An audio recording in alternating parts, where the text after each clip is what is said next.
What is the one thing every human being on earth desires? It does not matter if you are black, white, Hispanic, or Asian. It does not matter if you are Christian, Muslim, or Buddhist. It does not matter if you are a man or a woman, old or young, rich or poor, passive or aggressive, Republican or Democrat, American or Iraqi. It is a universal desire throughout human history. It is so strong of a desire that millions have died for it, and it is the greatest cause to fight for. It is the one idea that can unite all of humanity under a common cause. The best thing about this desire is the more we lose it, the stronger the desire becomes. So what is this one common desire that is universally shared by all? It is freedom. Freedom may take many different personal paths, but in the end, we all want to control our own destiny, to live our own lives, to do what we want to do, to love who we want to love, without others interfering. The United States was founded on this simple principle, and it is the last beacon of hope throughout the world. Before the American Revolution, tyranny ruled the world for 6,000 years, and now that same tyranny is rising up everywhere. The greatest truth never told is that humanity has been consistently enslaved over and over again throughout history, and that we can be free the moment we wish to be free. If the torch of liberty dies in the United States, all of humanity will suffer as the powerful seek to enslave the weak. Our founding fathers studied every aspect of freedom. If we seek to be free once again, we must also study every aspect of freedom. With freedom as a uniting cause for all of humanity, we can set about rejecting the paradigm that is based on the spreading of debt and death, and that we can create a new paradigm where there is a level playing field for all to rise to their highest and best self. The American Founding Fathers encapsulated this idea under the founding principle of our right to life, liberty, and the pursuit of happiness.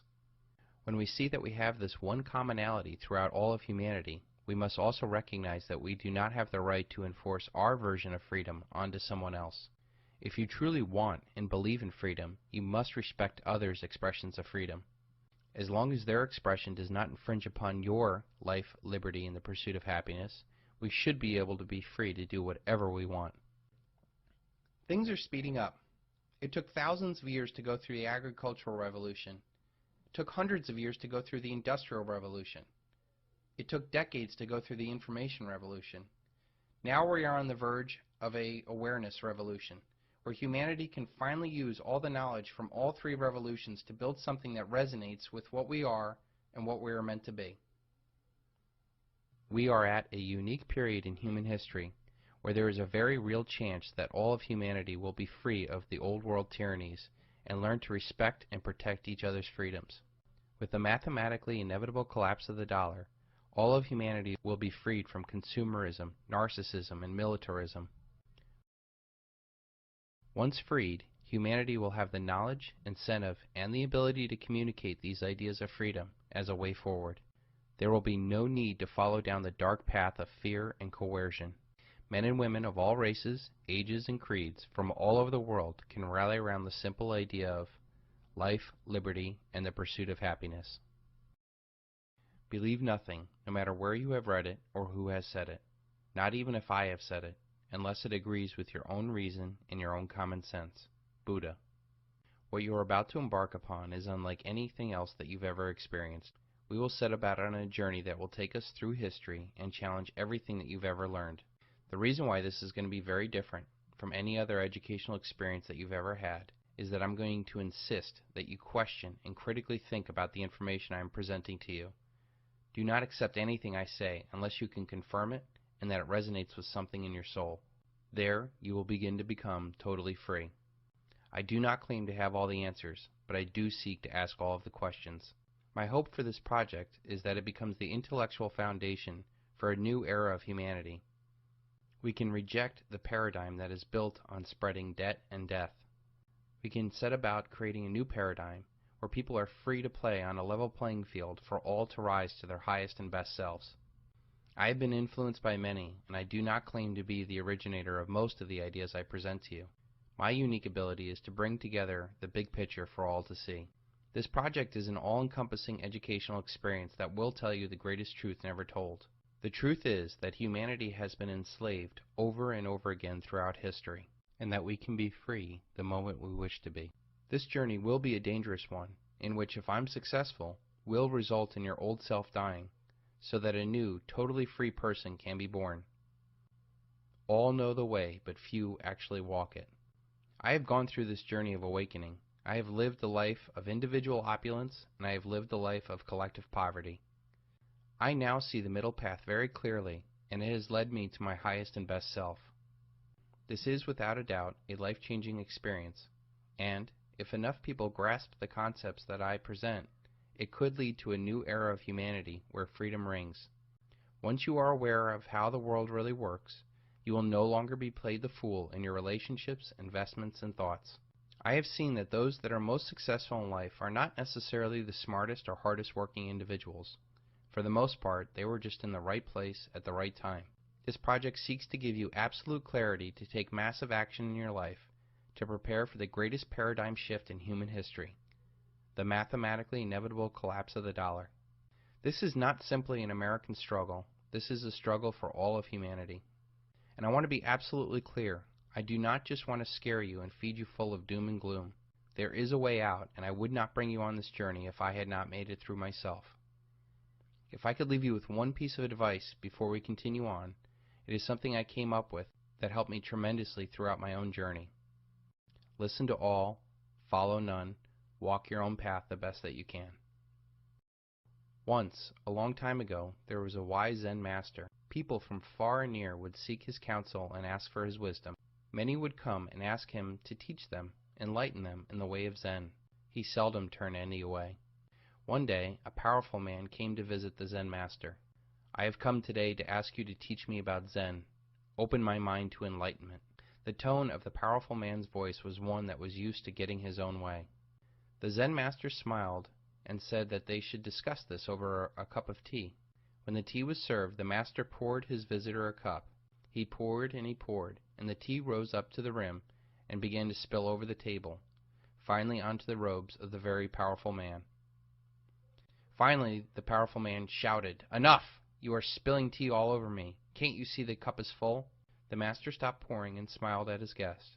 "You are like this teacup, so full that nothing more can be added. Come back to me when your cup is empty. Come back to me with an empty mind." A mind that is expanded by a new idea will never go back to its original dimension.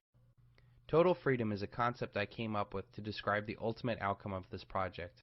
It is the idea that you will be totally free to be your highest and best self, that we come into our destiny by throwing off all of the shackles that we and others put onto us. The best thing about the total freedom concept is that it is totally attainable and no power can stop you. You can become free without confrontation, coercion, or violence. It takes very little energy, and it is something that you can pass on to others, including future generations. Most of us are simply trying to become financially free. The problem I realized early on in life is that you can become financially free and never your highest and best self. I grew up knowing people that had financially everything, and I mean everything, and they were miserable. And yet that is what we're programmed in society to do, to chase after becoming financially free. So many people sacrifice so much for this financial freedom that when and if they get there, they become depressed. I have identified 6 freedoms that one must attain in order to become totally free. The first freedom is physical freedom, the ability to live your life healthy and pain-free. The next freedom is financial freedom, to be debt-free and create generational wealth so that you will have the ability to do what you want to do and to be a blessing unto others. The third, political freedom. This is not just the freedom to vote and have a say in politics, but free from ideas that keep us divided against each other. The next one is intellectual freedom, to question everything and logically process information so that we are free from false choices that limit us. The fifth step is emotional freedom, to be rid of toxic thoughts and people. The final step is spiritual freedom, the ability to connect to a higher power and fulfill our destiny. When we are free in all those areas, we can become our highest and best self. It is only then that we can lift others around us to show them the way. As this sweeps through society, the world is changed. It is very important to see that this path of freedom is one that is inside of us. This is unlike everything we've ever been taught. We cannot change the outside world for us to become free. We must change ourselves so that the world can become free. The 6 freedoms of total freedom mirror that of Maslow's hierarchy of needs. Maslow's hierarchy of needs is a theory in psychology that was proposed by Abraham Maslow in his 1943 paper, A Theory of Human Motivation. Maslow's hierarchy of needs is often portrayed in the shape of a pyramid, with the largest and most fundamental levels of needs at the bottom, and the need for self-actualization at the top. The most basic need is for survival. The body produces real physical reactions if it does not get food, water, air, or sleep. Once the basic needs are met, safety becomes the most important need. The need for personal and financial security becomes most important. Without the physical security from violence or the financial security from economic safety, you cannot become concerned with the next level of human need, which is love and belonging. Once these 2 basic needs are met, you have a firm foundation to become emotionally involved with others. This can come in the form of friendship, intimacy, and family. With the acceptance of a loving community, a person now has the ability to move on to his next need of self-esteem. This level allows the person to have self-respect or confidence independent of what others think. This also shows in a more narcissistic lower version where a need for constant praise and respect of others. What a man can be, he must. Abraham Maslow. The final step is self-actualization. This is a point where a person can rise to their highest and best self, where they can express their true self and their unique talents and abilities. These 5 needs mirror the 6 stages of total freedom. You need to become physically free in order to become politically and financially free. You must be emotionally free in order to become intellectually free. Once you have that intellectual freedom, then you can then set about connecting with the spiritual freedom to become the highest and best self and find out what you were meant to be.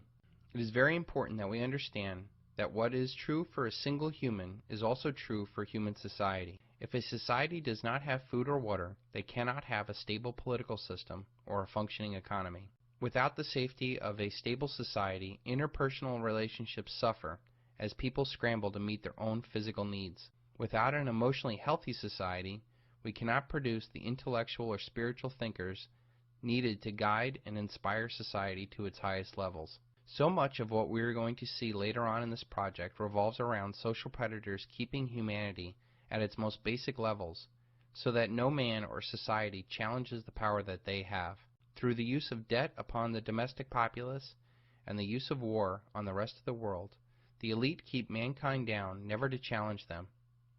Let me read you a quote from an article about the United States using debt-free money and how it could bring world peace and eventually bring down the elite of its time. Quote, "If the mischievous financial policy, which has its origin in North America, shall become endurated down to a fixture, then that government will be able to furnish its own money without cost. It will pay off debts and be without debt. It will have all the money necessary to carry out its commerce. It will become prosperous without precedent in the history of the world.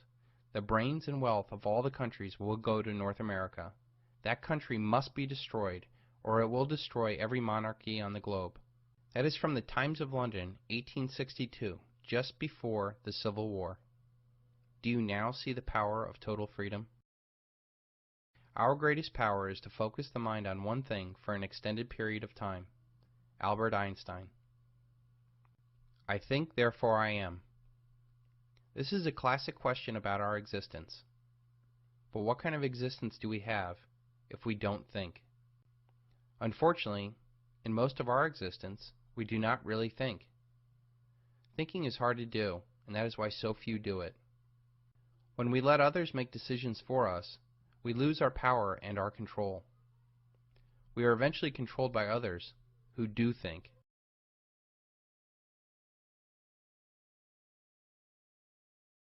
Most paths towards financial freedom are gone. The stock market, the housing market, and small businesses are collapsing. The job market is the worst since the Great Depression. Entire industries and professions are being wiped away. Life savings and equity are gone, just when you need it the most. We are under a tremendous amount of stress, mental, financial, political, emotional, and even spiritual stress. We know that this is not the life we are meant to have, and yet it seems that there is no way out. Every inch of your body is telling you something is really wrong. Every way out seems to bring us right back to where we started, trapped. As a country, we are economically bankrupt, intellectually bankrupt, morally bankrupt, spiritually bankrupt.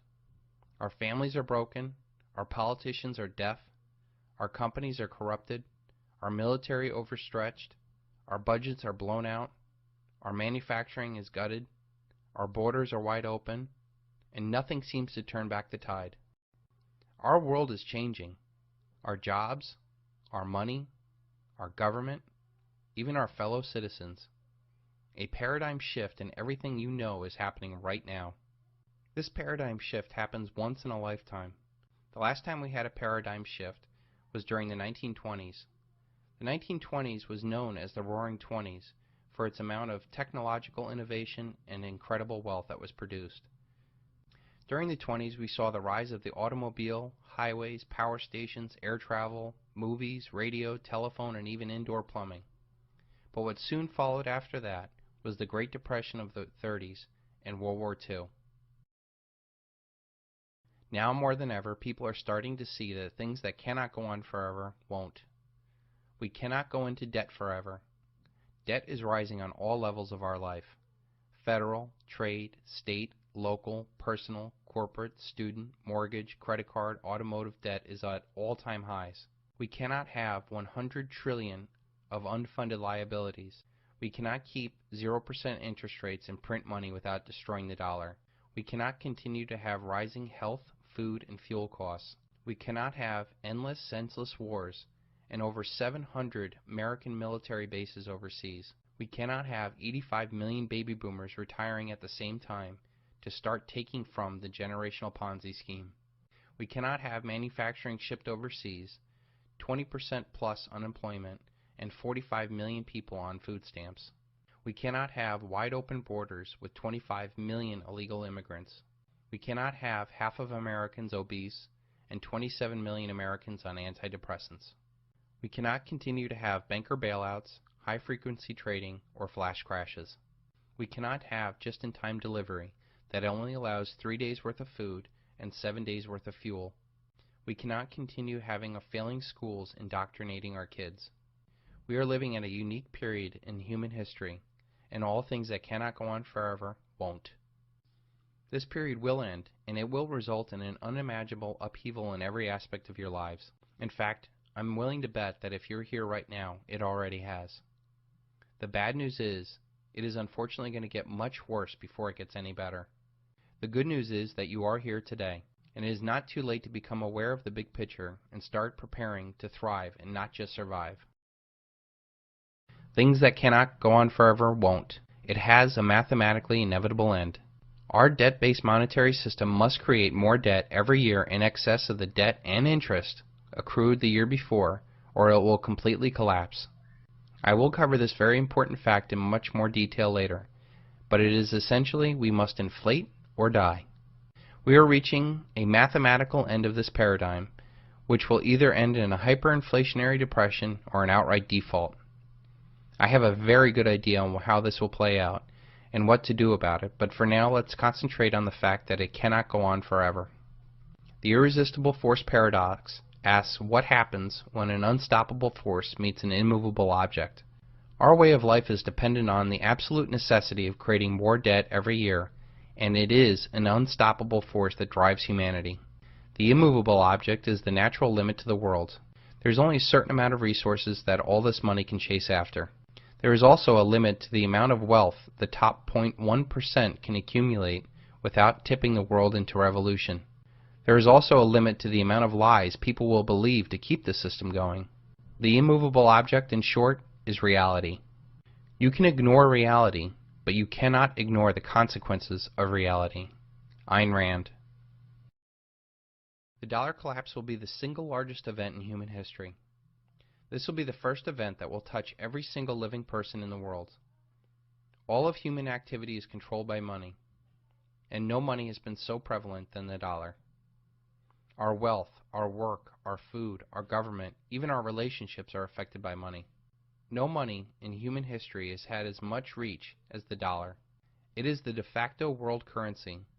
All other currency collapses will pale in comparison to this big one. All the other currency crises have been regional, and there have been other currencies for people to grasp onto during the crisis. This collapse will be global, and it will bring down not only the dollar, but all other fiat currencies, as they fundamentally are no different. With the collapse of currencies, it will lead to the collapse of all paper assets. Paradigms are like operating systems for societies.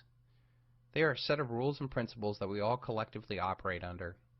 Our current paradigm operates under the ability to create unlimited amount of money in debt, which funds the world's largest military empire, which provides a forceful peace upon the world and protects all trade.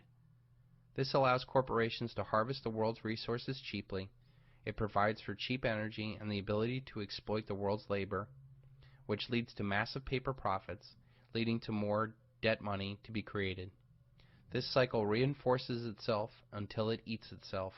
When the paradigm exhausts itself, those that are in control of the paradigm will violently defend the status quo. Those that do not benefit from the current order will seek to create a new paradigm. The paradigm shift is the result of these two forces colliding. This paradigm shift will affect every aspect of your life: your relationships, your finances, your health, your security, even your faith. This paradigm shift is a natural cycle throughout history. All societies have seasons where they are born, grow, mature, and die. It is as predictable as the seasons of spring, summer, fall, and winter, or even our own birth, growth, maturity, and eventual death. There is nothing scary about it, as it is inevitable and it is natural. Each societal season lasts about 20 years. Every 80 years, our society goes through this life cycle. We began our current winter cycle on September 11, 2001, and it will not be over until the end of this decade. 80 years before this winter of society, we faced another life-or-death struggle known as the Great Depression and World War II. 80 years before that, we faced the Civil War. 80 years before that, we faced the Revolutionary War. Once again, we will face a massive paradigm shift, and nowhere is it written that the United States will go on. Our only choice is to first be aware and then prepare for this reality.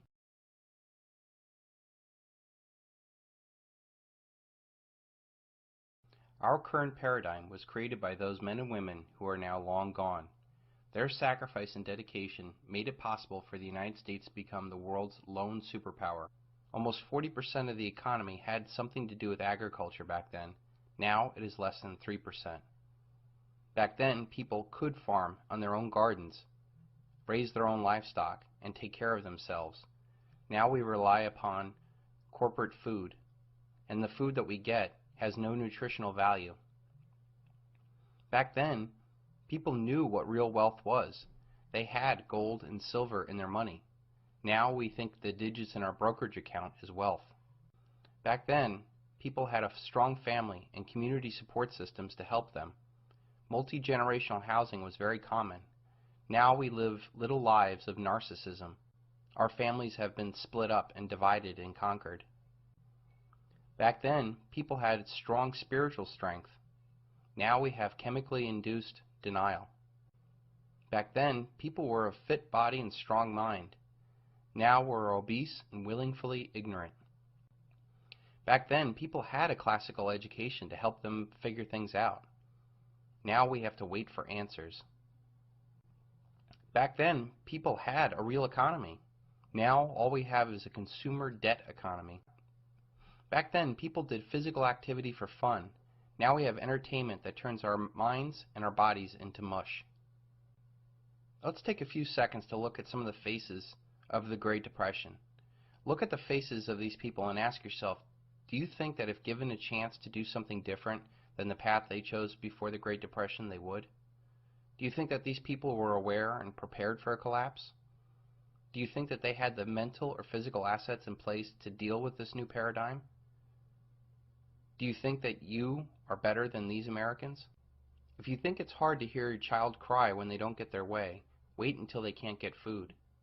If you think it's hard to get a job in this economy, wait until there is no economy. Can you imagine strapping all your family's wealth into a car and then traveling across country with the hopes of actually finding a job? Right now, the average American is actually worth less than a Bangladeshi peasant. The reason why is because that peasant does not have trillions of dollars worth of debt tied around their necks. They may be poor, but they're not in debt. The very real world coming takes a lot of effort and patience to succeed, and that is something that our society is in short supply of. While tent cities are popping up here and there, the real crippling of poverty is just getting started. The generation that made it through the Great Depression would often say, "We didn't have much, but we had each other." This stands in stark contrast to today, where we have so much, but no one to share it with. We can survive anything together, but when the average American family has been divided and conquered, we have very little hope. The generational support system has been ripped from our human experience, and it is a key of getting back on our feet. Emotionally tough people can make it through anything. They can move on and adapt. But emotionally weak people break because they've never been challenged. Those that have been bred to thrive in a collectivist paradigm, to do as they're told and not ask questions, will be left destitute when there is no one to tell them what to do as the paradigm collapses. Only those with the power of critical thinking will be able to adapt to this new reality. Physical poverty is one thing, but mental poverty is quite another. Everything you know is probably dependent upon this paradigm. Ask yourself this question: what real value do you have to a post-dollar collapse environment? How many men sacrificed time with those that mattered, chasing after an illusion that failed them the moment they reached for it? Think about all those things that we work so hard for, and how quickly they can become worthless when the paradigm collapses. McMansions and Ponzi scheme retirements are the real dream, while now the only dream that they have is about the real relationships and opportunities long gone. Men will be split from their families as they seek opportunities far and wide, and women will have to endure not only their world falling apart, but trying desperately to shield their children from a harsh new reality. How many mothers do you think are going to sit and regret that they did not prepare themselves or their children for a collapse? How many wish that they had not wasted their time and energy and money chasing after things that mean nothing? After all, how important is fashion, soap opera, and reality TV? Perhaps the most famous picture of the Great Depression was of Florence Owens Thompson, taken by Dorothea Lange. Dorothea Lange wrote in her notes from the 10-minute photo shoot, "7 hungry children. The father is a native Californian, destitute in pea pickers' camp because of their failure of the early pea crop. These people had just sold their tires to buy food. I did not ask her name or her history. She had told me her age, and that she was 32 years old. She said that they'd been living on frozen vegetables from the surrounding fields and the birds the children killed. Those that did not see this coming won't know what to do when it gets here." Jim Poplava. Let's look at the differences in the paths to success for the generation that overcame the Great Depression and what we have now. Back then, hard work, honesty, and reputation were the paths to success. Now, for the most part, it's about speculation, the scam, the quick buck. Back then, having a large, supportive family system was a way of getting ahead in the world. Now, it is about avoiding marriage and children, for they become a burden. Back then, it was what you know. Now, it is who you know. Back then, it took innovation to get ahead. Now, it takes marketing. Back then, we built factories. Now, we offshore those factories. Back then, it was all about running a tight ship. Now, it's all about bailouts. Back then, when people invested, they invested with equity and had partnerships and cared about the outcome of the investor. Now, it is about debt. Perhaps the biggest difference between the two generations is that the generation that made it through the Great Depression believed in delayed gratification and sacrifice. Now, all we have is instant gratification. We have been collectively bought off and silenced with our lifestyle. We buy now and we pay later. Our lives are about daily distractions, our work, sports, soap operas, elections, celebrity gossip, fashion, personal dramas, etc. After this paradigm shift, there will be no American middle class. When the music stops, that is where you and your family will be for the better part of your life, either at the top or at the bottom. For the most part, most Americans will be taken completely by surprise. They will go through shock, anger, resentment, depression, and eventually, poverty. Only a small few will be ready. They will be educated and prepared and ready to thrive. It is said that men go mad in herds and only come to their senses slowly and one by one. Charles Mackay. Most people do one of two things when they start thinking about a paradigm shift. Some dismiss it out of hand and say that it can't or won't happen, and blissfully go on completely unaware. Others that start to think about it become like deer in headlights, unable to process all the possibilities of that reality. The reality is that the majority of the people who do consume this knowledge will not do so until after the collapse. This project is really made for them. I believe that understanding the collapse from those that predicted it is far better than following the Pied Pipers that blindly led us into this catastrophe. Those that did not see this coming should have no say in what to do after it happens. This project is an intellectual assault on the paradigm we now live in, and it also provides an intellectual foundation for a truly free paradigm. I want to be absolutely clear, there is no fixing this paradigm. In fact, it needs to die of its own cancerous excesses. In order for humanity to move on and mature, there must be no doubt of the total failure of this society that's based off of spreading debt and death. This project will make you aware of exactly how we came to this collapse, the men who created, perpetuated, and profited off of this paradigm, the ideologies that restrained humanity, and what exactly we can do to prepare for the collapse and also to rebuild a new society after the collapse.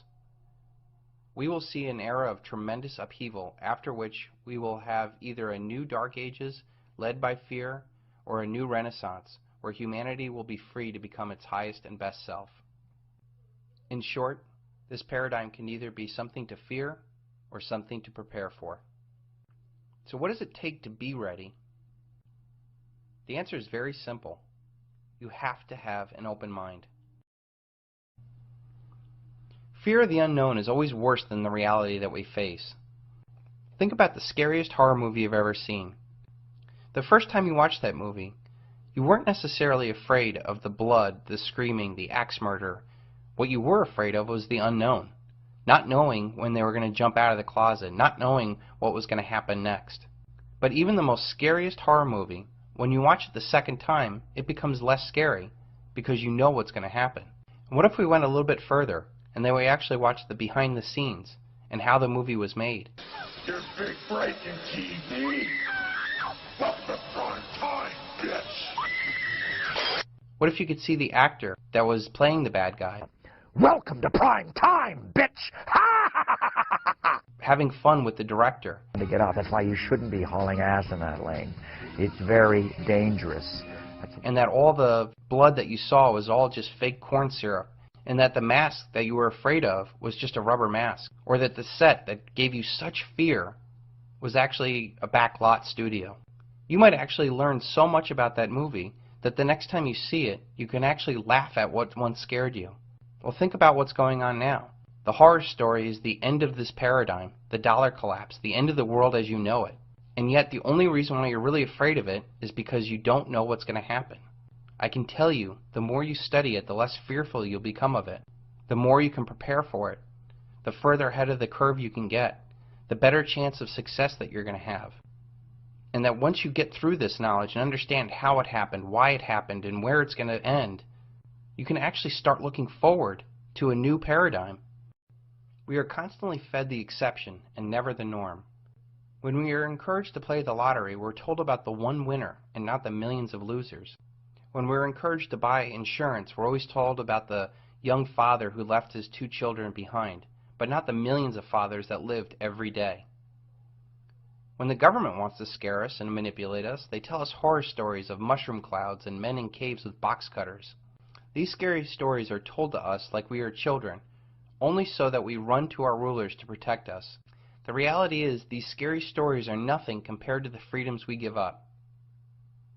Those that would give up essential liberty to purchase temporary safety deserve neither liberty or safety. I intend to take the fear out of our future so that we can make mature decisions about what we need to do to become totally free. I prefer dangerous freedom to peaceful slavery. Thomas Jefferson. This project is based off of a very simple principle that I came up with. When you are aware, you can prepare.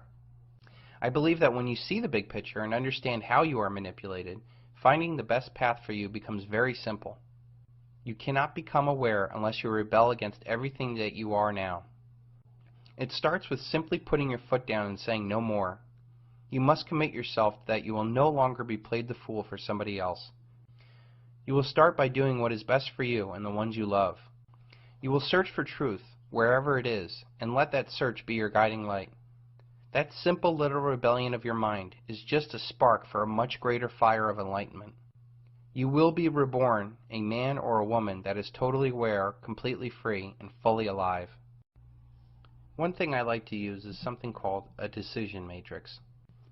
A decision matrix is a tool to help people understand two possibilities and how best to prepare for it. In this case, we're talking about the collapse of a dollar and the paradigm that it supports. In the first scenario, if nothing happens and the paradigm continues and the person does exactly what they've been doing, life will continue as is, slipping further down the chain every year. This paradigm does not benefit those that just blindly go along with the system. If nothing happens, the dollar doesn't collapse, and you are aware and prepared, you will learn to view the world as it is, and you will be able to be in the right place at the right time. Those that are contrarian investors have profited tremendously even though the dollar paradigm has still continued. The next scenario is, what if it happens? What if the dollar does collapse? What does the world look like then? Well, if you're not prepared, you are most likely going to be historical roadkill. Those that did not see this coming will be totally unprepared for the world that is about to come upon them. If you are aware and prepared, and it does happen, not only will you be able to survive, but thrive. You'll be able to create generational wealth, not only in terms of real assets, but also the most important asset of all, being able to think and staying ahead of the curve. Now let's put some percentages to this decision matrix. What do you feel the chances are that it happens? In my mind, throughout all my experience and all my education, I know that it is 100% mathematically inevitable. Even if you only believe that it's a 1% chance that this could happen, you still put your seatbelt on every time you get in the car, don't you? The same kind of dramatic impact you would have in a car accident is the same kind of dramatic impact society and the world is going to have when the dollar collapses. Your ability to question and think and get ahead of the curve is your seatbelt. It's going to save you from tremendous amount of stress and pain. The worst thing I could think happening is being able to see it coming and not have done anything about it. I don't know how people are going to live with themselves after that. I have identified 5 stages of awakening. I feel that it is incredibly important for you to know this process so as to make the most of each stage and get through them as quick as possible. This entire project is centered on this process, and I have taken great care to put the information in the order that I wish I had learned it. I feel this will allow the individual to deal with the new reality in a safe environment that also ensures a successful awakening. The awakening process mirrors Elizabeth Kubler-Ross's 5 stages of grief, which many of you might be familiar with.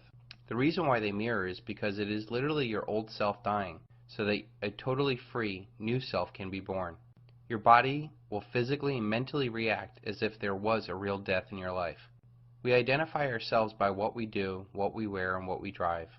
When you are awake, none of that will matter. You will transcend the current consumer order and be fully prepared to deal with a new paradigm. I feel it is incredibly helpful for you to understand this process, to not only identify where you are, but where you should be going. I cannot stress to you how important and necessary this process is. If you do not start thinking for yourself, you will be without the skills necessary to survive a post-dollar world. The first stage in the 5 stages of awakening is denial. In this stage, you will dismiss anything that goes counter to conventional wisdom as crazy talk or conspiracy theory. This is really a self-defense mechanism the brain uses to protect the ego. No one likes to admit when they're wrong, much less admit that they have been fooled. So it is infinitely easier to deny a truth rather than it is to embrace it. It is easier to mock than debate. It is easier to hide under the sheets and pretend that there is not a monster in the room. This is where most of our society is stuck right now. They believe that whatever the authorities tell them is the truth. They go along with the crowd in fear of being looked upon as strange or crazy. In my experience, denial comes in two forms. First is the most common and least dangerous form of denial. It is just not wanting to know the truth that might upset their happy little life. This innocent denial of ignorance is bliss mentality is held by so many Americans who think that things are going swell for them, so why ruin it with the truth? There was a woman I was working with that literally shut down on me when confronted with the truth. She literally said to me, "I do not want to know because that reality is too scary for me." This form of denial is the easiest to overcome because when things go wrong in their perfect little world, they will have no more excuses to not look for the reason why their world fell apart. There is no more bliss for them to remain ignorant. The economic depression and the political failures of both the Bush and the Obama administration have already shook a great many out of this denial. As long as people believe in absurdities, they will continue to commit atrocities. Voltaire. The second kind of denial is one that is much more pernicious. I view it as guilty denial. This is the denial of people who are actually benefiting off of the illusion of our paradigm. This comes from business owners, government employees, and others whose livelihood is derived off of the current debt paradigm. These people actively fight against the truth through disinformation or saying they just can't keep it a secret or that's just crazy conspiracy talk. They would rather create a plausible deniability to distance themselves from the reality of their actions or inactions. Their aggressive defense of the illusion shows me that they know what they are doing is wrong. They are too afraid to live outside of this paradigm, so it is better to try to hold it together despite its human costs. Anger is just a cowardly extension of sadness. It is a lot easier to be angry at somebody than it is to tell them that you're hurt. Thomas Gates. The second stage of the awakening is anger. When you start to see that you were fooled, you react violently for being taken for a fool, and you want to lash out. This action is ineffectual in bringing about positive change for the freedom movement. In my experience, those that propose violence are probably working for the government just trying to find some sucker to frame. You're a fucking cop, the three of you! Go on, it's our line! It's a peaceful demonstration! Anger is a very natural reaction, and is one that you must go through rather than suppress. Finding out how the world really works is akin to finding out your significant other has been cheating on you. You may have remained faithful to what this country was about, while atrocities were committed behind your back. Anger is just covering up the fact that you are really hurt for being taken advantage of. This stage is often the shortest, but it is also the one with the most energy is expended. In my anger stage, I redirected my anger to fuel an intense amount of research into making sure that I was never fooled again. It eventually led to the creation of this project. The third stage of the awakening is called bargaining. After you calm down, you start to reach out to anybody who will listen to tell them what is really going on. This is the most annoying stage of the awakening process. And remember that you are reaching for people who are still in the stage 1 of denial. You end up ruining Christmas parties talking about World Trade Center 7 or kids' basketball games talking about the Federal Reserve. By reaching out and sharing, you are not really trying to awaken people. You are really looking for help. By reaching out, you are seeking guidance or structure in your own search for truth. You know that there's something wrong. You know that you can't go back to your ignorance. Without clarity, you cannot move forward, and this naturally leads to the next stage of depression. The fourth stage of the awakening is depression. Now that you've reached out to everybody and nothing seems to happen, depression sinks in. You start saying, "It's too big. What could I do about it?" The worst kind of depression that permeates the freedom movement is the arrogant attitude of "I know it all" or "screw everybody, I don't care." This is the most painful stage and the hardest one to get out of. Human happiness comes from progress, and yet progress in this journey seems to suck you further into a hole. Unfortunately, there's no way around this, yet it is absolutely necessary that you go through it. I must not fear. Fear is the mind killer. Fear is the little death that brings total obliteration. I will face my fear. I will permit it to pass over me and through me. And where it has gone, I will turn the inner eye to see its path. Where the fear has gone, there will be nothing. Only I will remain. Frank Herbert. The fifth and final stage of the awakening is acceptance. This is the point where you now become comfortable with the oncoming reality and you actually take active and positive steps to prepare for this. This process of making wise choices for yourself and others will yield massive positive personal results. These positive results will reinforce your actions and bring about more positive change in your life. People will start to notice the light in your eyes has returned as confidence returns. They will now ask you what had happened to you, and those that once did not want to hear the truth will be ready to listen. This is ultimately where we all need to be, both personally and as a movement. I really feel the reason why I've been so successful at waking people up is that I do not try to scare them and depress them. Trust me, I can write doom and gloom with the best of them. Fearmongers do not want you to logically think. They want emotional reaction to their preconceived notions. I do try to motivate, encourage, and enlighten people in order to take the first step into their highest and best self. This journey is the most important one you'll ever take, and it is the only hope to ever becoming what you were meant to be, free and independent. We have already seen most of humanity does not really think, and that most of our lives is controlled by men who do think. In this next awakened paradigm in history, man will need to embrace, I think, therefore I am free. Our wretched species is made so that those who walk on well-trodden paths always throw stones at those who are showing a new road. Voltaire. One of the greatest challenges of becoming totally free is to be able to think independently from everybody else. You know instinctively that no one cares about you as much as you care about yourself. Yet we consistently listen to others about what is best for us, instead of thinking about what is best for us. That is because we live in a world where everybody tells you what to think, but no one tells you how to think. We are blasted every day with advertising, financial sales pitches, political media propaganda, religious dictates, and more social pressure to conform. Most of our lives we don't really make any decisions. We just kind of fall into a routine. You see, when you do not really think, you leave your mind open to those who do think. The real and most often unnoticed danger is a class of predators manipulating societies for their own selfish benefits. If you go along to get along, and not think outside the box, you risk being caught in the undertow of a doomed society or worse. The next revolution will be one of ideas, and it is one where you are going to have to be able to think outside of your cell. It will require you to see that we are all one, and that divide and conquer holds us back from our highest and best self. It will require you to see the perceived values we place on status, wealth, and other distinctions are false. It will require you to see that individuals are more important than the collective. It will require you to see that we must not sacrifice the future for the present. It will require you to see that the ends do not justify the means.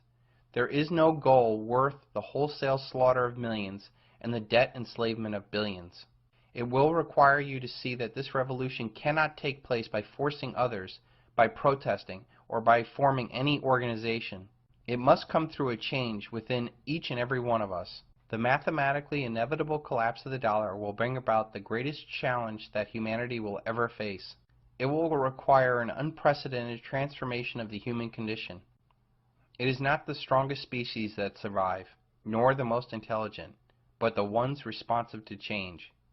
Charles Darwin. We will cast aside these incredibly destructive forces that have been piled up for decades, spreading debt and death throughout the world in the hopeless effort of sustaining the unsustainable. Only then can we create a new way of life based on freedom.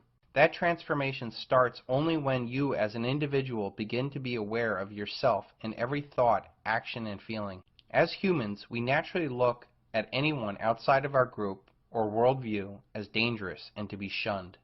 This has served us well when we lived in a tribal, small community dynamic. Now we are systematically and scientifically misled in order to serve the interest of others. We need to look outside of our own little world for answers if the community is headed for collapse. Have you ever seen crabs in a shallow bucket? If you put one in a bucket, it can easily get out. But if there's more than one crab, any crab trying to get out will be pulled back into the bucket by the rest of the crabs. This is how the collective works.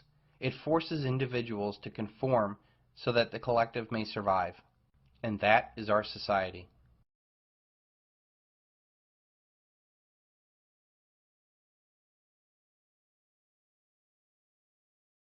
You cannot solve a problem from the same consciousness that created it. You must learn to see the world anew. Albert Einstein. Think about all that is wrong with the world today. Massive debts, endless wars, encroaching government power, too big to fails, systemic unemployment, and a general sense of fear and depression. You cannot solve these problems with the same consciousness as the ones that created this mess.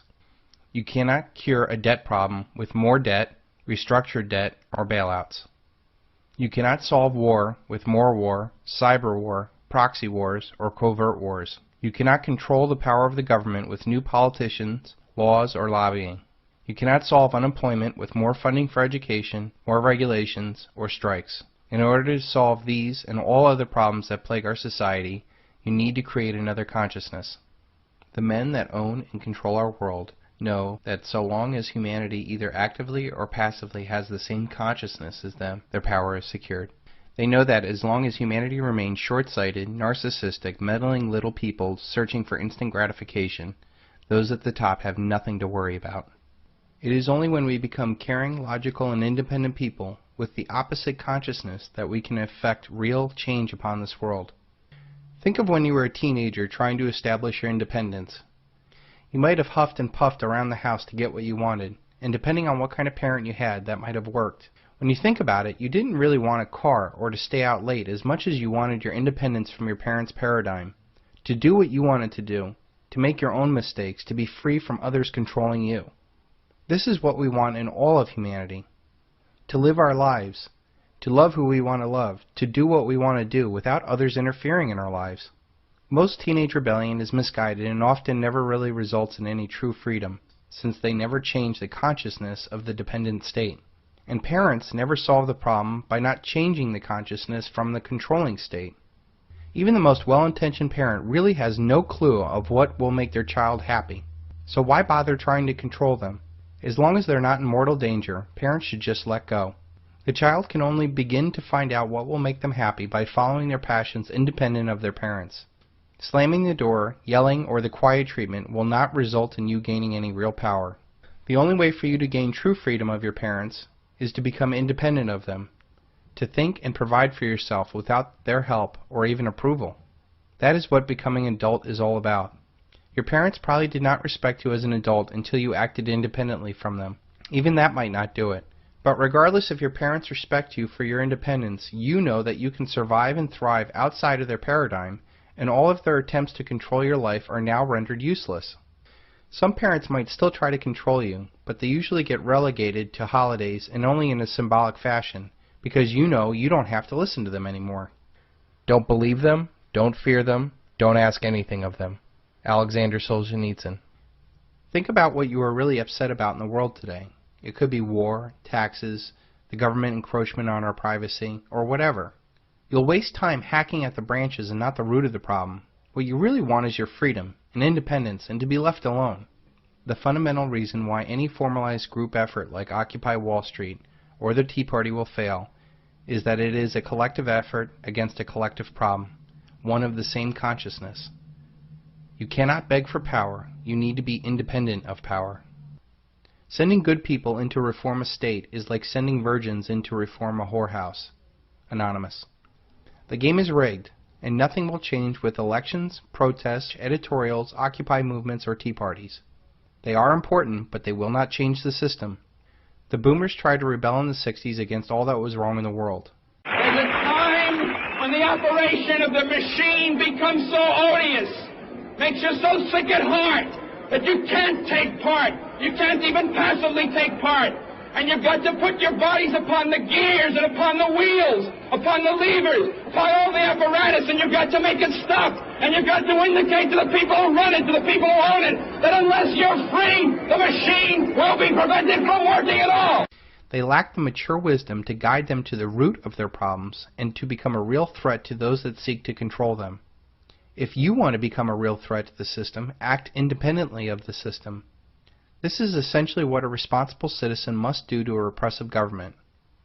Slamming your door at your parents' house is the same as a million-man march. You think it is a show of power, but those that are in charge think it's a cute but meaningless exertion of power and do not fear it in the least.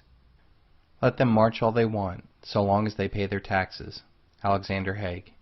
You must physically, financially, politically, intellectually, emotionally, and even spiritually Remove yourself from their control. The most potent weapon of the oppressor is the mind of the oppressed. Stephen Biko. You cannot change the world to make yourself happy or free. You must change yourself to make the world happy and free. Be the change that you wish to see in the world. As long as humanity believes that they can change the world to make themselves happy or free, we will continue to fall into this trap over and over again, generation after generation. It is insanity to think that you can change the world to make yourself happy or free. You can't do it on a personal level, and you certainly cannot do it on a national or a global level. Think about your own family. You share the same race, religion, education, and so on, yet there's constant disagreement. I can't even control my 3-year-old son. So what makes us think that we can somehow change the world with 7 billion people with different outlooks and motives on life? No matter what you try to do to affect change in the world, you inevitably run across others who do not share your same vision. And because they come from different experiences, education, and awareness as you are, they will naturally become an opposite force. They will naturally push against any effort you have, and this ultimately devolves into a middle-of-the-road solution that leaves no real change, a lot of wasted time, energy, and money. This also gives power to the parasitical middlemen that manipulate both sides to their advantage. True independence can only come from within. We knew this on some level when we were teenagers, but we fell for what the world and our masters offered as freedom. College degrees, big houses, fast cars, consumer products, shallow relationships, or gurus. This inevitably leads to debt, frustration, and an empty hole in our lives, which we usually do not fully realize until we are way past our prime, wasting the best part of our life. The only thing in the world that you really can control is you. So stop trying to change others. Be the change that you want to be in the world. It is very important to know that we also have no right to enforce our version of freedom and happiness onto others. No matter how much you feel you are right, people must come to their own decisions on their own terms and timetable. When we focus our time, energy, and money on working on our own personal freedom, we will not only see real effective change, we will show the way for millions of others to follow. When you are truly free, you'll be strong, happy, and independently powerful. Your power does not come at the expense of others or control of others, and therefore cannot be stopped. True generational wealth is when you can learn how to become totally free and pass that freedom on to others. Judge a man by his questions rather than his answers. Voltaire.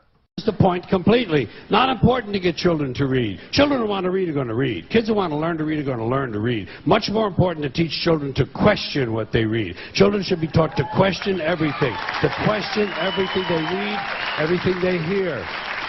Children should be taught to question authority. Parents never teach their children to question authority because parents are authority figures themselves and they don't want to undermine their own bullshit inside the household. Kids have to be warned that there's bullshit coming down the road. That's the biggest thing you can do for a kid. Tell them what life in this country is about. It's about a whole lot of bullshit that needs to be detected and avoided. When you are aware, you can prepare. Our societal structure is broken. The Industrial Revolution took the father out of the house. The Consumer Revolution took the mother out of the house. It now takes 2 or 3 incomes to support a family now. Who is left to shape the minds of our children? Who benefits from this? Cui bono? Our society is mass-producing pathological narcissism on a massive scale. Fascination with fame and celebrity, fear of competition, the inability to suspend belief, shallowness and transitory quality of personal relationships. Who benefits from this? Collective power does. We know deep down that we are not getting ahead. We are presented with saviors who never change the system or solve the problems. Our future is not certain. My generation will be the first American generation to not live as well as the previous generation. This, unfortunately, has been designed to happen this way. We have been programmed all of our lives to shut out personal choices and conform with society. This could come in the form of a parent's authority, school's rules, social pressure, or the government laws and regulations. By the time we are adults, we have a self-regulating prison of our mind. We recognize the symptoms: self-doubt, low self-esteem, lack of motivation, and lack of original ideas. We think we know the cause of these problems: parents, education system, the media, the boss, etc. But in reality, they're just victims of the same dynamic. I'm going pro! Oh, okay. Yeah. I don't know, you'll probably be about as good as I was. That's kind of the way it works, you know, and I was below average. You know, so, whoa. So you'll probably ultimately rank somewhere around there, you know, so really, you'll excel at a lot of things, just not this. I don't want you out here shooting this ball around all day and night, all right? All right. Okay? All right, go ahead. Society wants weak, dependent people because it gives power to those who run this world. If people were truly free and independent, they would have no need for any of the elite or collective thought. But the typical American is programmed through society to obey authority, follow the rules, and don't ask questions. We are to conform. We are programmed to go into debt with credit cards, student loans, mortgage, or car payments. The lower class is programmed to either depend on the government or work for the government. They eat fast foods to make them obese and diabetic. They see the military as a way out. Girls are programmed to get pregnant early. Politics is seen as a waste of time, and their lives are filled with distractions. The middle class is programmed to prepare for corporate jobs, to get into debt to have that American dream, programmed to see objects as status and debt as a means to get that status. They excel at regurgitating information for academic achievement and talking points for financial or political intelligence. Corporate life breaks up the local support systems people have, driving a wedge between them and their roots. The system is perfectly designed for us to be just smart enough to run the machines and do the paperwork, but not smart enough to ask if this is really the best system for us. Look around, look around. I see a lot of new faces. Shut up! Which means a lot of you have been breaking the first 2 rules of Fight Club.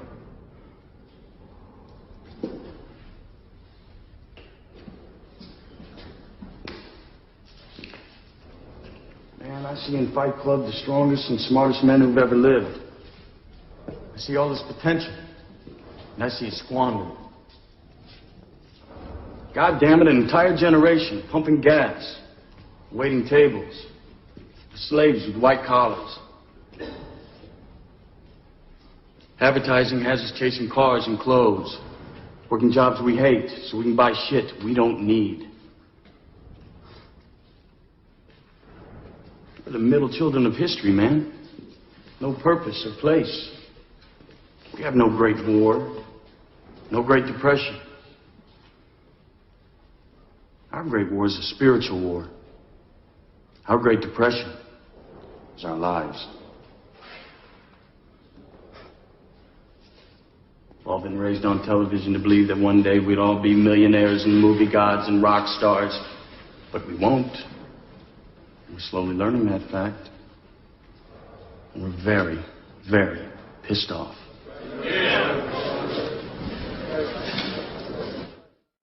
Education is very dangerous. Every educated person is a future enemy. Hermann Göring. Making sure that you become free and independent does not serve the elites or anybody else's interest, so don't expect it. If you want it, you have got to fight for it. All children start out naturally curious and love to learn. When they are sent to school, instead of learning, it is a repeated process of memorizing and regurgitating information. The better you are at regurgitating this information, the better you will do in the school system. The real education is obeying authority. We are taught to ask permission. We are taught not to think outside the box. We are taught multiculturalism, drugs, sex, and death education. We are taught to memorize, regurgitate information, an input-output process not unlike a computer or a slave. We are taught to respond to a bell, just like a factory floor. We are taught to keep our head down and just make it through the day. We are taught to lower our expectations, and that is just school. Outside of school, our communication is destroyed as people literally lose the ability to speak and relate to one another. Our financial education is one of slaves encouraging debt. Our political system is one of false choices. Our media is normalizing narcissistic behavior. We are not taught to develop critical thinking. We are not taught about debt-based money and the principles that our founding fathers fought for. We are not taught to cooperate and view each other as a team with individual talents and gifts. We are not taught to question authority or even the facts demanded of us. We are indoctrinated, not educated. Indoctrinated like little slaves. The secret of American schooling is that it does not teach the way children learn, nor is it supposed to. Schools were conceived to serve the economy and the social order rather than the kids and the families. That is why it's compulsory. As a consequence, the school cannot help anybody grow up, because its prime directive is to retard maturity. It does it by teaching that everything is difficult, that other people run our lives, that our neighbors are untrustworthy and even dangerous. School is the first impression children get of society. Because first impressions are often the most decisive ones, school imprints kids with fear, suspicion of one another, and certain addictions for life. It ambushes natural intuition, faith, and love of adventure, wiping these out in favor of gospel of rational procedure and rational management. Between 1906 and 1920, a handful of world-famous industrialists and financiers together in their own private foundations handpicked university administrators, House politicians, and spent more attention and more money towards forced schooling than the national government did. Andrew Carnegie and John D. Rockefeller spent more money than the government did between 1900 and 1920 on education. The system of modern schooling was constructed outside of the public eye and outside the public's representatives. In our dreams, people yield themselves with perfect docility to our molding hands. The present education conventions of intellectual and character education fade from their minds, and unhampered by tradition, we work our own goodwill upon a grateful and responsive folk. We shall not try to make these people, or any of their children, into philosophers or men of science. We have not to raise up them as authors, educators, poets, or men of letters. We shall not search for great artists, painters, musicians, nor lawyers, doctors, preachers, politicians, statesmen, all of whom we have ample supply of. The task is simple. We will organize the children and teach them in a perfect way the things their fathers and mothers are doing in an imperfect way. John D. Rockefeller. The aim of public education is not to fill the young of the species with knowledge and awaken their intelligence. Nothing could be further from the truth. The aim is simply to reduce as many individuals as possible to the same safe level, to breed and train standardized citizenry, to put down dissidence and originality. That is the aim of the United States. H. L. Mencken. This lowest common denominator citizen is most useful in a corporate, military, or a welfare state. Corporations, governments, and militaries do not deal with dissent effectively, so it is in their best interest not to have participants that question anything. When I joined the Marine Corps, they didn't beat around the bush about this idea. In boot camp, they wanted instant and willing obedience to orders. Everywhere else in your life, you will learn the same lesson, only more subtly, and this is why military men are most sought for corporate jobs. Education should aim at destroying free will, so that after pupils left school, they shall be incapable throughout the rest of their lives of thinking and acting otherwise than their schoolmasters would have wished. Bertrand Russell. Our education system is centered on an input-output process of information. Our success or failure depends on our efficiency of taking what the teacher tells us and then regurgitating that same information onto an exam. Those that are able to blindly regurgitate information the best are rewarded with higher grades. They are told that they are smart, when in fact they are just thoroughly indoctrinated. This input-output process is no different than a computer or what a slave does. You give it a command, and it just does it, without question. This system was carefully created to mold us into what we are today. The masses blindly flow through this education system and naturally fit into centralized systems that want good, little, obedient workers who take orders without question. We all know that person who is very smart, or indoctrinated, that excels in a corporation, military, or government job, and yet they lack any real street smarts to see what's really going on in their lives. When you understand that their mind only functions on what they are told, it becomes clear to you that they are only able to be successful in a centralized system where taking orders is a way of life. I think, therefore I am. It is a classical philosophical statement on human consciousness and existence. But what about the people who do not really think? Do they really exist? This input-output mindset is reinforced outside of school and the career world. Our society is all about what is popular. From early on in our lives, we are pressured into doing what's popular and not what's best for you. This is a way a collective gets individuals to sacrifice what is unique and special about themselves, to become the lowest common denominator in a group that really doesn't care about you at all. The most brilliant propagandist technique will yield no success unless one fundamental principle is born in the mind constantly. You must confine itself to a few points and repeat it to them over and over again. Joseph Goebbels.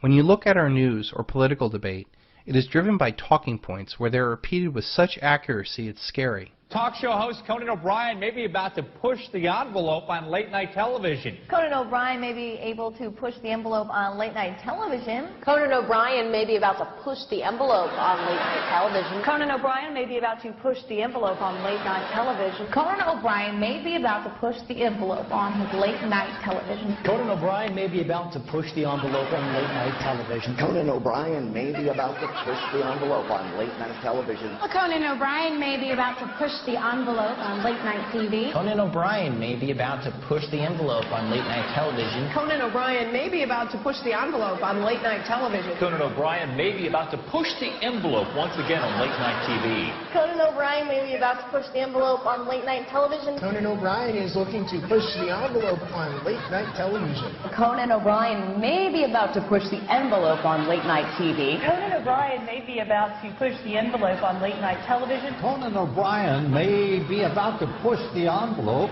on late-night television. Conan O'Brien may be about to push the envelope on late-night television. Conan O'Brien may be preparing to push the late-night envelope. Intellectual debate in this society somehow passes for those who can scream their talking points the loudest over the other. This is done purposely to get a confrontational, emotional reaction from the indoctrinated, and to dissuade the logical and independent thinker from even entering the debate.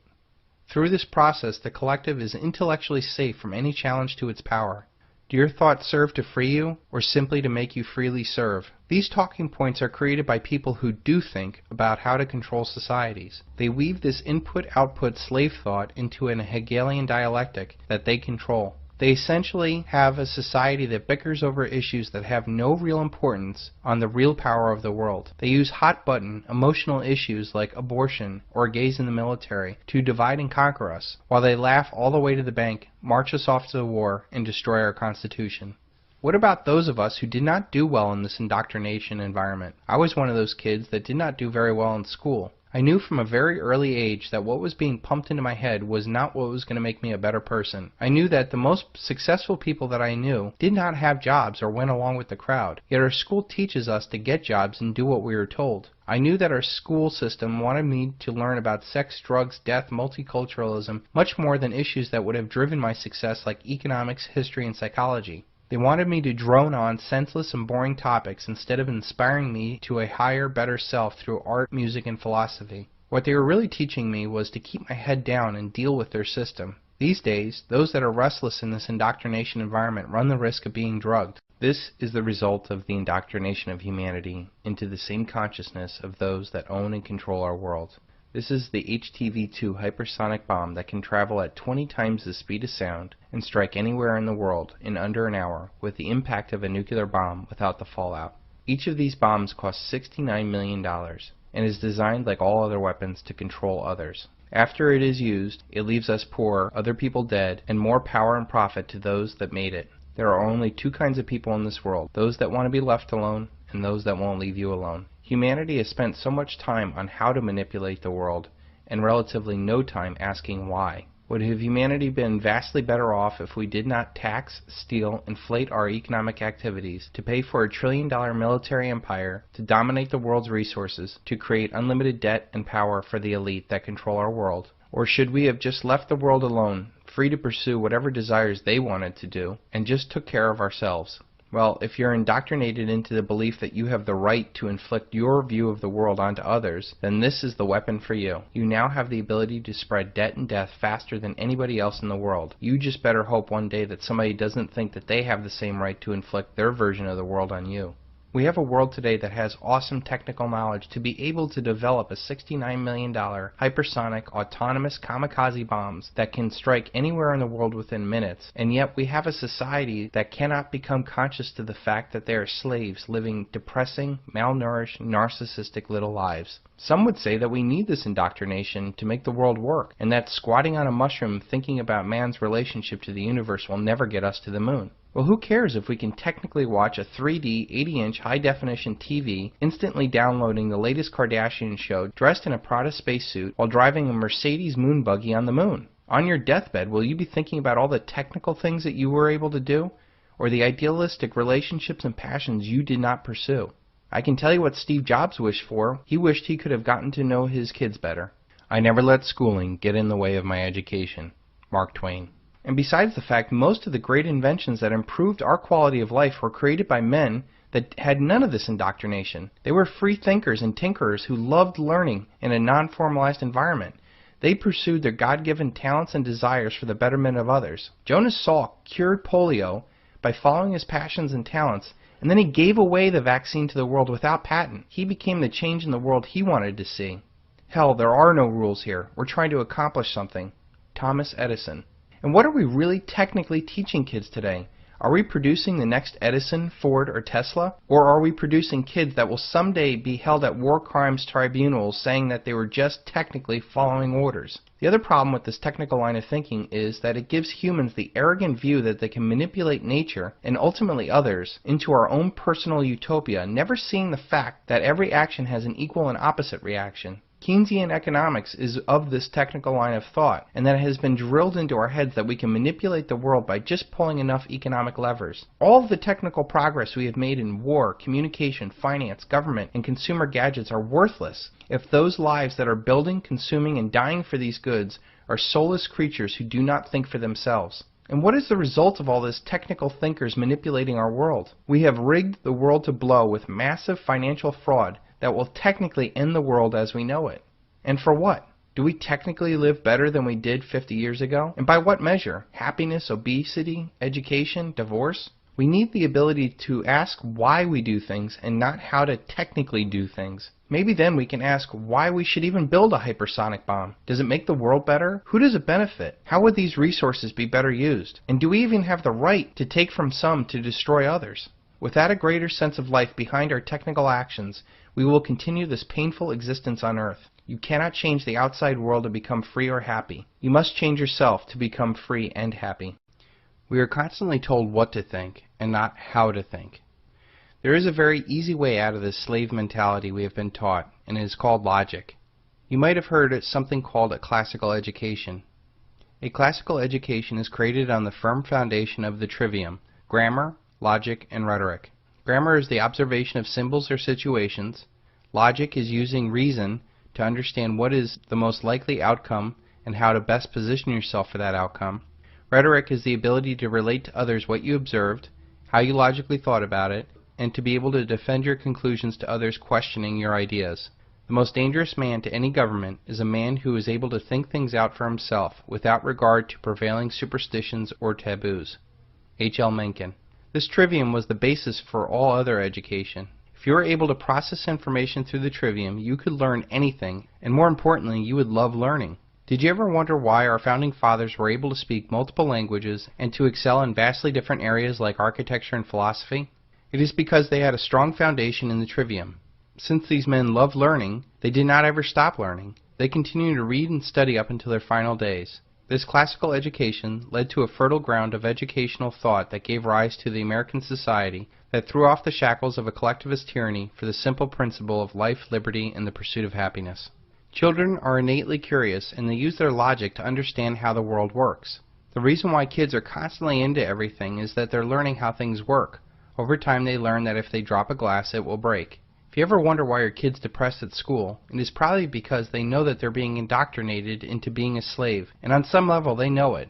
If you wonder why your kids don't like you, it's not because they don't really like you, they just don't want to end up like you. Dead-end job, poor relationships, poor money situation.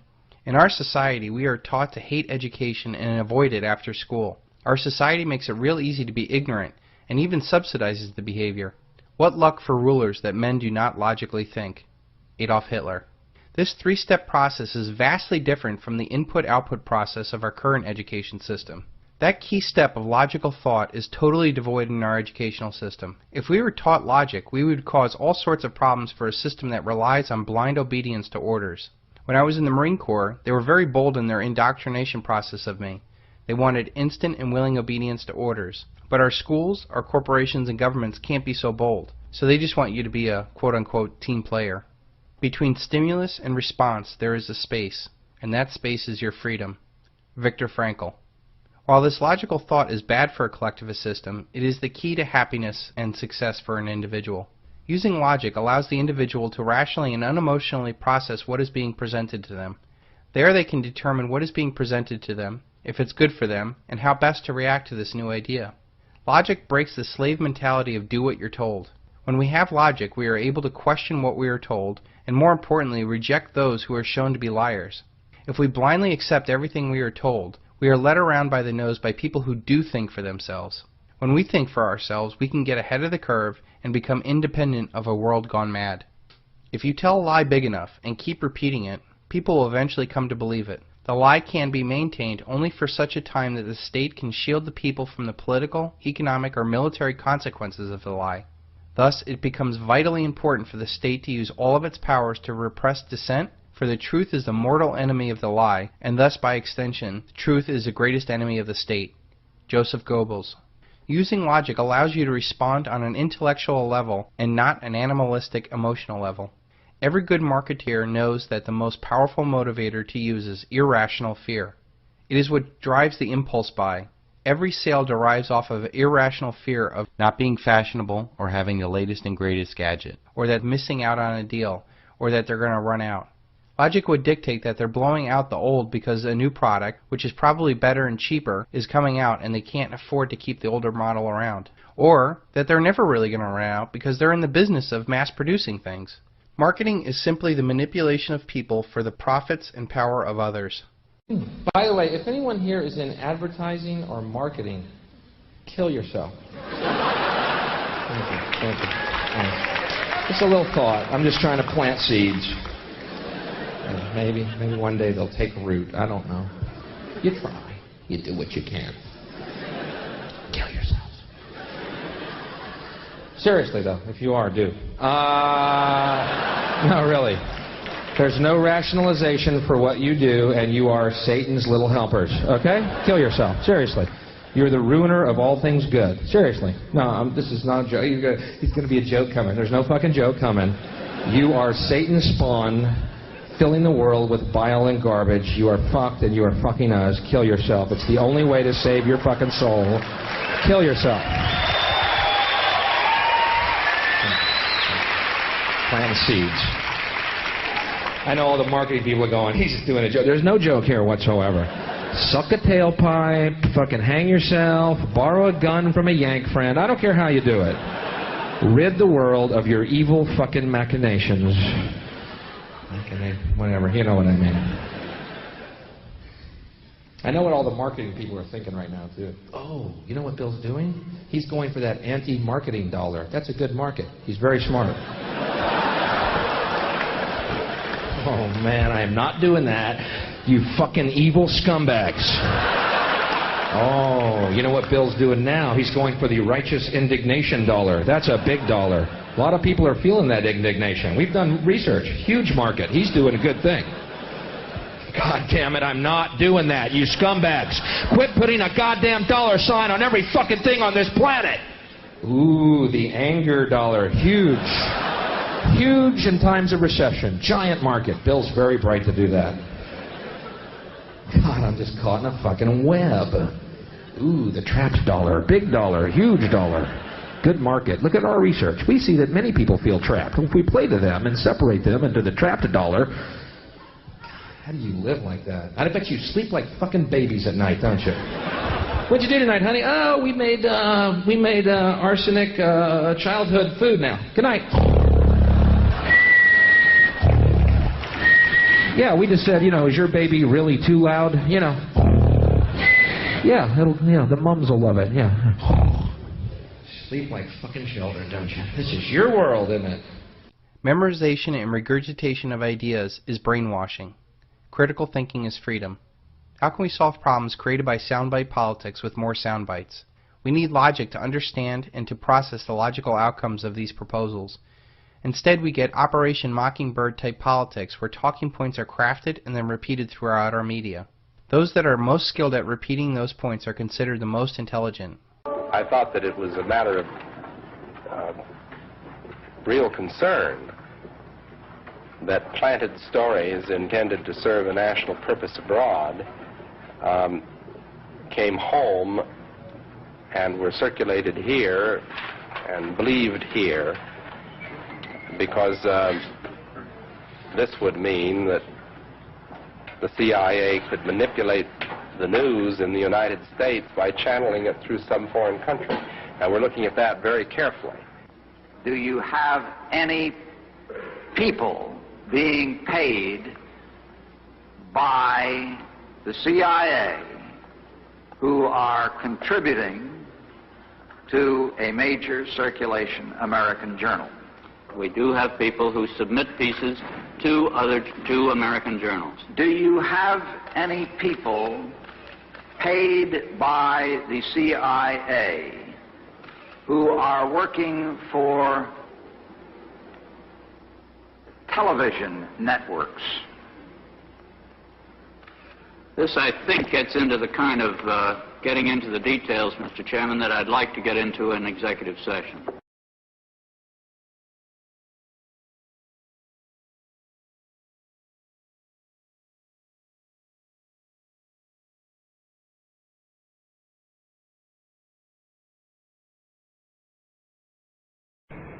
The slave mentality revolves around a two-step thinking process, input and output.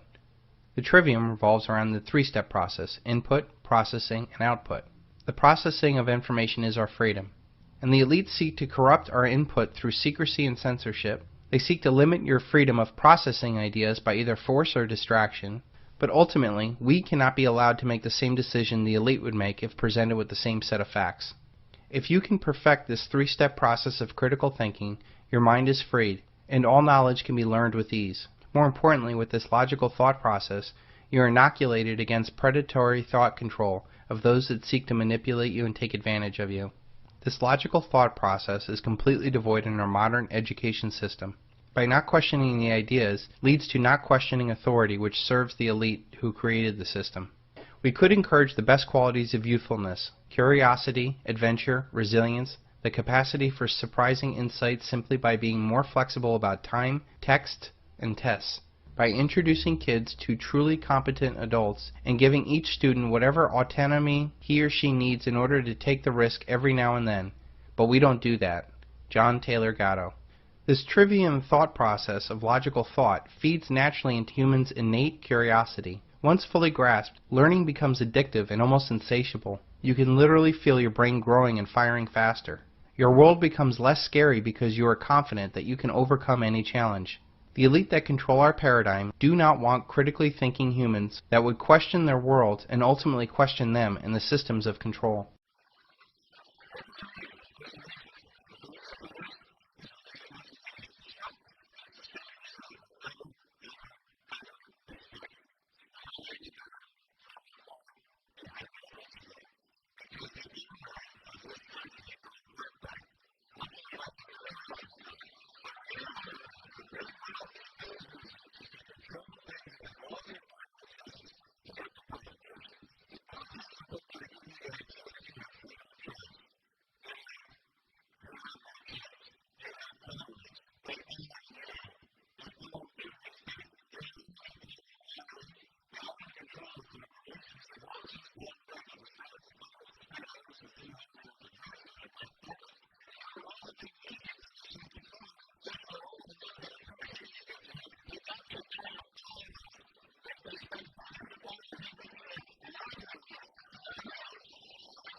It ain't what you don't know that gets you in trouble. It's what you know for sure that just ain't so.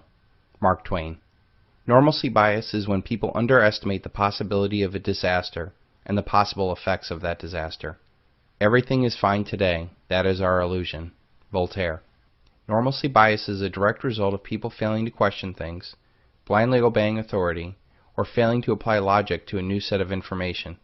This ignorance is bliss mentality is so dangerous during times of upheaval as they fall into a false sense of security. This leads to no urgency to take massive dramatic action in the face of crisis. History has shown over and over again that just when things seem so peaceful, it is only because that they are so controlled. This is a natural precursor to things exploding out of control. The worst lies are the lies we tell ourselves. We live in denial of what we do and even what we think. We do this because we're afraid. Richard Bach. Normalcy bias is not only true on a personal level, but on all levels of society. This is a major cause of systemic failure, since those that are in power assume that they are masters of the universe and that everything is fine. Normalcy bias is the idea that since disaster has never happened, it will never occur. Or in the case of those who own our paradigm, they believe that they have the power to manage disaster with the power of the media, military, or the printing press. The problem of the crisis we are going to face is going to be unlike any other in human history, with the worldwide, mathematically inevitable collapse of currencies and paper assets. Those that are in power think that it's going to be another 2008, and that if they just print enough money, they can get their way out of anything. The money that they're going to print will actually cause the major shift in paper assets. The people this time around will realize that they cannot trust anybody. The markets are rigged, segregated brokerage accounts are stolen, titles on properties are unclear, and most importantly, the currency in which all these assets are measured in has terminal cancer. This will result in quadrillions of paper assets trying to rush into anything that's real. This rush of digital fiat cash into anything that's real will result in the system being broken. Those that are holding any real assets at the time of the crisis will eventually not accept any paper for their real assets. When this happens, it will disrupt every aspect of your life and neuter any control that the elite may have over the situation. This normalcy bias also has dramatic effects on the people even after a new reality smacks them in the face. People with a normalcy bias will have an incredibly hard time reacting to a new reality. They will not be able to question what they see with their eyes with logic. They cannot believe that they or those that were in power were so wrong. They will waste precious time dealing with the fact that they were so wrong, and this often results in self-destructive behavior. As people do come to terms with this new reality, it will naturally lead into the anger phase of the awakening, where the emotional response from those that are completely unprepared will override any logical response from the elite or anyone else for that matter. I must not fear. Fear is the mind killer. Fear is the little death that brings total obliteration. I will face my fear. I will permit it to pass over me and through me. And where it has gone past, I will turn the inner eye to see its path. Where fear has gone, there will be nothing. Only I will remain. Frank Herbert. The individual is handicapped by coming face to face with a conspiracy so monstrous he cannot believe it exists. The American mind simply has not come to the realization of evil which has been introduced into our midst. J. Edgar Hoover. Cognitive dissonance is an uncomfortable feeling by holding two contradictory ideas simultaneously. This usually manifests itself in the difference between how we think we should act and how we actually act. The person that goes to church and does all the prayers and sings the songs the loudest might think of themselves as a good and holy person, but after church, if they get in the car and yell and slap their kids, there would clearly be a dissonance between how they think they are and what they are. This will result in an uncomfortable feeling called cognitive dissonance. The typical Republican is pro-life and talks about the sanctity of life, and yet usually there are the ones that support the war machine that spreads death throughout the world. The typical Democrat opposes war and talks about how innocent civilians are lost in barbaric wars, and yet they are also the same people that support abortion. Both of these groups hold contradictory ideas as truths that they feel are worth fighting for. If life is truly sacred and needs to be protected, then Republicans should be pro-life and anti-war. If humans have the right to kill each other and impose their will upon others, then abortion and war are one and the same. The result is that we have millions of people holding these contradictory ideas, and yet if they really thought about it, they would not be able to move on. We see this in every election cycle when we think that there's somehow a difference between the Democrats and the Republicans, when every single fact points to the stark realization that there is no difference between the two parties on the most important issues. More debt is created by a privately held central bank to fund more spending, to create more wars, to secure more resources, to create larger corporate profits, to ship more jobs overseas, to destroy the middle class, to create a police state, to control the whole game. Nothing in my lifetime, no matter who has been in the White House or Congress, has ever challenged the way our paradigm operates. And yet we still feel some need to vote. The foundation of all mental illness is an unwillingness to experience legitimate suffering. Carl Jung. People are predisposed to thinking that they are correct, despite evidence to the contrary. If a kid fails a test, he might say to himself that he's smart, and he'll justify it by saying that he's just not a good test taker, or the teacher didn't like him. People who smoke might think of themselves as a smart person that makes good decisions, and yet they're actively increasing the risk of getting lung cancer. Dissonance is also magnified by how much that person suffered to attain that idea, or how much he is personally invested in that belief. A singer tries out for American Idol and is laughed out of the audition for singing horribly, will leave the audition and most likely blame the judges, or their choice in music, or that they didn't get enough rest.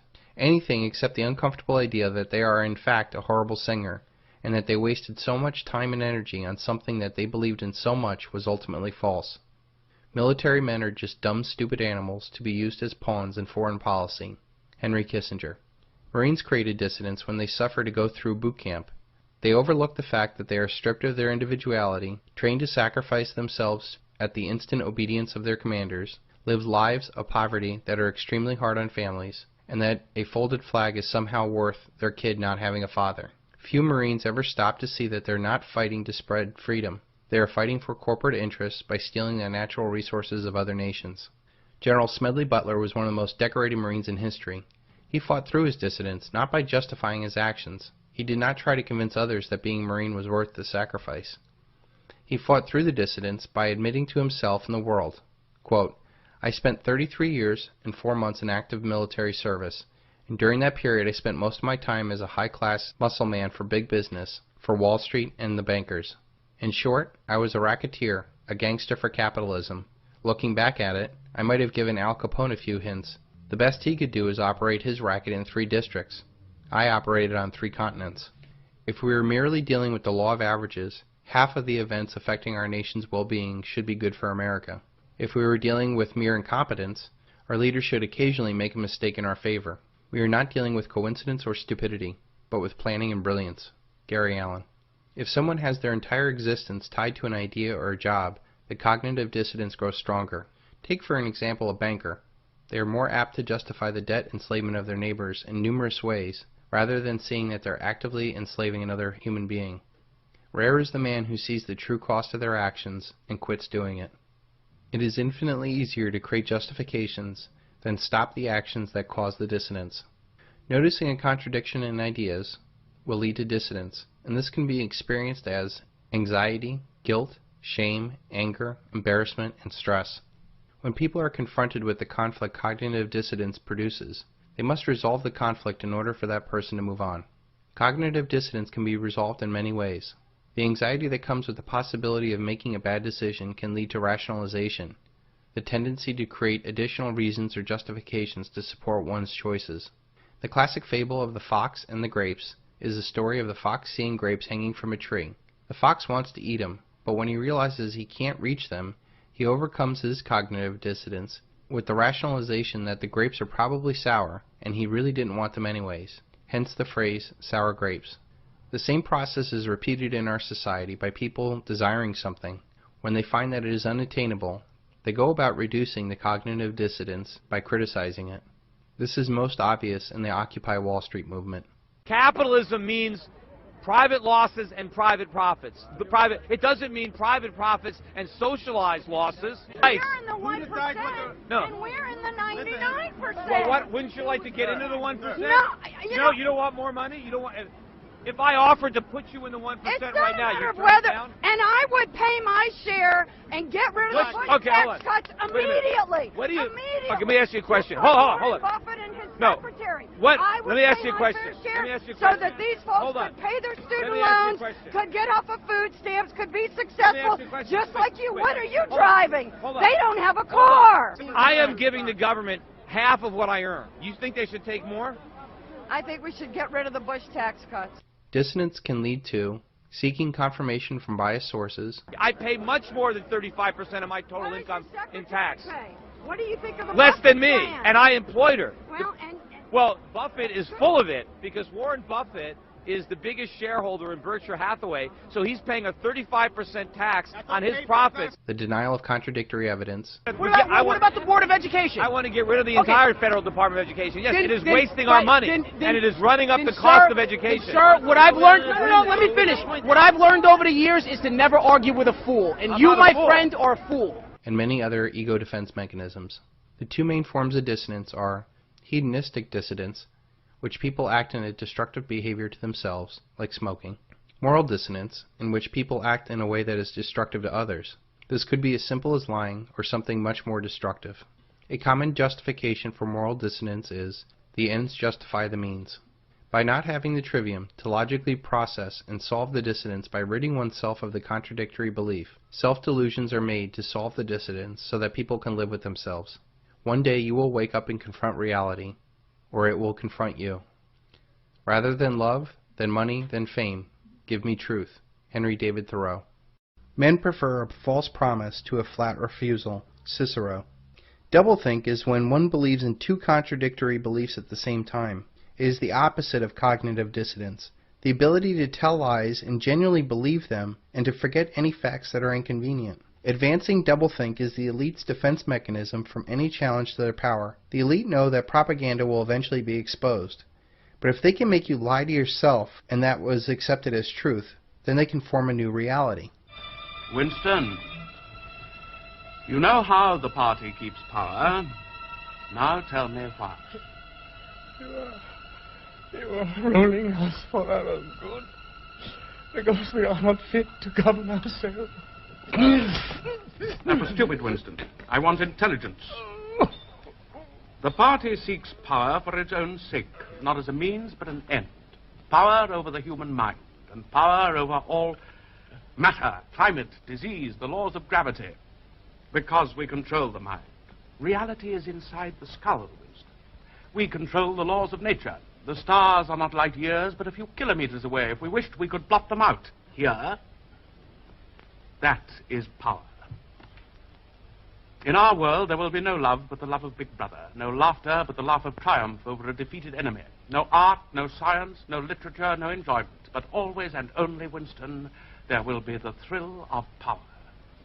If you want a picture of the future, imagine a boot stamping on a human face forever. Doublethink produces an intellectual blindness to a contradiction. Doublethink is simply spinning a story to make the government look good by deliberately lying, but then simultaneously believing the new story as exactly how it happened. Most Americans would look at Baghdad Bob and laugh, knowing that what he is telling you is a lie. And yet we believe these same lies just because they come from our State Department. Think about how the Iraqi citizens would look at Baghdad Bob being the spokesperson for one of the most tyrannical regimes in the world. And yet the typical Iraqi would probably look at us and think that we're crazy for believing our politicians. This doublethink is done not only to mislead the populace, but more importantly those that work for the government. This is important because if the regime participants suddenly get conscious or change consciousness, the whole system would collapse because nobody would be there to run the system. An example would be just the military. They have to believe that they're fighting for freedom, but in reality what they're doing is enslaving populations for private profit. The people can always be brought to the bidding of its leaders, tell them that they are being attacked, and denounce peacemakers for a lack of patriotism and for exposing the country to danger. Hermann Göring. Everything the state says is a lie, and everything that it has is stolen. Friedrich Nietzsche. If you tell a lie big enough and keep repeating it, people will eventually come to believe it. The lie can be maintained only for such time as the state can shield the people from the political, economic, or military consequences of the lie. It is thus vitally important for the state to use all of its powers to repress dissent, for the truth is the mortal enemy of the lie, and thus by the extension the state is the greatest enemy of the truth. Joseph Goebbels. We are an empire now, and when we act, we create our own reality. And while you're studying that reality judiciously as you will, we will act again, creating other new realities, which you can study too, and that's how things are going to sort out. We're history's actors, and you, all of you, will just be left to study what we do. Karl Rove. The Nazi theory specifically denies that there is such a thing as the truth. The implied objective of this line of thought is a nightmare world in which the leader, or some ruling clique, controls not only the future but the past. If the leader says of such and such an event, it never happened, well, it never happened. If he says 2 and 2 are 5, well, 2 and 2 are 5. This prospect frightens me more than bombs. George Orwell. Think about how many lies the elite tell us, and yet we come to accept them as the truth. Does anybody believe the government unemployment numbers? Does anybody believe in the strong dollar policy, or that inflation is really low? Does anybody really believe that we are the land of the free and home of the brave? People will accept lies if their lives get better. As their lives get worse, they will inevitably ask questions. And as their lives disintegrate, they will start looking for both answers and suspects. Mike Rupert. In a world of universal deceit, and an emperor not wearing clothes, it is time to tell the truth. We will know our disinformation program is complete when everything the public believes is false. William Casey, director of the CIA, in his first address to his staff in 1981. Everything is fine today. That is our illusion. Voltaire. Negative indoctrination is obvious in all personally abusive relationships. If a woman is in an abusive relationship with a man, that man will break the will and self-esteem of that woman, cut her from any support so that she becomes hopeless and powerless. This is done for the most part by mentally abusing the person, by telling lies over and over again about their looks or mental ability. These lies then sink in, and the fight is finally over when the person starts saying these things about themselves. Words do hurt harder than fists, especially when those words are repeated in the victim's head for the rest of their lives.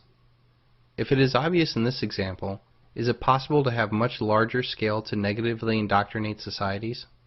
If you actually read the lyrics from Santa Claus is Coming to Town and get past the childish nonsense, the underlying message of that song is to fear authority, don't question or complain, live up to the authority's expectations and not your wants and desires, and that the authority is omnipresent in tracking you. What are we teaching children with this? Santa Claus is the first lie we tell our children. It is an illusion that we actively play in our society, and he is everywhere. Societal illusions are passively spread when people don't talk about the reality. Santa is a very obvious example. To the child, Santa is very real. The child cannot mount a logical defense to the propaganda, and therefore it is accepted as truth. Think about the process for that illusion to become reality in a child's mind. An authority figure tells you a story.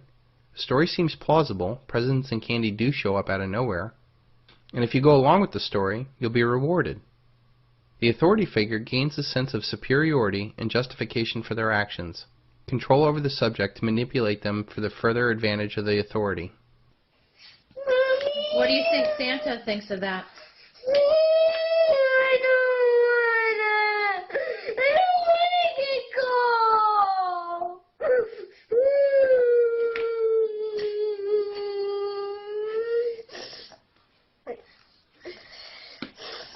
Are you nervous now about Christmas? Yes.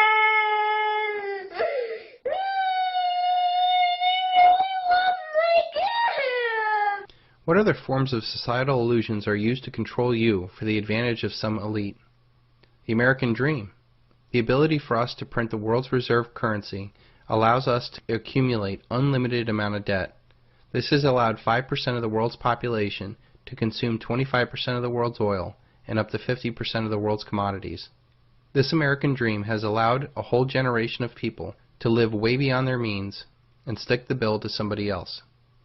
It is not who votes that counts, it's who counts the votes. Joseph Stalin. How about the societal illusion of our vote actually counting? We have meaningless choices in candidates, we have a controlled media, real debate is actually limited to within the paradigm, outsiders are marginalized, and there's obvious voter fraud. The societal illusion of freedom of the press. With such concentration of media power, and the people that own and control those media conglomerates so tied into the current paradigm, is there any wonder why we do not get any real choice? The societal illusion of equal justice. Why is it a young black man smoking marijuana gets more jail time than bankers who rob and steal the wealth of the world? Even the very basis for our society, the dollar. The illusion is that it's actually money, when in fact it's just a future claim on real tangible wealth, and has no intrinsic value. Religion is regarded by common people as true, by the wise as false. and by the rulers as useful. Seneca. Religion is one of the oldest forms of control in society. Sometimes it's actually stronger than nations. In Christianity alone, there are 38,000 denominations in America. Which one is the true God-chosen one? The Mayan elite used their knowledge of the solar cycle to manipulate the masses. Through religion, the elite manipulated the masses to have them sacrifice their labor, assets, and lives for the betterment of those in charge. Do your thoughts serve to free you, or simply to make you freely serve? Or how about all these classic modern American illusions? That deficits don't matter. Housing prices always go up. We can spread freedom with force. You can get something for nothing. We no longer need to manufacture things. Savings and capital investments do not matter. The rest of the world will continue to take our IOUs. That somehow American labor is intrinsically more valuable than foreign labor. One generation can consume and stick the bill to the next generation. Or how about the virtues that made America rich and powerful are no longer required to keep her rich and powerful. In times of universal deceit, telling the truth will be a revolutionary act. George Orwell. There are only two kinds of people in this world, those that want to be left alone and those that just won't leave you alone. For the most part, we do our best to figure this life out by exploring different avenues to find happiness. This may develop in religious pursuits or career paths. We search for people to love and to hold, to make our limited time here on earth the best that it can be. Happiness is the reward we get for living to the highest right we know. Richard Bach. In order to find ourselves, we need to be free to find things that will make us happy. We must have the ability to try different things, jobs, hobbies, friends, and lovers. Having the freedom to fail is crucial to becoming who you are meant to be. The important thing is that no one else on earth, including you, or even your most well-intentioned parents, knows what that will be. It is impossible to know what will make every person happy, so it's useless trying to tell others what will make them happy. Even if you do have the answer for them, it might not be the right time for them, or they must learn other lessons on their own. The key is we need to have the freedom to have our own pursuit of happiness. If you love something, set it free. If it comes back, it is yours. If it doesn't, it never was. Richard Bach. Instead of the thousands of ways that we can divide ourselves as humans, we can easily divide all of humanity into two basic worldviews.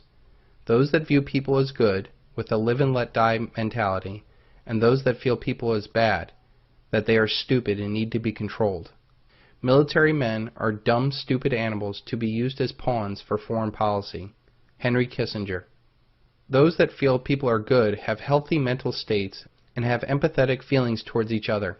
They come from a caring environment and have had healthy relationship with others. They possess the ability to feel the emotions of others. This feeling is what we experience when we feel something with music or art. We resonate deeply with it. This deeper connection extends all the way into our nature and our spirituality. When we connect on a deeper level with art, other people, or nature, we might feel a chill up our spine. That is a physical experience when we resonate with something deeper and truer than ourselves. This connection is one of the biggest factors in what makes us human. Those that feel people are bad are most likely hurt souls that have low self-esteem and believe that others are going to hurt them. They are projecting their image of themselves or former abusers onto the rest of society. The result of this abuse is that they are emotionally shut down from others so that they can never get close to being hurt again. They lack empathy and do not understand what all the fuss is about when people express emotions over other people, pets, or art. Because mankind is intrinsically wicked, he has to be governed. Such governance can only be established, however, when men are united, and they can be united against other people. Those that are fit to rule are those that realize that there is no morality, and that there is only one natural right, the right of the superior to rule over the inferior. The people are told what they need to know, and no more. Leo Strauss. There are two basic views of the world. People are good or people are bad. Using these two worldviews, it's easy to see the same thing as two different things. With these two basic views of the world, there are different ways of looking at the same thing. People, for example, by a good person might see them as friends and neighbors. By a person who views the world as bad, will only see them as consumers or voters. Good people will see motivation of others as their needs. Bad people will see it as their desires. Good people will see people's thoughts as rational. Bad people will see other people's thoughts as irrational. Good people will see people's feelings as sympathetic and caring. Bad people will see these feelings as selfish. Good people will see people's states of mind as mentally stable. People who see bad people will only see them as psychopathic. Good people will see other people's pursuits as inner peace. People who view people as bad will see their pursuits as only to buy happiness. People who view people as good will see that their neighbors have the ability to govern themselves, whereas people who see other people as bad see the need for an elite to rule the masses. And ultimately, people who view other people as good, people have the power to be themselves. And people who feel other people are bad view that they cannot be trusted and must be controlled. The most important concept of these two views of the world are that people see others as they see themselves. Those that feel people are bad and act like animals and that they need to be controlled most likely are the ones that act on unempathetic animal instincts to dominate their fellow man. Ironically, they are the only ones that need to be controlled, for they are social predators that are preying upon an unsuspecting society.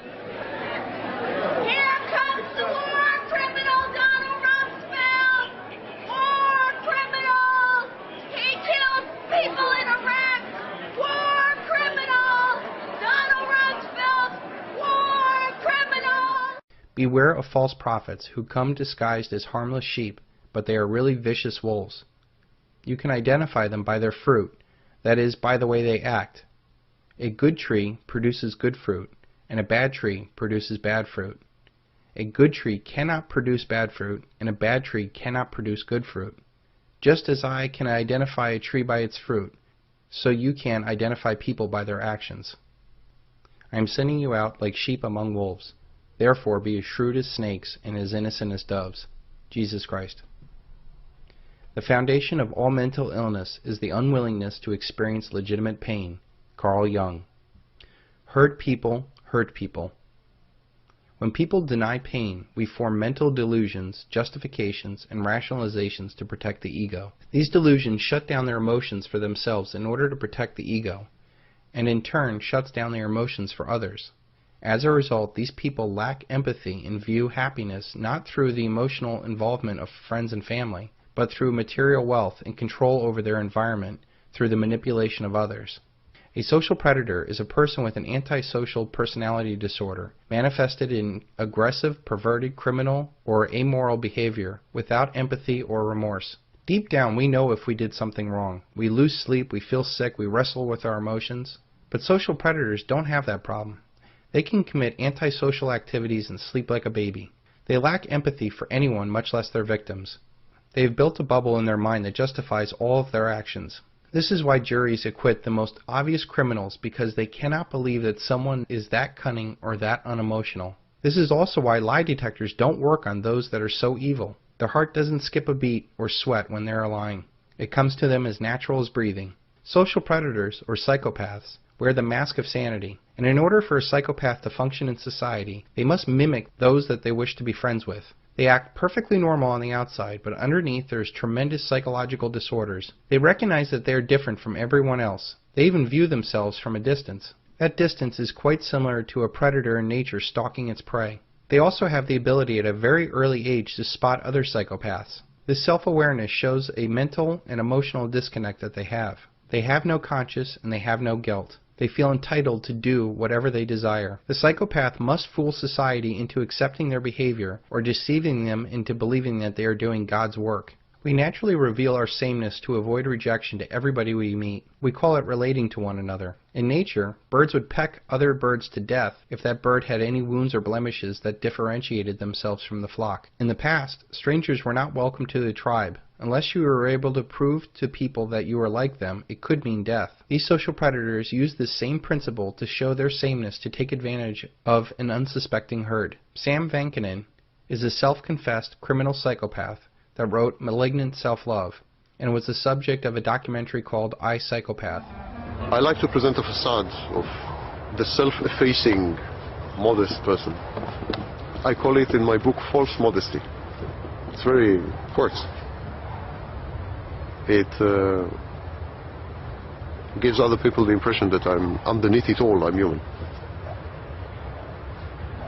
You are human, aren't you? I firmly believe that you want to believe that, yes. Firmly believe it. The vast majority of psychopaths, like an iceberg, are under the water. And like an iceberg, they are inert. They do nothing. They're just there. They torment their spouse by being unempathic, but they don't beat her or kill her. They bully co-workers, but they don't burn the office. You know, they are not dramatic. They are pernicious. Most psychopaths are subtle. They are more like poison than a knife. And they are more like slow-working poison than cyanide. How do you identify these psychopaths? Here's a checklist that you can use to identify the people that are in your lives and those in power. Do they have glibness, superficial charm?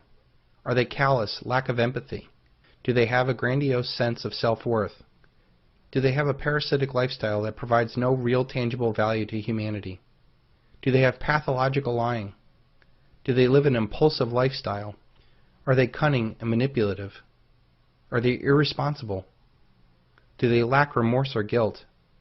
Do they have many transitory relationships? Are they emotionally shallow people? Do they show criminal behavior? Do they have the failure to accept responsibility for their own actions?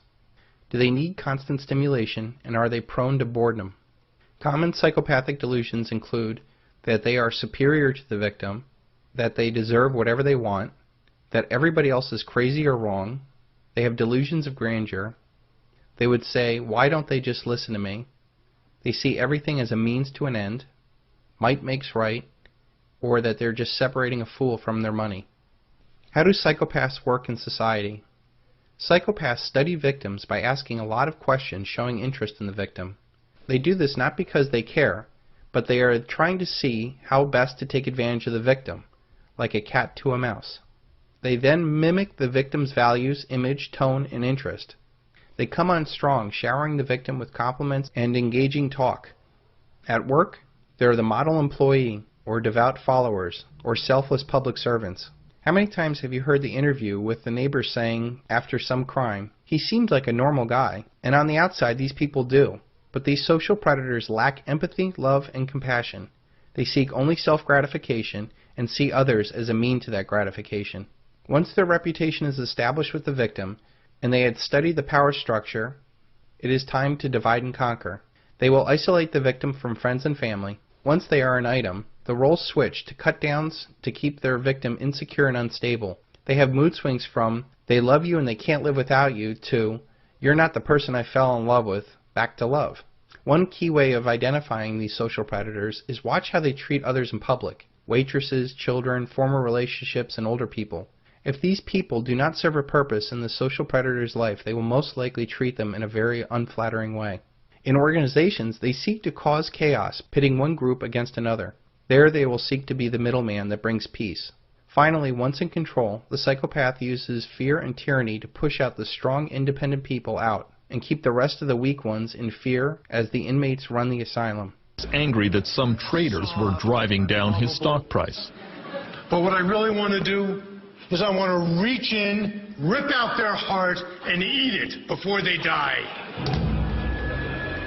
I think in the tape there's a sort of nervous laughter in the auditorium.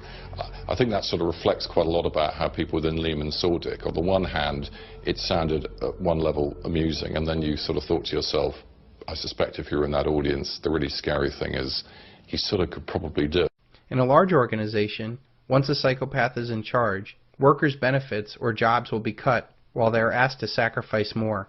They will be closely monitored and often reviewed. You're fired! On a national level, the threat of constant war, encroaching government power, and the end of justice makes people either despondent or creates other psychopaths. A nation of sheep always begets a government of wolves. Edward R. Murrow. It is dangerous to be right when the government is wrong. Voltaire. I am very fond of truth, but not at all of martyrdom. Voltaire. Power corrupts, and absolute power corrupts absolutely. Lord Acton. I reject that comment. I think that it is not that power corrupts, it is the corrupt that seek power. The ruthlessness in which the psychopath works best is a high-pressure, high-stake environment. Not having pity or remorse is almost a prerequisite to gaining any position of power. The elite use divide and conquer to split us along a myriad of lines of race, religion, ethnicity, socioeconomic backgrounds, or whatever. The only enemy to everyone is the psychopathic predator that preys upon societies. I feel understanding the psychopath is one of the most important things we can do in humanity. The collective influence of the social predator is directly responsible for all the pain in the world. If humanity identifies these people and they're shunned of their antisocial behavior in our own personal life and keep them from positions of power, we would have a world without evil. A very important concept to understand is that we do not have to fight evil. We only need to expose it. When people do start asking questions, the elite keep us focused on our differences. Race, religion, political parties, languages, ethnic background, social status, income, education. It is more commonly known as divide and conquer. The elite keep accentuating our differences to keep us looking down at the cause of our problems and not up at the architects of our problems. We should be focusing on our similarities. I bet if you were to spend a day with an Iraqi store owner, you would have more in common with that man than any of the elite that run our country. And yet we bomb the Iraqi store owner to benefit the elite. And I tried hard to be proud of my service, but all I could feel was shame. And racism could no longer mask the reality of the occupation. These were people, these were human beings. I've since been plagued by guilt anytime I see an elderly man, like the one who couldn't walk, who we rolled onto a stretcher and told the Iraqi police to take him away. I feel guilt anytime I see a mother with her children, like the one who cried hysterically and screamed that we are worse than Saddam as we forced her from her home. I feel guilt anytime I see a young girl, like the one I grabbed by the arm and dragged into the street. We were told we were fighting terrorists. The real terrorist was me, and the real terrorism is this occupation. Racism within the military has long been an important tool to justify the destruction and occupation of another country. It has long been used to justify the killing, subjugation, and torture of another people. Racism is a vital weapon employed by this government. It is a more important weapon than a rifle, a tank, a bomber, or a battleship. It is more destructive than an artillery shell, or a bunker buster, or a Tomahawk missile. While all those weapons are created and owned by this government, they are harmless without people willing to use them. Those who send us to war do not have to pull a trigger or lob a mortar round. They do not have to fight the war, they merely have to sell the war. They need a public who is willing to send their soldiers into harm's way. They need soldiers who are willing to kill and be killed without question. They can spend millions on a single bomb, but that bomb only becomes a weapon when the ranks in the military are willing to follow orders to use it. They can send every last soldier anywhere on earth, but there will only be a war if soldiers are willing to fight. And the ruling class, the billionaires who profit from human suffering, who care only about expanding their wealth, controlling the world economy, understand that their power lies only in their ability to convince us that war, oppression, and exploitation is in our interest. They understand that their wealth is dependent on their ability to convince the working class to die to control the market of another country. And convincing us to kill and die is based on their ability to make us think that we are somehow superior. Soldiers, sailors, Marines, airmen have nothing to gain from this occupation. The vast majority of people living in the U.S. have nothing to gain from this occupation. In fact, not only do we have nothing to gain, but we suffer more because of it. We lose limbs, endure trauma, and give our lives. Our families have to watch flag-draped coffins lowered into the earth. Millions in this country without health care, jobs, or access to education must watch this government squander over $450 million a day on this occupation.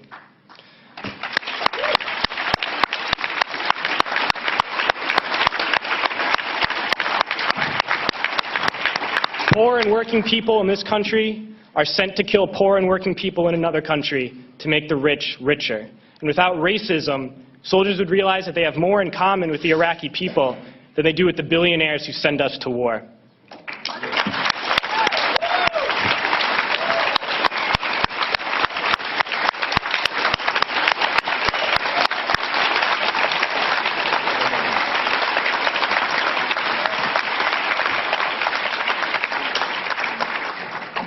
I threw families onto the street in Iraq, only to come home and find families thrown onto the street in this country, in this tragic and unnecessary foreclosure crisis.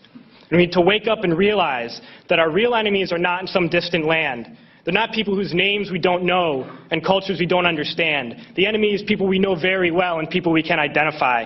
The enemy is a system that wages war when it's profitable. The enemy is the CEOs who lay us off from our jobs when it's profitable. It's the insurance companies who deny us health care when it's profitable. It's the banks who take away our homes when it's profitable.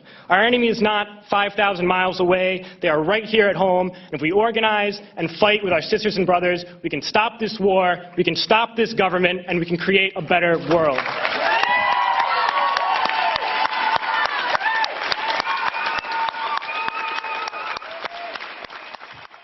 Where do these psychopaths go? For the most part, they gravitate towards positions of power, no matter how small. Low intelligence or low ambition psychopaths end up in a life of crime. Average intelligence or average ambition psychopaths look for local small positions of power, like a teacher, a DMV clerk, or a cop. In these positions, they have the power to control others and make themselves feel better by inflicting their will upon others.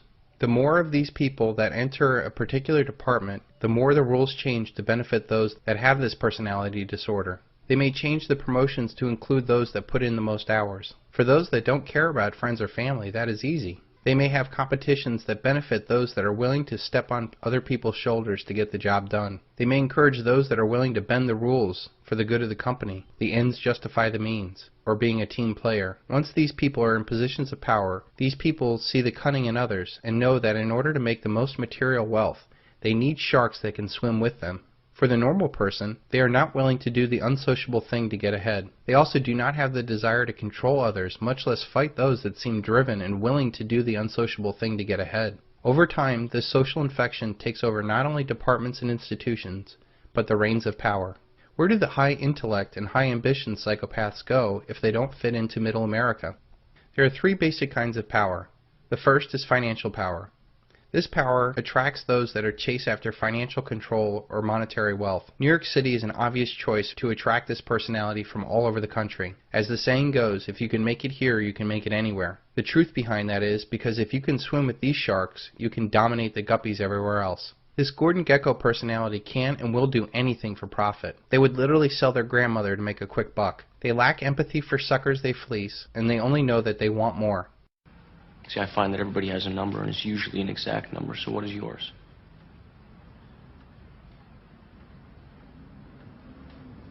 More.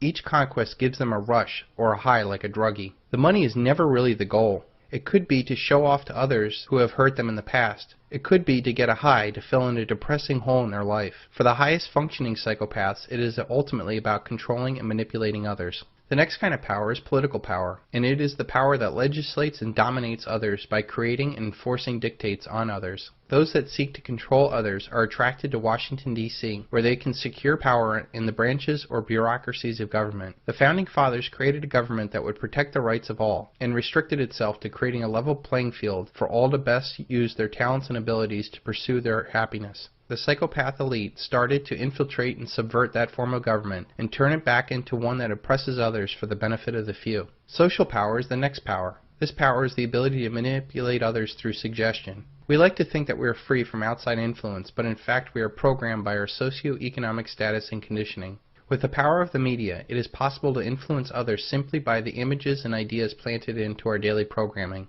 They don't call it television programming for nothing. What's success for you in this campaign? What's success? Well, to win is one is the goal. That's not going to happen. Do you know for absolute, or you want to bet your every cent in your pocket for that? Yes. This attracts everyone from the narcissist who flocks to Los Angeles in search of fame and fortune, to the psychopaths who want to manipulate and control others. This more subtle form of power includes predominantly the entertainment business in Los Angeles, but also the advertising and news business in New York. Increasingly, the computer and information technology in Silicon Valley, and also included in this social power. With this increase in infotainment, the failing social powers of academia and religion become less and less important. This power seeks to normalize psychopathic or unsocial behavior, which is evident in our increasingly lower entertainment standards. Look at every show on TV and the commercials that are run and ask yourself if this elevates humanity or seeks to break it down to make us weak, pathetic, narcissistic, easy manipulated consumers. The combined influence of these three powers gives rise to the final power, which we will cover later. The inevitable result of this devolution is that the true psychopaths that control the paradigm corrupt others to either follow in their path or become immune to the outrage as this becomes normalized. This negative feedback loop will not end until there is a societal crisis, and the inmates run the prison into the ground through looting of the once prosperous system. Political and financial crimes are white-collar crimes that get a different kind of justice than say, a kid smoking a joint. Social power rarely shows the consequences of immoral or antisocial behavior on the person or the victims. They never show the grieving families, dead soldiers, or dead civilians in war, and it masks the true costs of war while glorifying the killing in movies and video games. This psychopathic mentality naturally thrived in a paradigm of unlimited debt, cheap oil, and relative peace. One could afford to cut social ties and take from an ever-increasing pie. The reality of the dollar collapse, expensive oil, and massive decentralization will cause those that are most narcissistic and psychopathic to be shunned from society as their practices are purged from this new paradigm. The very parasitic nature of the psychopath leads to problems that they cannot solve. The only way that they can keep the host alive to feast off of is to convince the productive members of society to embrace their slavery, and in less advanced societies force productive members to serve.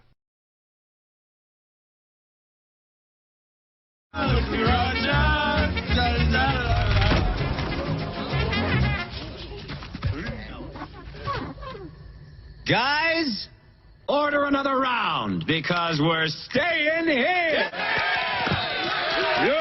What was I thinking going back to Ant? I mean, we just got here, and we have more than enough food to get us through the winter, right?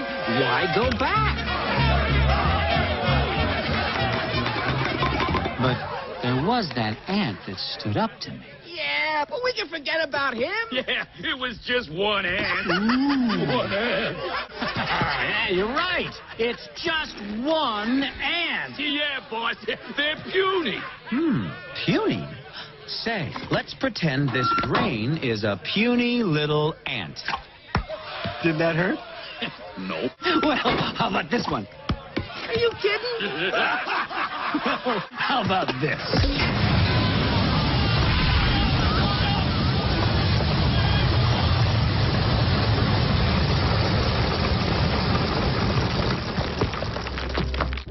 You let one ant stand up to us, then they all might stand up.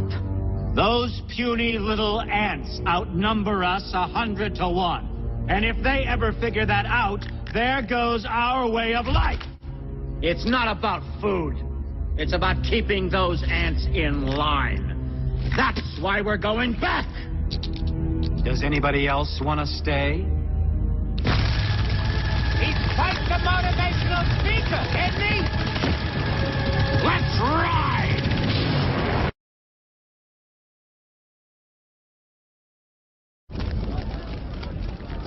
Okay, everyone out! Hurry! Where's Doc? Anyone seen Doc? Whose idea was this? Huh? Was it yours, princess? Just get behind me, girls. It'll be okay. Leave her alone, Hopper! The bird was my idea. I'm the one you want.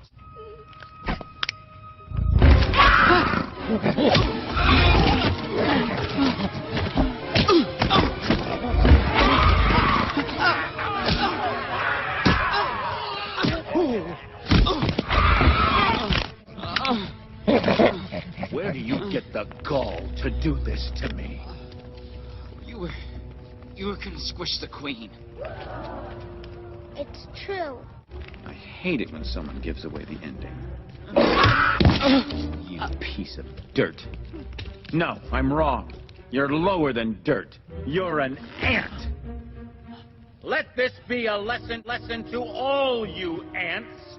Ideas are very dangerous things. You are mindless, soil-shoving losers. Put on this earth to serve us. You're wrong, Hopper.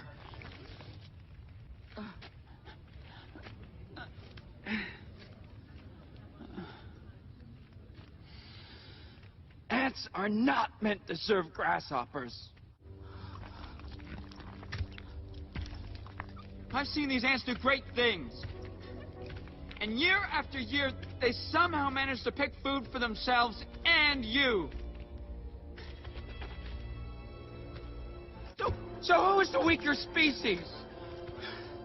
Ants don't serve grasshoppers. It's you who need us.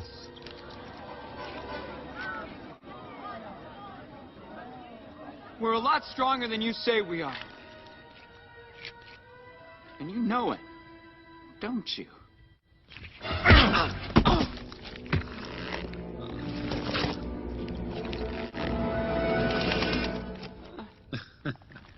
Well, Princess. Hopper, I hate to interrupt, but,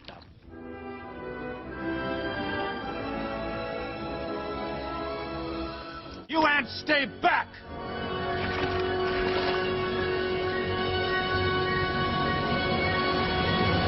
Oh, this was such a bad idea. You see, Hopper, nature has a certain order. The ants pick the food, the ants keep the food, and the grasshoppers leave. I'm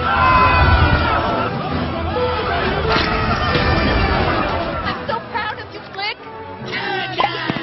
Where are you going? They're just ants!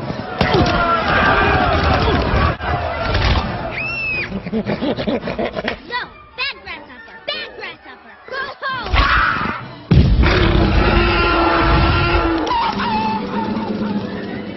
Yeah! Come back here, you coward! Don't leave! To the cannon!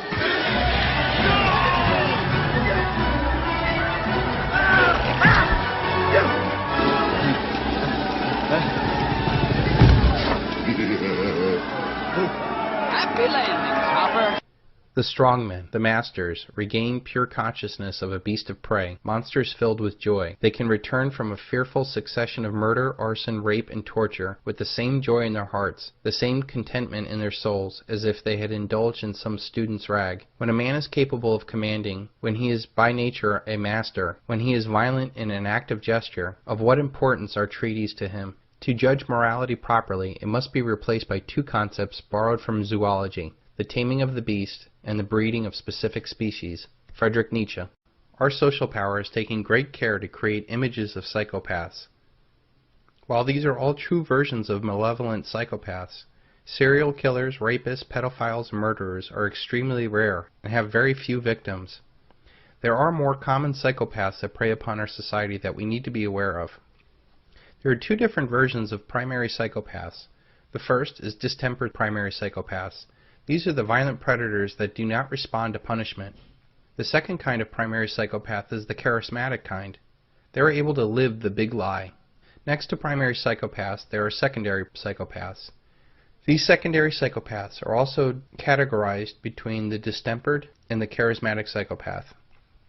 The distempered secondary psychopath is the risk taker, but it fears actually being caught. This distempered secondary psychopath is the risk taker that creates violence, but actually fears being caught. The charismatic secondary psychopath is able to tell the small lie and live with it. The common factor in all of them is that they are hurt or deranged people who seek control over others. They do not sense or care to sense others' emotions and actually get a high off of their antisocial actions. Despite what the media says, they exist in all cultures, races, and socioeconomic levels, very much like how left-handed people are dispersed throughout all levels of society. The media usually only has us focus on the lower-class violent psychopath to scare you. They never focus on the very real psychopath that is much more common. Just because they have a nice car and a nice job does not mean that you're not dealing with a psychopath. Psychopaths actually thrive in collective environments and are common at the top of most power structures, including corporate, government, and religious organizations. To the psychopath, the lie is their primary weapon. The lie is the justification in their head that they have the right to cause harm. The lie is what ensnares the victims. Lying is as natural as breathing for them. They have no physiological reactions when lying, like an increased heartbeat, sweating, or blushing. When caught in the lie, they just create more lies. There are different levels of psychopaths. The most common and benign form of psychopath is the narcissist. They are full of self-love to the point that they do not recognize emotions or feelings in others. They need a constant fix of adoration or attention, or they become angry or despondent. There are two types of narcissists: the sexual or somatic narcissist, obsessed with their looks, and that uses sex as a tool to get what they want. They can be health nuts, hypochondriacs, or sexually addictive people. They lead shallow lives and often fill the void with new thrills. The other kind of narcissist is the cerebral narcissist. They love their own minds. They are arrogant, condescending know-it-alls who talk down to you. They seek awards and recognition from their peers. Narcissists use others as a means to their own gratification and often dump those that no longer suit their needs. They always take and never give unless it is bait for something else they want. The victim is the next type of psychopath. Mostly female, this psychopath preys on the weakness they see in others: sympathy. They look weak and pitiful to garner attention and sympathy. The real reason is to lower the guard of the intended victim. They use sex as a hook to juggle multiple victims into tangled relationships. This is done to drain the victim of energy and money until they serve no purpose, at which time they just leave. Another type of psychopath is the con artist. They use their excellent lying capabilities to cheat others.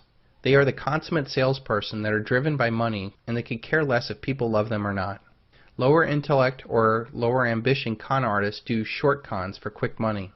Higher intellect and higher ambition con artists tell the big lie over long periods.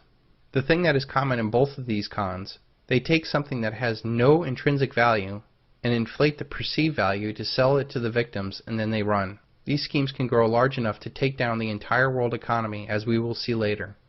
It is not Hannibal Lecter you should fear. It is the modern psychopath, like Bernie Madoff.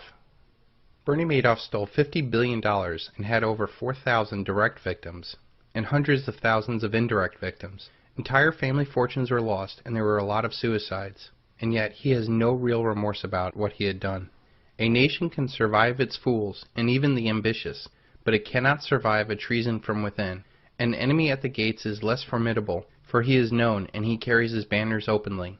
But the traitor moves among those within the gate freely, his sly whispers rustling through all the galleys, heard in every hall of government itself.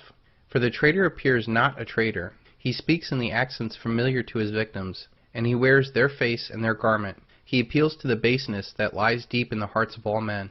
He rots the soul of a nation. He works secretly and unknown in the night to undermine the pillars of a city. He infects the body politic so that it can no longer resist.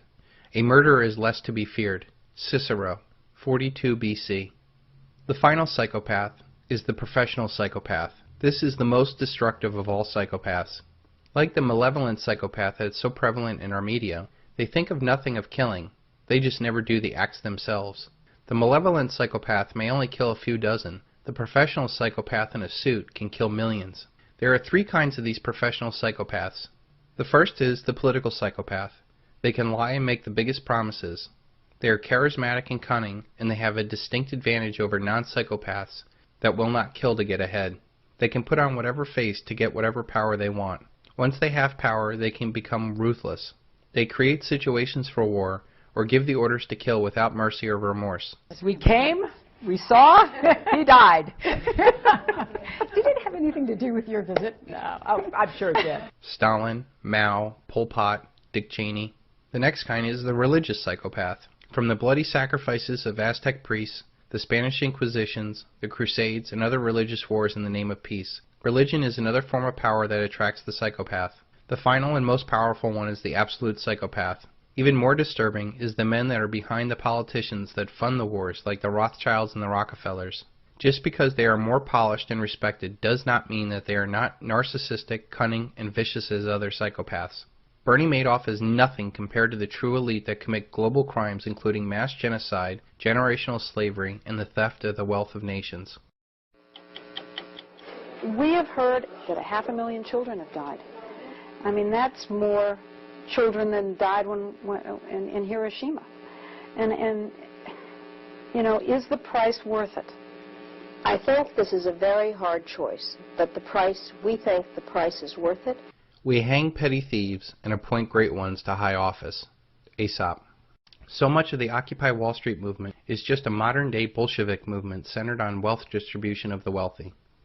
The cognitive dissonance of the Occupy Wall Street movement is palpable, as they criticize that which they do not fully understand, and ultimately fall into the same consciousness as those that they are protesting against. They want socialism to fight against fascism, which leads them right back into the Hegelian dialectic that the elite control. I seem to remember Germans and Russians fighting over that same false left-right paradigm of collectivism. What the new Bolsheviks of Occupy Wall Street don't see is that there is a collectivist power at the top of their desired outcome, and as George Orwell pointed out in his classic Animal Farm, some pigs are more equal than others.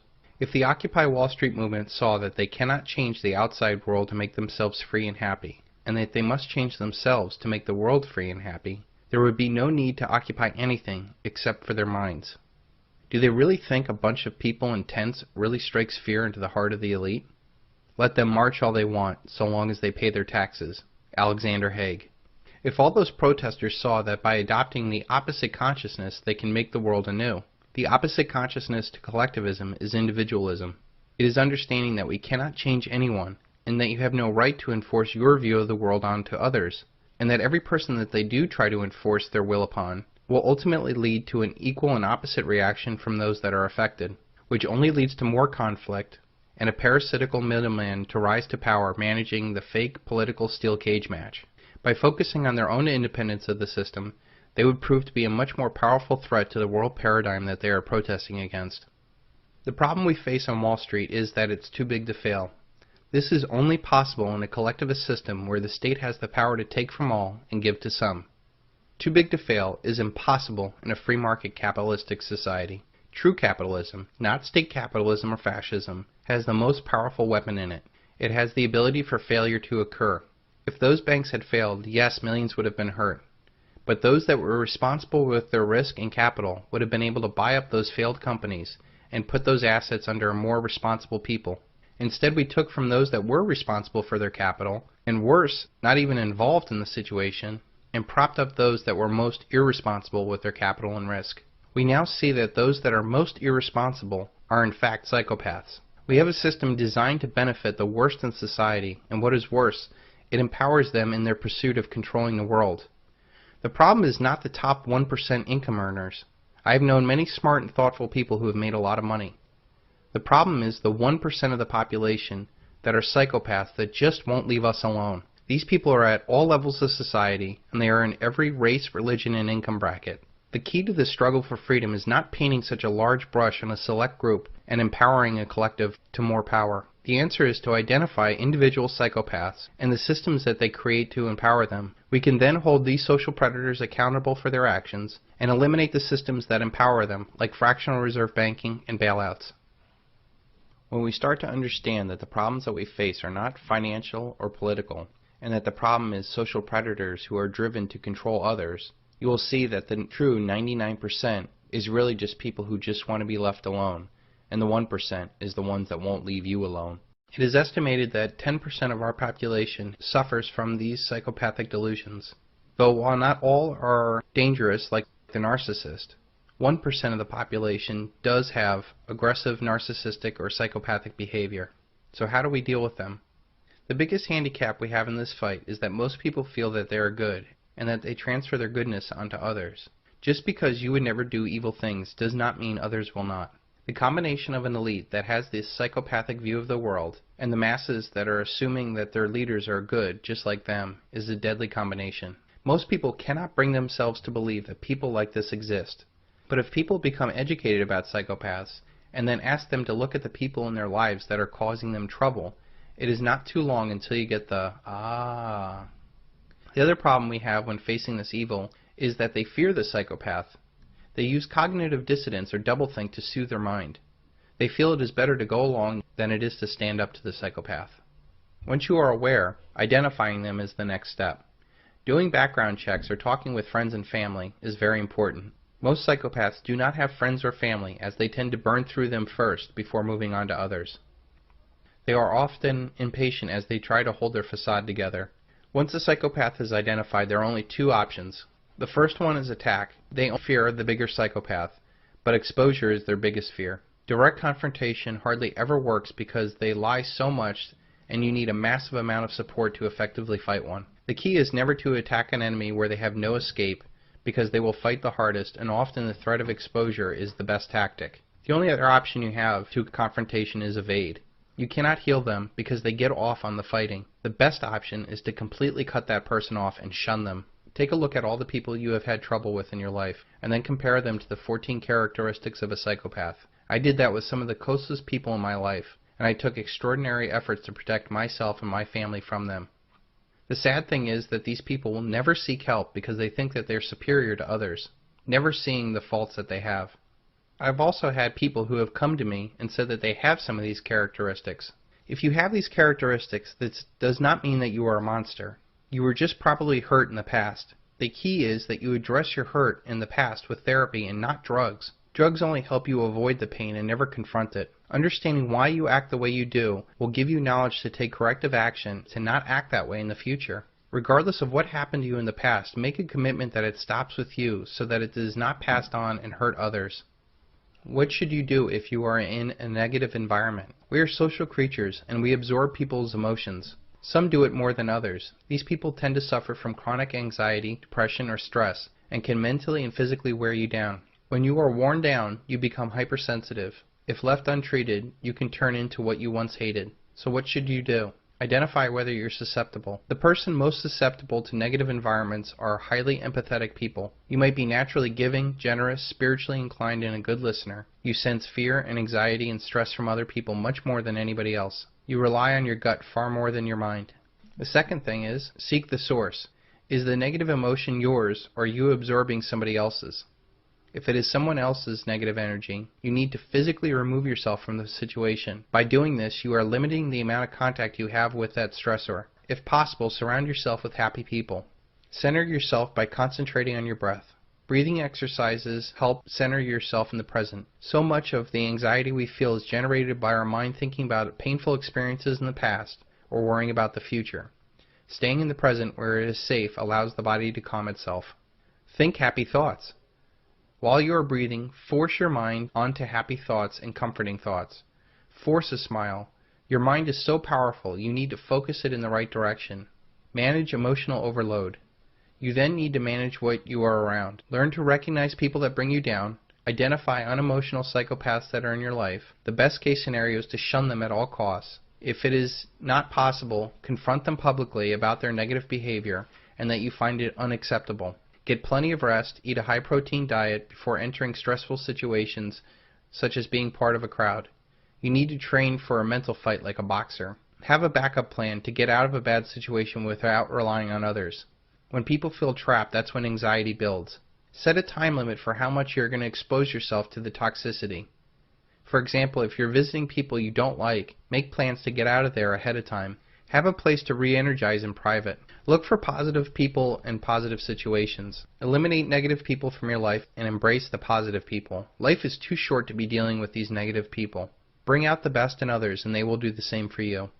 The best thing about fighting this evil is that we don't have to confront it, we merely need to expose it. There is no need of fighting to overcome this single tyrant. He is automatically defeated if the country refuses to consent to its own enslavement. The real challenge is to show people that the good that they think they are doing is actually evil. We never see the process of evil, the diluted path that allows people to build a bubble in their head to think that what they are doing is good. By pointing out psychopaths as they are, it takes away the glow that our society puts on them. They should not be allowed in your own personal life. They should be shunned at work for their psychopathic deeds, and they should not be idolized in the media, finances, and politics. Is it fun being a billionaire? Well, yes. Yes, I have to say it is fun being a billionaire, but it's hard work. But it's hard work.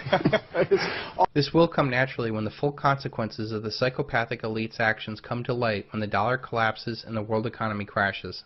A spiritual awakening will coincide with a new political and economic paradigm that will be decentralized. In a decentralized environment, people will need to have a good reputation in order for others to work with them. The truth will set you free.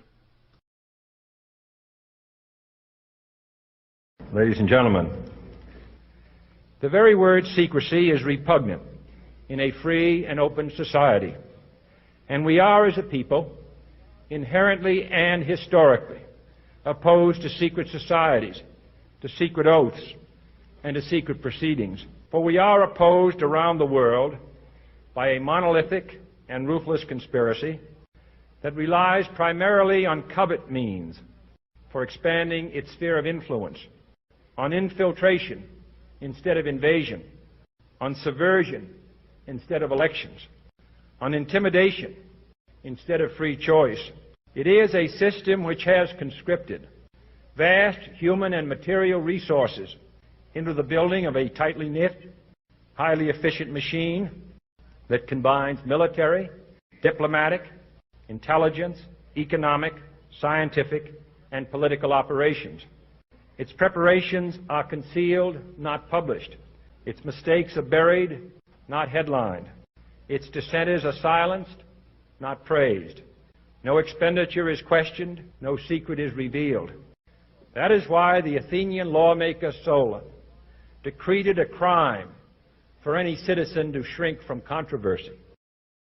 But I am asking your help in the tremendous task of informing and alerting the American people, confident that with your help, man will be what he was born to be, free and independent.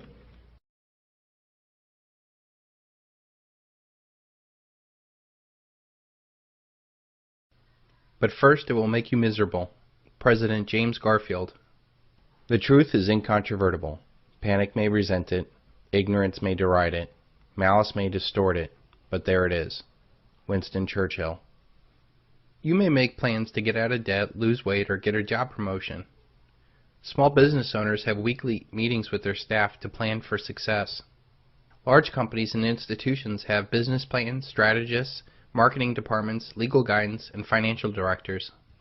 If it is in our nature to plan for success, why is it so hard to believe that powerful people might get together and have a plan to protect their interests? If you're not paranoid, you're just not paying attention.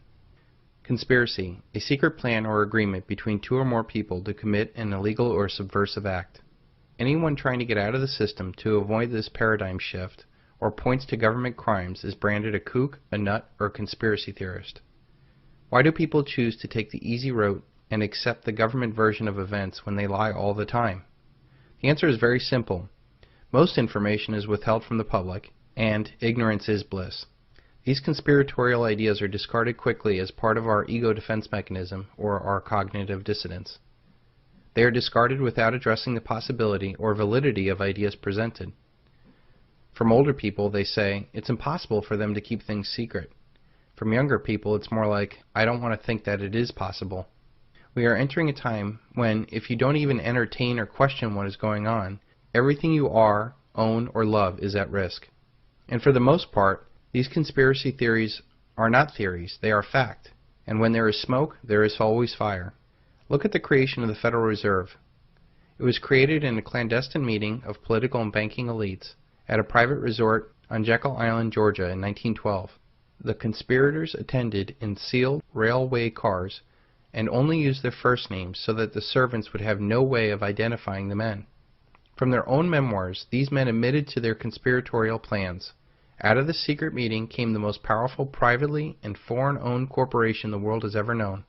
Through its control of our money, the elite that own the Fed control other banks, corporations, assets, media, politicians, militaries, and ultimately you. This one conspiracy is a fact and big enough and true enough for everyone to look under the surface of everything else.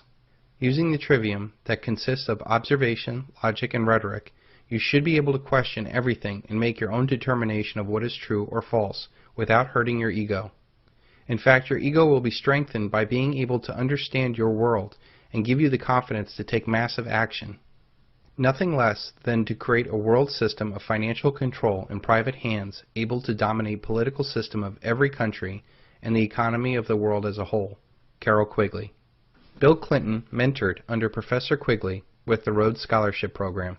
Professor Quigley's work centered on the existence of a permanent shadow government of powerful bankers and businessmen and government officials that controlled the agenda of our political life from behind the scenes. It was necessary for me to gain access to this inner circle in order to become part of that decision-making process that shapes our world. Bill Clinton, in a 1993 interview with The Wanderer. The elite's plan is very simple. More for them, less for you. We are supposed to think that all events are accidental or coincidental, and because of that, we should think that there's nothing that we can do about it. In politics, nothing happens by accident. If it happens, you can bet that it was planned that way. Franklin Delano Roosevelt. There is the story of a New England farmer with a small pond in his pasture. Each summer, a group of wild ducks would frequent that pond. Try as he would, the farmer could never catch one. No matter how early in the morning he approached, no matter how carefully he constructed a blind, or what kind of duck call he tried, somehow those crafty birds sensed the danger and managed to be out of range. Of course, when fall arrived, the ducks headed south, and the farmer's craving for a duck dinner only intensified. Then he got an idea. In the spring, he started scattering corn along the edge of the pond. The ducks liked corn, and since it was always there, they soon gave up on dipping and foraging for food on their own. After a while, they became used to the farmer and began to trust him. They can see he was their benefactor, and now they walk close enough to him with no sense of fear. Life was so easy they forgot how to fly. But soon it was unimportant, because now they were so fat they couldn't have gotten off the water even if they tried. Fall came and the ducks stayed. Winter came and the pond froze. The farmer built a shelter to keep them warm. The ducks were happy because they didn't have to fly. The farmer was especially happy because each week, all winter long, he had a delicious duck dinner. That is the story of America's Great Depression and our future. Wild horses used to roam the countryside free and independent. The same process man used to domesticate the horse is the same process the elite have done to enslave humanity. Thinking is the hardest work there is, which is probably the reason why so few engage in it. Henry Ford. One of the greatest challenges to becoming totally free is to be able to think independently from everyone else. You know instinctively no one cares about you as much as you care about yourself. Yet we constantly listen to others about what is best for us instead of thinking about what is best for us. That is because we live in a world where everybody tells you what to think, but no one tells you how to think. We are blasted every day with advertising, financial sales pitches. Sometimes you wish people didn't agree with you all the time. At MF Global, we tell you what's good for you. Political media propaganda, religious dictates, and more social pressure to conform. Most of our lives we do not make any real decisions. We just kind of fall into a routine. You see, when you really don't think, you leave your mind open to people who do think. The real and most often unnoticed danger is a class of predators manipulating societies for their own selfish benefits. If you go along to get along and not think outside of the box, you risk being caught in the undertow of a doomed society or worse. There is a lot of money and power derived off of having a sucker born every day. Our elite molds societies by educating people just enough to run the machine, but never enough to ask if this is the best machine for us. Think about it. Our controlled school system teaches sex, drugs, and multiculturalism in the 3rd, 4th, and 5th grades, and not even how to balance a checkbook by high school. The elite system wants utterly dependent people to control for power and profit. They do not want fully aware people who can see through the mainstream media lies, the Wall Street Ponzi schemes, or federal abuses. They certainly do not want people educating others to our common plight of this illusion. Do your thoughts serve to free you, or simply to make you freely serve? Your thoughts are not your own. If you ever wonder why Americans are broke, depressed, and lifeless, look no further than whose thoughts they are thinking. If they are listening to the elite's financial conmen, they are constantly stripped of their wealth through a myriad of schemes. If they're listening to the elite's mainstream media, they're depressed about the national problems because they're too big and the experts say that there's no hope, or worse, hope is coming someday. If they're listening to the elite's medical community, they're hooked on psychotropic drugs. They will never get their fire back by tackling their life's challenges. The elite give us the illusion of freedom, but control all of the choices. The elite give us the choice of 500 cable stations, and yet the same message comes from every one of those channels. They give us aisles and aisles of food, and yet 90% of it is just corn and soy byproducts. They give us a choice of hundreds of political candidates, yet nothing changes because both sides are bought and paid for by the elite. They give you the choice of investment of stocks, bonds, and real estate. But when this all goes down, you will see that it's all part of the same illusion of the dollar. This paradigm is controlled by the elite, and if you don't think independently for yourselves, you cannot help but to be controlled, whether you know it or not. Every aspect of your life is monitored, regulated, taxed, and controlled, not for your betterment, but for the betterment of others. To do most high-paying jobs requires a certification or a license. That's a form of control. Most assets that you have or own outright are not yours. Try not paying property taxes on a home that you own outright, and I'll show you who the real owner is. All your communications are monitored and recorded. Now the federal government wants these records to be kept indefinitely. Do you think you own your 401k? Try getting your money out. Or how about the stocks that you own outright? The fact is, the DTCC, the Depository Trust and Clearing Corporation, owns all of the stocks that are traded. If you want to do anything to your home, you better get permission from the homeowner association or the local zoning board. All these examples, plus many, many more, have nothing to do with making your life better. They exist to create power, profit, and a parasitic life for somebody else. Let's take a more detailed look at this. Our entire life is a rigged game designed to keep us down.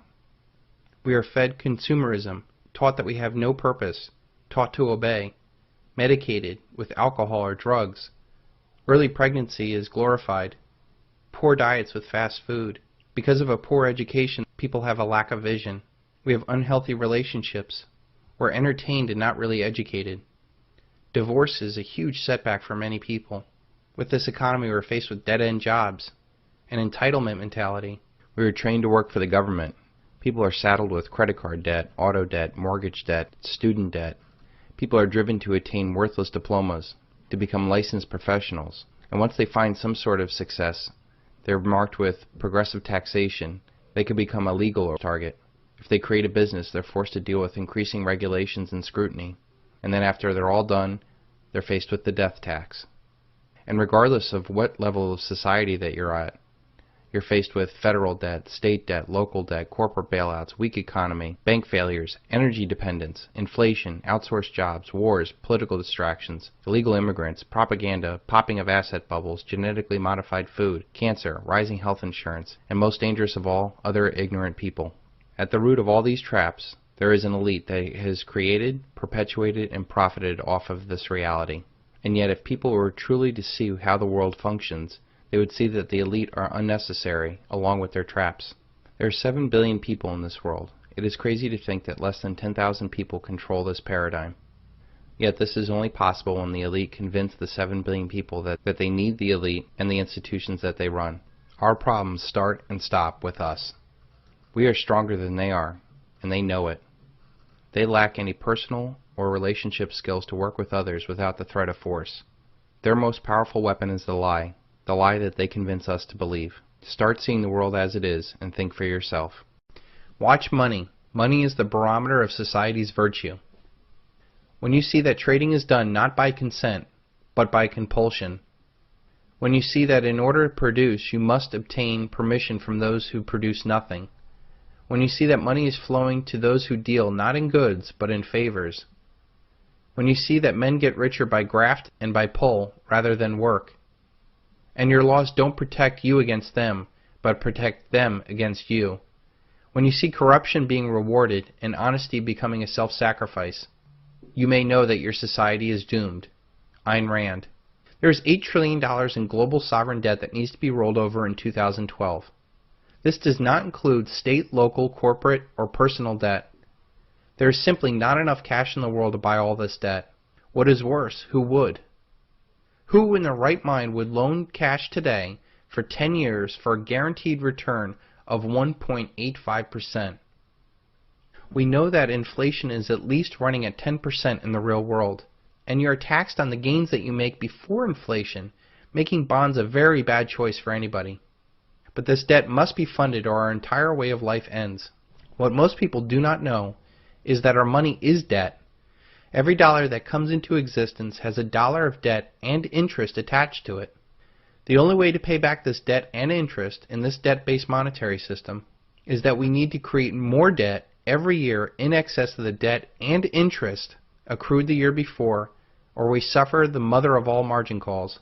There was a movie in 1981 called Rollover that highlighted what would happen if this debt was not rolled over. You have 21214 listed as a foreign exchange account. But you don't buy other currency with those dollars, you buy gold. But you have to do it slowly, because if anybody finds out what's going on, the dollar will drop and all the Saudi investments over here won't be worth shit. When the Arabs learn that word of what they've been doing is out, they may panic. Move a big chunk of funds too fast or the wrong way.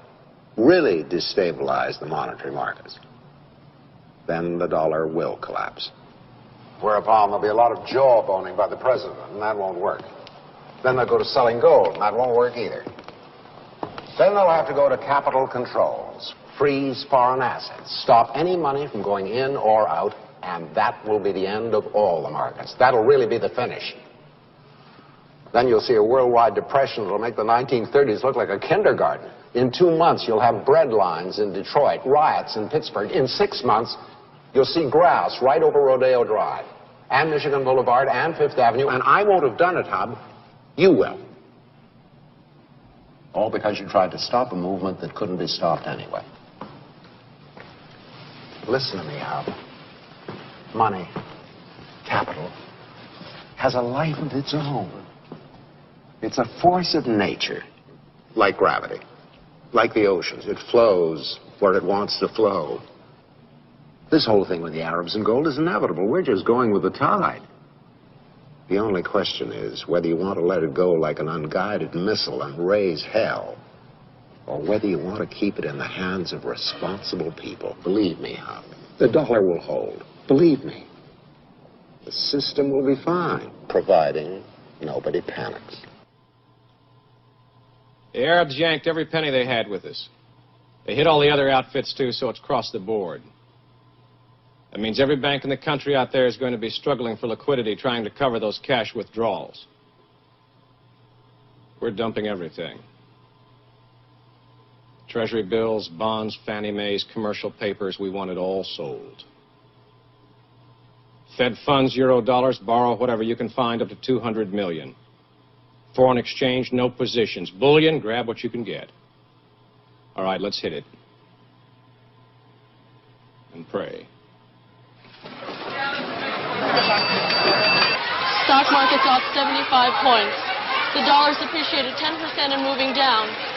They even yanked the euro dollar deposits that weren't due. Of course, New York is practically down the tubes, and gold just went over 2,000. But tonight, that'll be cheap. I get you at 55 million. I recorded the amount to 4 million.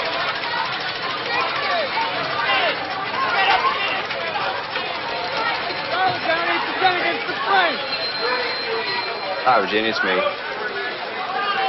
I want you to listen, and listen very carefully. As soon as you hang up, I want you to go to the closet, take a suitcase, and get to the bank. It began 8 days ago when a group of Arab investors withdrew billions of dollars from U.S. banks. That, in turn, started a chain reaction on the world money markets. Dollars, pounds, marks, francs, yen. Not one currency escaped. This scene outside a Manhattan bank was duplicated all over the world as people saw their life savings become worthless in a matter of hours. Good evening. I'm George Page in New York, and this is another in our series of reports on the world economic crisis. The growing paralysis of the industrial world has left millions without jobs, without money, and without hope. Crowds of unemployed poured into Washington yesterday. They stood in silent protest before the nation's leaders. At the same time, more than 1 million people packed St. Peter's Square, where the Pope urged calm and nonviolence. The Pontiff asked for prayers for world leaders, prayers and peace and reason. But the last 24 hours have been marked by growing protests and ever-increasing violence. Last night, demonstrators burned American currency in front of the White House, and attempts to put out the fires led to a confrontation with police. Every hour, from every corner of the globe, there are new reports of outraged crowds demanding action. A bankrupt world seems to be teetering on the very edge of anarchy.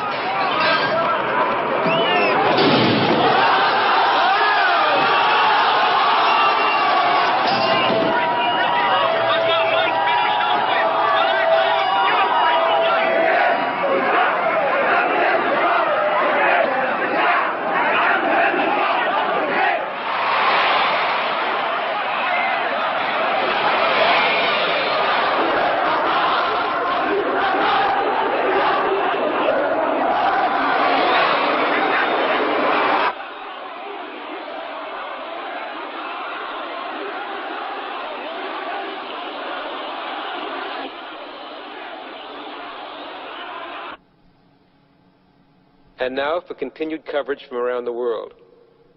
A statement was issued from the OPEC meeting today that the leading oil-producing nations would resume oil exports as soon as the international monetary markets have stabilized. The panic has spread across political and philosophical boundaries. The USSR and the developed Eastern European communist countries dependent on Western trade and capital have witnessed the same riots that have taken place in the West. The Economic Summit Conference tomorrow will be attended by leaders of the West, the East, and the Third World. Said one, there is a need for a unity of purpose and resolve unequaled since the end of World War II. At this time of crisis, there has been a turning to the past as well as the future. Words spoken by President Franklin D. Roosevelt in the depths of the Depression were quoted in the Senate today. This is preeminently the time to speak the truth, frankly and boldly. Nor need we shrink from honestly facing conditions in our country today. This great nation will endure as it has endured, will revive and will prosper. We face our common difficulties. They concern, thank God, only material things. Each age is a dream that is dying, or one that is coming to birth.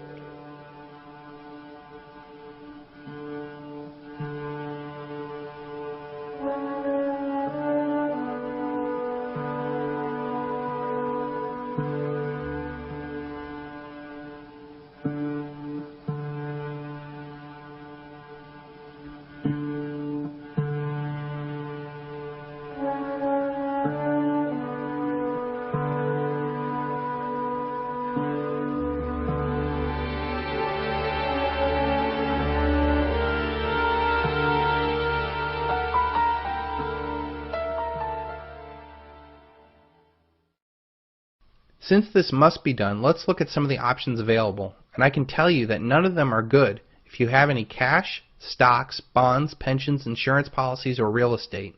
The government can massively raise taxes and cut spending that would destroy an already weak economy. The Federal Reserve and other privately held central banks can buy more debt and to continue printing money, but this would most likely cause other sovereign nations to dump the dollar, adding to the inflationary fire here at home. They could allow the free market to determine the real rate of interest that would reflect the true risk of lending money to an insolvent, warmongering, spendthrift nations in systemic decline. With $140 trillion in unfunded liabilities in the system cannot handle high interest rates. America could just default on the debt, and we would see a massive upheaval in every aspect of our lives and would guarantee that it would lead us to war. There is one option that would buy more time that you are not paying attention to. The government can confiscate your retirement savings.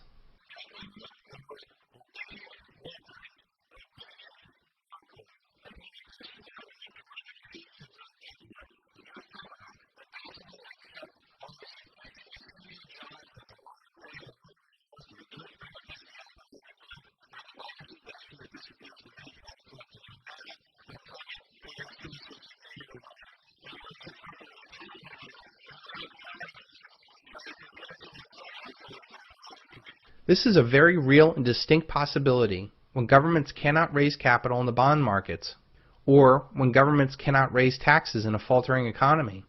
They could very easily go after the fat, free money sitting in people's retirement accounts. If that was just the end of the thieving, that would be one thing, but it never stops there. When Argentina went through their hyperinflation, they froze all accounts, checking, savings, retirement accounts, and then devalued and inflated away the currency. People could only take out small amounts of money out of the bank, while the majority of their assets turned into nothing. Think this won't happen here? Almost a year ago, the Department of Labor floated a trial balloon about annuitizing their 401ks. The plan was to get rid of those pesky and risky managed retirement accounts and put their savings into safe and secure treasury bonds. We are at a point where China, Japan, and the rest of the world refuses to buy any more of our debt.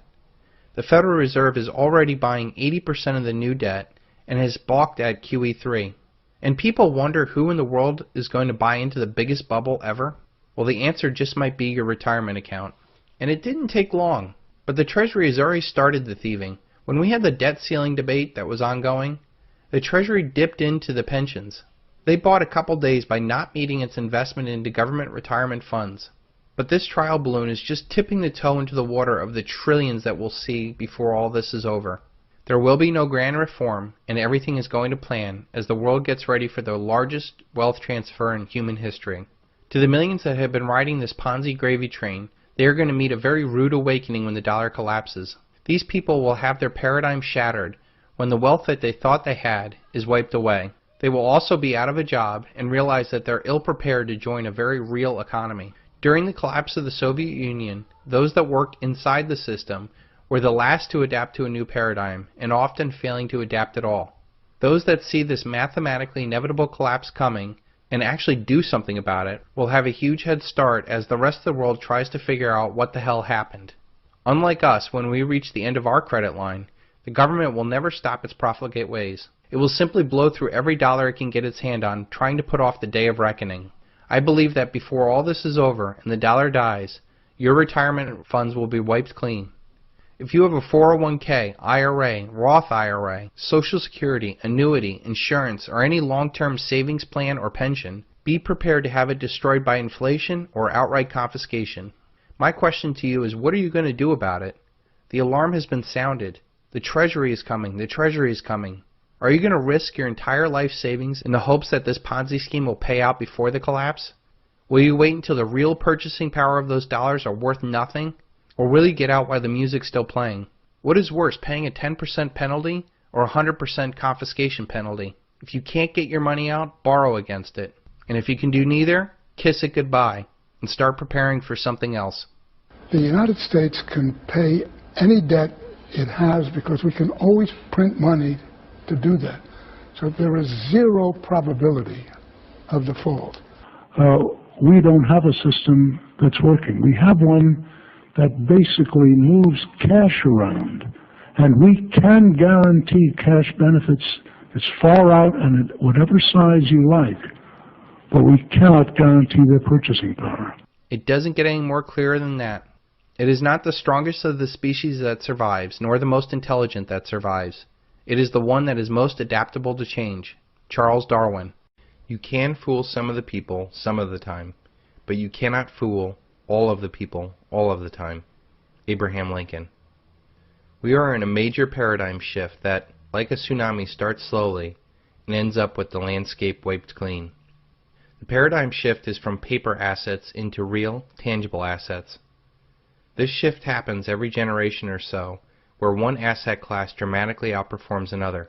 In the 1940s and 1950s, paper assets like stocks and bonds were the place to be. In the 60s and 70s, real assets like oil, cattle, and precious metals were the best performing assets. In the 80s and 90s, paper assets once again reigned supreme. Since 2000, there's been a real rush from paper assets into real assets. This paradigm shift will be much more dramatic than anything we've seen in our lifetime. This asset shift is going to coincide with other major shifts in demographics, politics, and world power. The collapse of paper assets will not only include stocks and bonds, it will be the collapse of the entire basis of our society, the dollar. The dollar is the nexus of all commerce and is our way of life. The almighty dollar has terminal cancer, and it will not recover to live to see the next paradigm. The shift from paper assets to real assets is driven by money debt creation. Since our dollar is debt, it is necessary that more debt is created every year in excess of the debt and interest accrued the year before. The majority of this debt was created during boom times when no one feared debt. When the inevitable slowdown came, the elite created more money and debt to keep the system going. This new money and debt creation, relative to the amount of goods and services available in a slowing economy, produces more inflation, which naturally boosts the value of real assets. This cycle has been successfully managed by the elite in the past with the creation of Bretton Woods, the closing of the gold window, the creation of the petrodollar, Paul Volcker raising interest rates to 22%, the banker bailout. The truth is that while $700 billion is an awful lot of money, it is not nearly enough. And QE1 and 2. This time there is no way out except for a default. How that default plays out is still up in the air. I believe we'll get another deflationary shock to scare Congress and us to create more money, and then it's off to the hyperinflationary printing presses.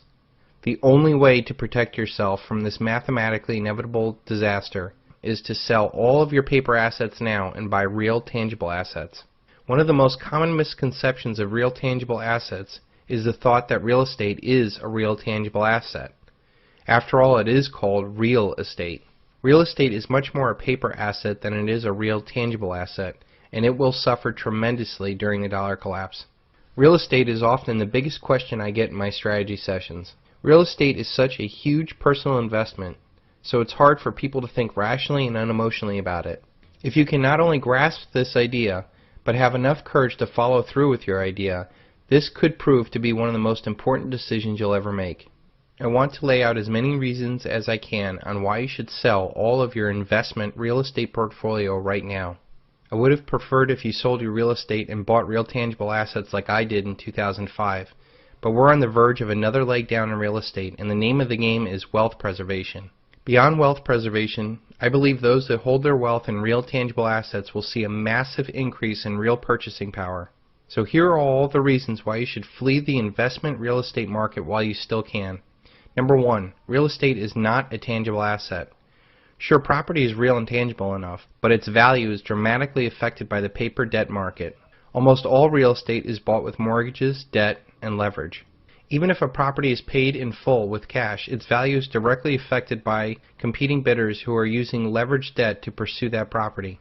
If you still think your property is a real asset, ask yourself, what is your property worth without a 30-year mortgage? What is it worth if interest rates are, say, 10% instead of 4%? What is the cash value of your property if there is no credit market at all? What is the value of your property if and when the dollar collapses?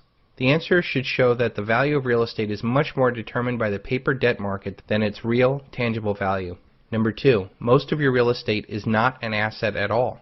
Most real estate is non-income producing property. If your property does not prove to be a cash flow positive asset, it is by default a liability. When you factor in all the taxes, interest, maintenance, and upgrades, you will see what a drain it can be.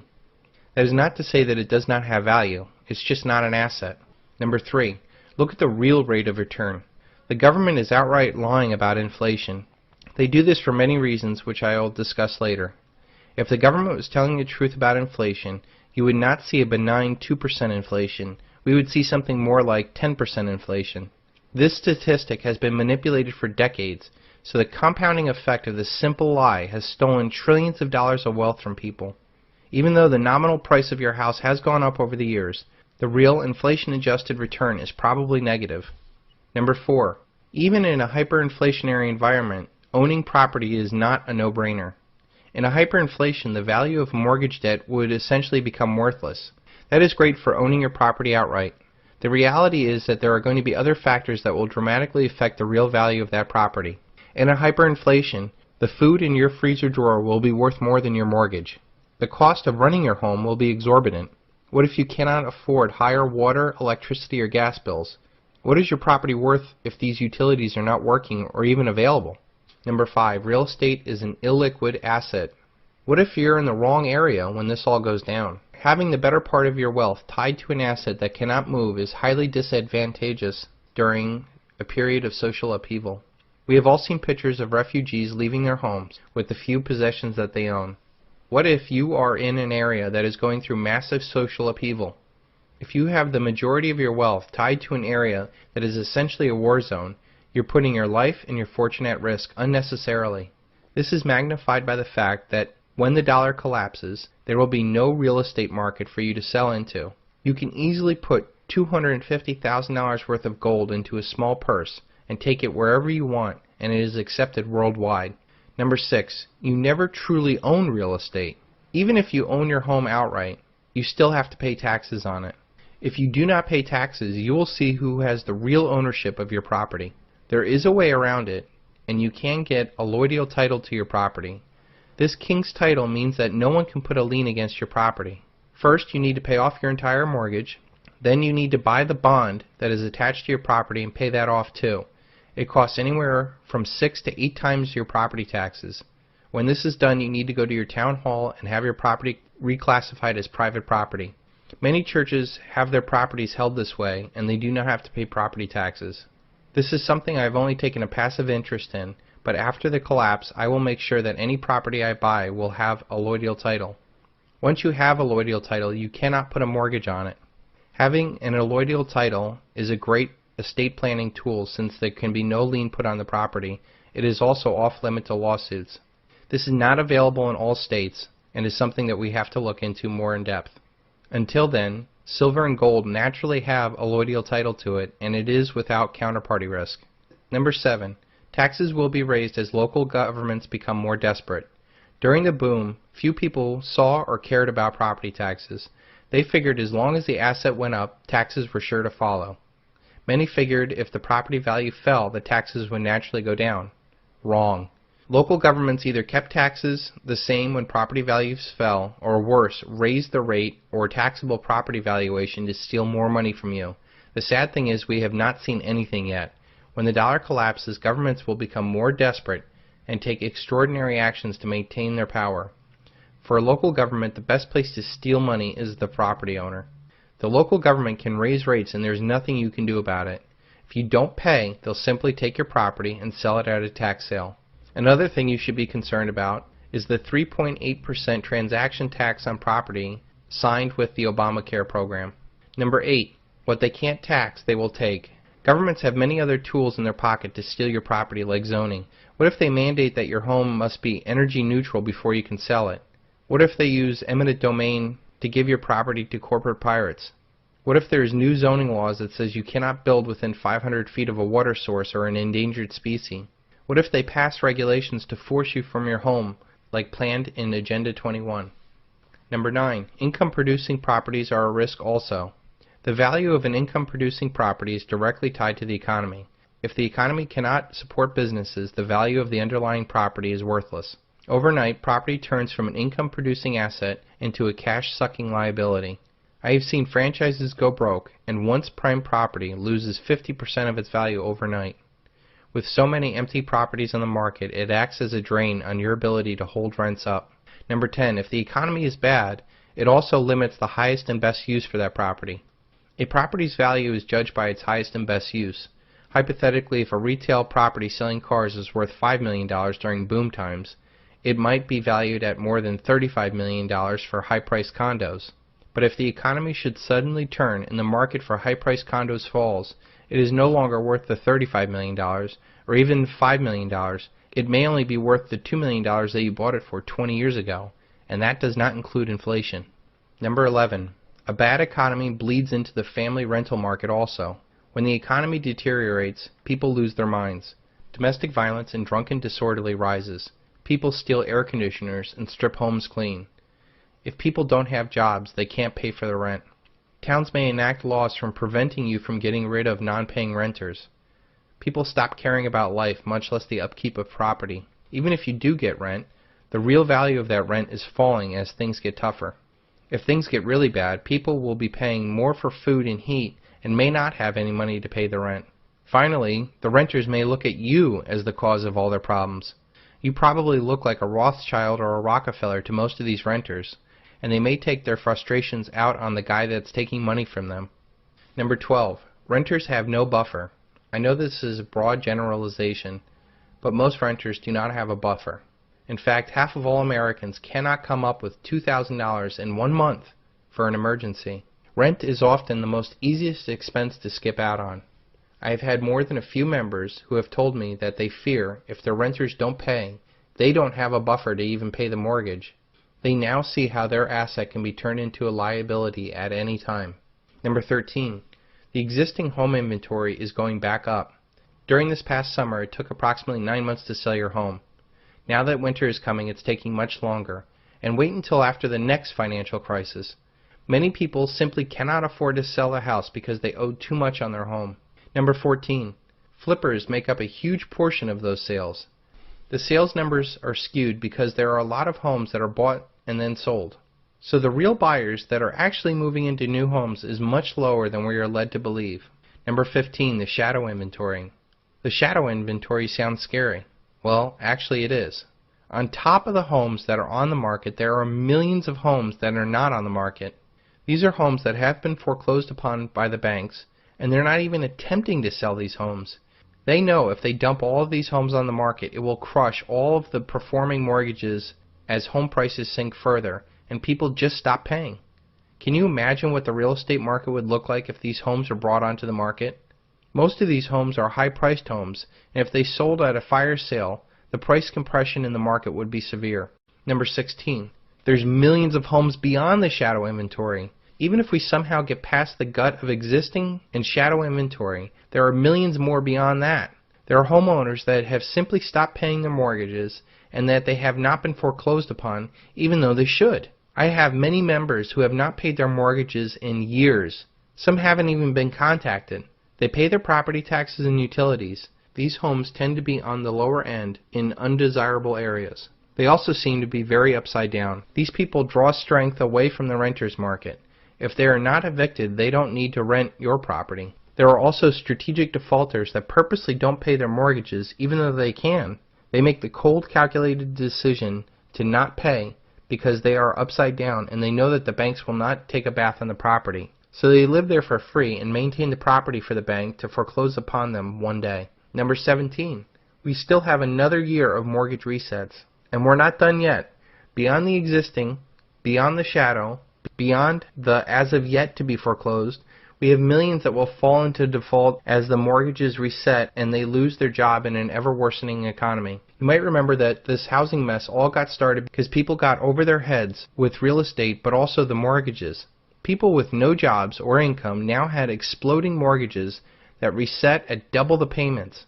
The adjustable arms in Alt-A's are still coming due and the properties are worth a lot less and people's financial and job situations are much worse. This, coupled with stricter lending, is a potent combination. Number 18. The MERS monster. The Mortgage Electronic Registration System is a scheme cooked up by the banksters to slice and dice huge pools of mortgages into tranches so that they can resell the pools of mortgages all over the world. This is a huge problem since there is now no clear title of the properties. Banks cannot foreclose upon the properties in default. Would you feel comfortable buying a property from a bank knowing that millions of mortgages are involved in this mess? You may wake up to find that the property that you thought is a steal is actually somebody else's property. This mess can only be fixed by some huge act of Congress or the destruction of the dollar. Number 19. Much of the paperwork that was done very wrong. I knew some of the guys that went into the mortgage business and made huge money.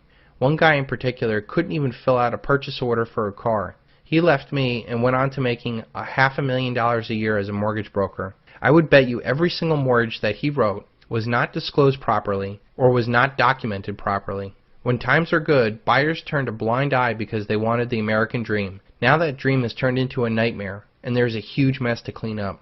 There are now rumors that banks are now voluntarily reducing mortgages by huge percentages. While this may sound good, I'm sure that there's a big hook. My guess is that without clear title, these banks are trying to get clear title to the property so it establishes their clear ownership. I would think twice before you take this gift. Number 20. Tougher lending standards means less buyers. Credit requirements are tougher as banks seek to sober up their balance sheets. They require more money down and are more stringent in their lending. Nearly 27% of all mortgage applications are rejected now. Also, there are mortgage caps that are now in place where banks won't lend past $625,000. Number 21. The bigger is better generation is scared. The boomers are known to be the me generation, as they sought to have the biggest and best. Bumper stickers like "He who dies with the most toys wins" was very prescient. Once, boomers wanted the McMansion, the summer home, and a few rental properties to pay for their retirement. Now that they have lost everything in the stock and housing bubble, it seems like it's too late for a second chance. Without this generational demand, it's going to take years to fill the massive glut of homes we built. We are going to see American ghost towns again. Number 22. The generation below them is broke. If boomers are scared and downsizing, there must be a generation below that will pick up the slack as they grow, right? My generation's destroyed. Not only were we latchkey kids, we were told to embrace debt by our fearless baby boomer parents. After all, what worked for them should work for us. There is now an unprecedented $1 trillion in student loan debt chained to my generation. Thanks to George Bush, this debt can never be gotten rid of through bankruptcy. So here you have a generation with $20,000 to $250,000 worth of debt before they earn one penny in the real world. Never mind the credit card, auto, and home debt. This debt is going to keep my generation from starting families and having disposable incomes. Many are just getting by right now, but wait until the next shock comes.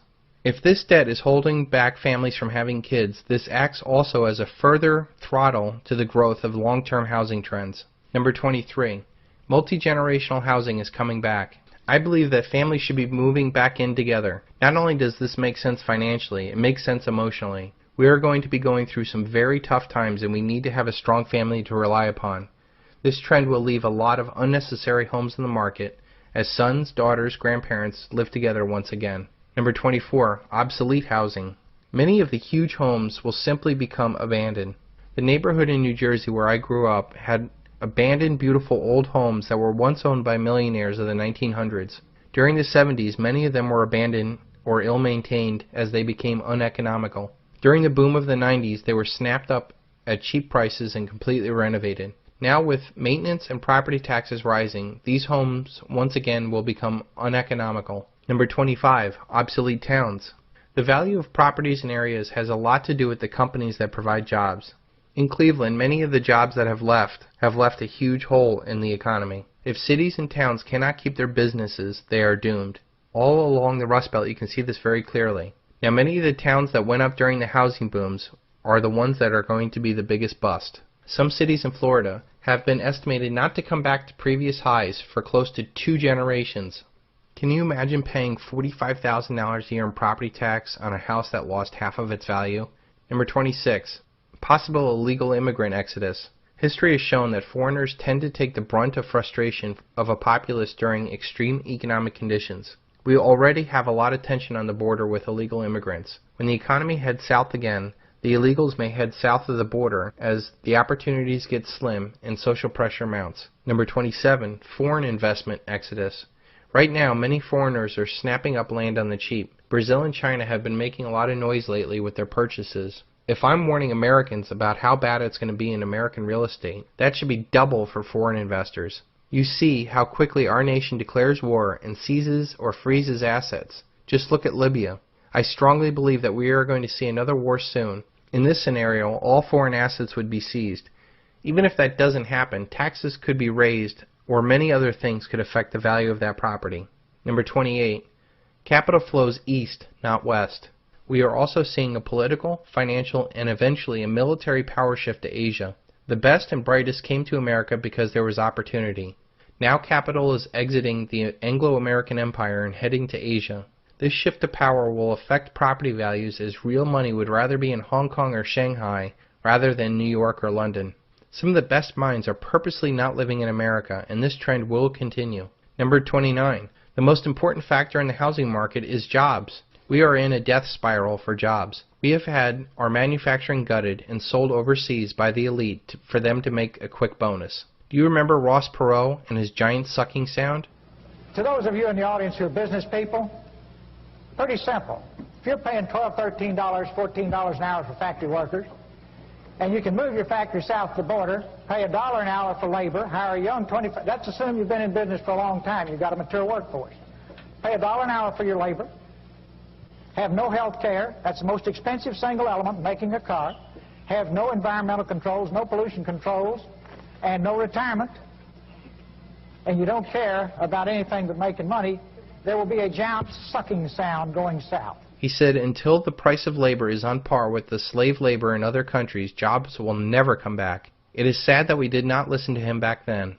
The other factor is 70% of the economy is a consumer economy. This is a massive malinvestment in capital. How much consuming will there be when the dollar is destroyed? How many jobs out there serve no real purpose in a paradigm based off of real assets? If you are in banking, sales, or work for the government, chances are you are not an integral part of the economy. We need engineers, farmers, mechanics, and people with real skills to do real things. Number 30. Even when jobs come back, it will not be good for housing. We have grown up with the American dream of instant millionaires and easy credit. This new paradigm will be much slower and much more grounded. Gone will be the speculative excesses of easy credit. In the new paradigm, lending rules of yesteryear will be the rules of the future. Big money down, strong job, and personal references. This will hopefully lead to a more rational prices in housing. Jobs may come back one day, but it will probably be generations before we get through the speculative insanity of the housing bubble. This video has been mostly focused on investment real estate, but most of you only own your home. If you own a home in an urban area, I recommend that you get out while the music's still playing. Suburban areas will be much safer, but not much. If you are in a good area, I recommend that you do not pay off your mortgage even if you can.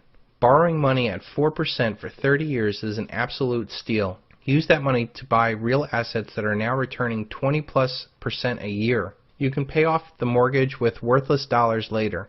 I also recommend that people buy in an area that is near water and food. Owning a home is much more desirable than renting during a financial crisis. Most rentals are near other desperate people. Having your own castle to defend is vital to surviving a collapse. Being evicted during a collapse is a very dangerous experience. And just remember the 3 most important rules of real estate: location, location, location. The day after Bernie Madoff was exposed, hundreds of very wealthy and connected investors faced a new paradigm. Everything that they knew and relied upon turned out to be a lie. Most Americans passed it off as poor billionaires, they have to live like us now. But I wanted to get past the initial reaction to see how these men reacted to this new paradigm. Retired British Army Major Bill Foxton was known for his sharp wit and red hair. When he found out his entire life savings was wiped out in the Bernie Madoff Ponzi scheme, he calmly sat down on a park bench near his house and blew his brains out. An HSBC banker, Kristen Schnorr, was staying at the Jumeirah Carlton Hotel while his apartment was being renovated. A hotel worker found Christian naked and hanging by a belt in his closet. Christian managed $1 billion in funds that were wiped away in the Bernie Madoff Ponzi scheme. René Thierry Magnan de la Villehouche saw his fortune and his loved one's money disappear along with his clients when he lost $1.4 billion he had invested with Bernie Madoff. He was found in his office at his desk on a Tuesday with both wrists slashed and a bottle of pills nearby. His family's wealth traces its origin back to the 17th century. His family was so rich and prominent that it actually loaned King Louis XIV money. These 3 were very sharp, educated, and well-connected men. They could have very easily have led a very comfortable life with their knowledge and connections. I believe in the end, the shock of a new paradigm far outweighed their financial losses. The fact that they had been suckered and that they were complicit in the bankruptcy of their friends and family was too much for them to bear. The whole government is a Ponzi scheme, Bernie Madoff. Every single person in this world is going to go through what these 3 men went through when the global, generational, fiat Ponzi scheme of the world's currencies collapses. If these guys literally bit the bullet and still had resources at their hands, how do you feel the average American is going to handle the shock of a new paradigm?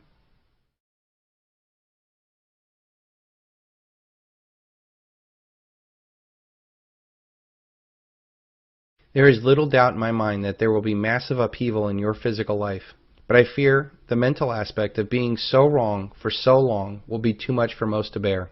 How will you react when your whole world changes overnight? How are you going to look into the eyes of your children and say that you were so wrong? Maybe you still think that it's not going to happen. If I'm wrong, then you'll be fine. But what if I'm right and you did nothing? During the rape of Russia by the Rothschilds in the early 90s, unemployment rates surged, and there was a 42% increase in the mortality rate of working-age men between 1991 and 1994. Russia still had the Deutschmark and the dollar to use as currencies during the collapse, and that may have saved millions. The problem is that when the dollar dies, I believe all fiat currencies and paper assets will die also. This means no food, no fuel, no money, no jobs, and no hope. Even with the first shockwave of this paradigm change, we have already surpassed the suicide rate recorded during the Great Depression. I had a father write me about a 14-year-old son committing suicide recently. I was also with another mother that told me that her daughter's 16-year-old friend committed suicide, and then a week later the daughter attempted her own suicide. I read an article about Kip Rusty Walker, 19, who committed suicide by stabbing himself on the stage while an audience cheered. All of this with the social support net still working. How do you think it will be when things actually get real bad? 2 times, 5 times, 10 times as bad? I believe that it will be catastrophically worse. It seems that every one of these school shootings or mothers killing their children are from people who are on some psychotropic selective serotonin reuptake inhibitors, or SSRIs, more commonly known as antidepressants. These drugs are extremely powerful and can cause psychotic breaks that leads to violence. There are websites that documented 4,300 cases of crimes that are related to these drugs. These stories include everything from the Virginia Tech shooter to the mom who drowned her 5 kids in the bathtub. I would say that these drugs are much more dangerous than guns because they cause people to break from reality. We will see later about the mass medication of America and the real reason why marijuana is illegal. But I do want to warn everybody of one thing. Nearly 10% of the country, or 27 million Americans, are on these drugs.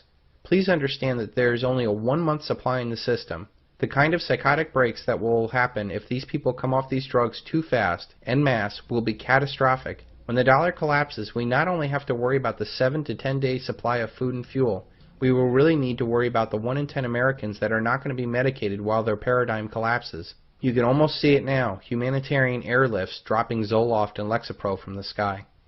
Let them march all they want, so long as they pay their taxes. Alexander Haig. While I love Ron Paul, and in my former life I would have come to an event like this, the Veterans for Ron Paul March, but I now see this as a symbolic waste of time. Marching, chanting, holding signs does nothing. You cannot solve a problem with the same consciousness that created the problem. You must see the world anew. Albert Einstein. Collectivist action will never defeat a collectivist problem. These men and women need to find individual freedom from the system and withdraw their support from the paradigm that they are actively or passively supporting. More debt, restructured debt, or bailouts will never solve a debt problem. These men and women need to sell all of their paper assets and buy things that have real tangible value. This has a deleveraging effect in the banker's casino and provides a force multiplier with the value of the real tangible assets they have as the paradigm shifts. You cannot defeat a centralized power by begging that power to reform itself. Decentralized power, starting with the free, individual mind, is the only answer. Power must devolve down to the most local and responsive level. You cannot end wars by marching on Washington. Individuals must muster up the strength to say that they will no longer pull the trigger, send the order, or cook the food for the war machine. You cannot reform politics in Washington. Ron Paul's legacy will not be a successful presidential campaign. He will be the inspiration for the next generation of politicians that see the world anew, and that saw the best way to defeat a system was to walk away from that system. So please don't worry that national media is ignoring marches like this. This revolution will not be televised. False flag operations are covert operations designed to deceive the public in order to make an attack look like some outside force carried it out. This gives a nation the ability to start a war and make it look like they were the victims. This is very important if the public does not want war, and it also limits the ability for opposing interests to stop the new war. Any opposition, foreign or domestic, would immediately be put in the same category as those that they claim did the false flag. You're either with us or you're with the enemy. False flags do not happen very often, but when they do, they change the paradigm we operate in. We all see how the world has been changed forever after 9/11. Before 9/11, we would not have put up with such a loss of privacy and a loss of liberty, much less a decade of war looking for weapons of mass destruction or men in caves. With the supposed death of Osama bin Laden and the supposed end of military actions in Iraq, I feel the decks are cleared for the next big event. Historically, false flags are military in nature, but I feel going forward they will morph into something much worse. Every system built on debt needs constant debt to be created, or the system implodes. If the criminal elite can expand the debt system through asset bubbles, then all is well. But what happens if they can't get more debt created? They need to either steal other assets to provide capital for the system, or they need a reason to create massive debts that the masses will sacrifice for. Wars do both. With war, the criminal elite can confiscate the natural resources of other nations and provide the context to create massive amount of new debt. Our paradigm is failing, and there is no fixing it. There is so much inequity built into the system at every level. The only answer is for a complete collapse. This collapse will leave a generational scar so large that humanity might never consider again fractional reserve banking or the war machine it enables. Until that collapse, the criminal elite will do what they have always done: create more debt and more wars. The criminal elite see their power paradigm collapsing on its own cancerous self. A silver default, debt ceiling doom, dollar collapse, peak oil, or whatever leads ultimately to the end of the Anglo-American petrodollar financial paradigm. The Anglo-American elite might need to pull off 3 false flags in order to fail forward. This might include the typical military false flag, an economic false flag, and an informational false flag. These dramatic measures will seem necessary to the criminal elite, and the horrific toll on humanity will be justified in their minds. This societal upheaval will be time for the criminal elite to settle all the threats to their power paradigm, much like the end of Godfather 1. The first of the 3 threats to their power is the death of the dollar. The dollar is the basis of all the criminal elite's power. Without it, or an equivalent of it, they have no means to create debt that enslaves nations, states, corporations, and citizens of the world. This debt money provides the criminal elite an unlimited checkbook to fund the world's most powerful military that controls the world's natural resources so that their corporations can harvest them. It also protects the shipping lanes that transports the rest of the world's trade. This debt money also buys political power for which the elite rig the game in their favor. And finally, the criminal elite used their money to own all the major media in order to distract the masses from the real problem in the world, the debt-based banking system, and the paradigm it finances. It is no secret that the dollar is going to die. It is a mathematical inevitability. Nothing can stop the ultimate collapse of the dollar. Our monetary system is based on debt, and in order for it to work, more debt needs to be created every year in excess of the debt and interest accrued the year before. If it does not happen, there will be a massive wave of defaults that would suck the system dry in a few weeks. The elite don't necessarily care if the dollar lives or dies. They just want to control the world's currency. They would ultimately like to have a global international currency that would be far away from pesky national politicians. So if the dollar is doomed, how can the criminal elite fail forward? They can create a financial crisis so incredible that desperate people would beg the elite to make the pain stop. They did this in 1907 to set the stage for the Federal Reserve. They did this in 2008 when they held up America for $700 billion. They will do it again and use the line of stability as the main reason why we should accept their new corrupt plan. I don't think that they could pull off something this large without a much larger distraction to silence the masses. The only thing big enough to scare the masses under the protective hug of the elite is another world war. This war can put an end to another threat of the current world order, the anti-hegemon. Non-Anglo-American nations like China, Russia, Iran, Venezuela, among others, have been gaining an incredible amount of power. I call these group of non-Anglo-American powers the anti-hegemon, as they have no uniting ideology, race, or religion, other than standing in opposition to the hegemonic power of the Anglo-American Empire. The anti-hegemon nations have so much to gain from a retreat of the Anglo-American Empire from the world stage. Countries like China, Russia, Iran, Venezuela, India, and many more, to a lesser extent like Japan, Korea, Germany, and France, have been on the losing end of the Anglo-American Empire for over a century. These nations have a history of Anglo-American losses like the Cold War, Opium Wars, Operation Ajax, the CIA attempted coup of Chavez, British colonization of India, apartheid, Hiroshima, the closing of the gold window by Nixon, and Waterloo. These are only some of the examples the Anglo-American elite have used in the past to ensure their supremacy. The Anglo-American elite have used every form of deceit to change or cheat the rules in pursuit of world domination. I believe the most likely event for a military false flag will be an American ship sunk in the Strait of Hormuz, supposedly by the Iranians. In order to understand this, it is imperative to understand the petrodollar. After Nixon took the dollar off the international gold standard, the Anglo-American elite devised a way to back the dollar with oil. Without going into too much detail, the plan was simply for their Arab partners to raise the price of oil dramatically and only sell their oil for dollars. They would then recycle all of those dollars back into the Anglo-American financial centers. So if you ever wondered why the Arab nations that called us the Great Satan gave us all their dollars, you now know why. The defense of this petrodollar standard has led us to invade Iraq when Saddam Hussein sold oil for euros, and Gaddafi in Libya when he proposed that he and other nations sell their oil for the new gold dinar. This is also why so many sanctions have been put onto Iran. The Iranians opened up their oil bores in 2008 to sell their oil for anything but the dollar. An attack on an American warship would be exactly what Dick Cheney plotted to do in 2008 before he left office. Here's an insider's account of that meeting from the famed journalist Seymour Hersh. That a few weeks later, a meeting took place in the vice president's office. Quote, the subject was how to create a casus belli between Tehran and Washington, he said. What you're writing there is that Cheney, there was a meeting in the White House where Cheney presided over, looking to cook up the next war, a false war based on false intelligence.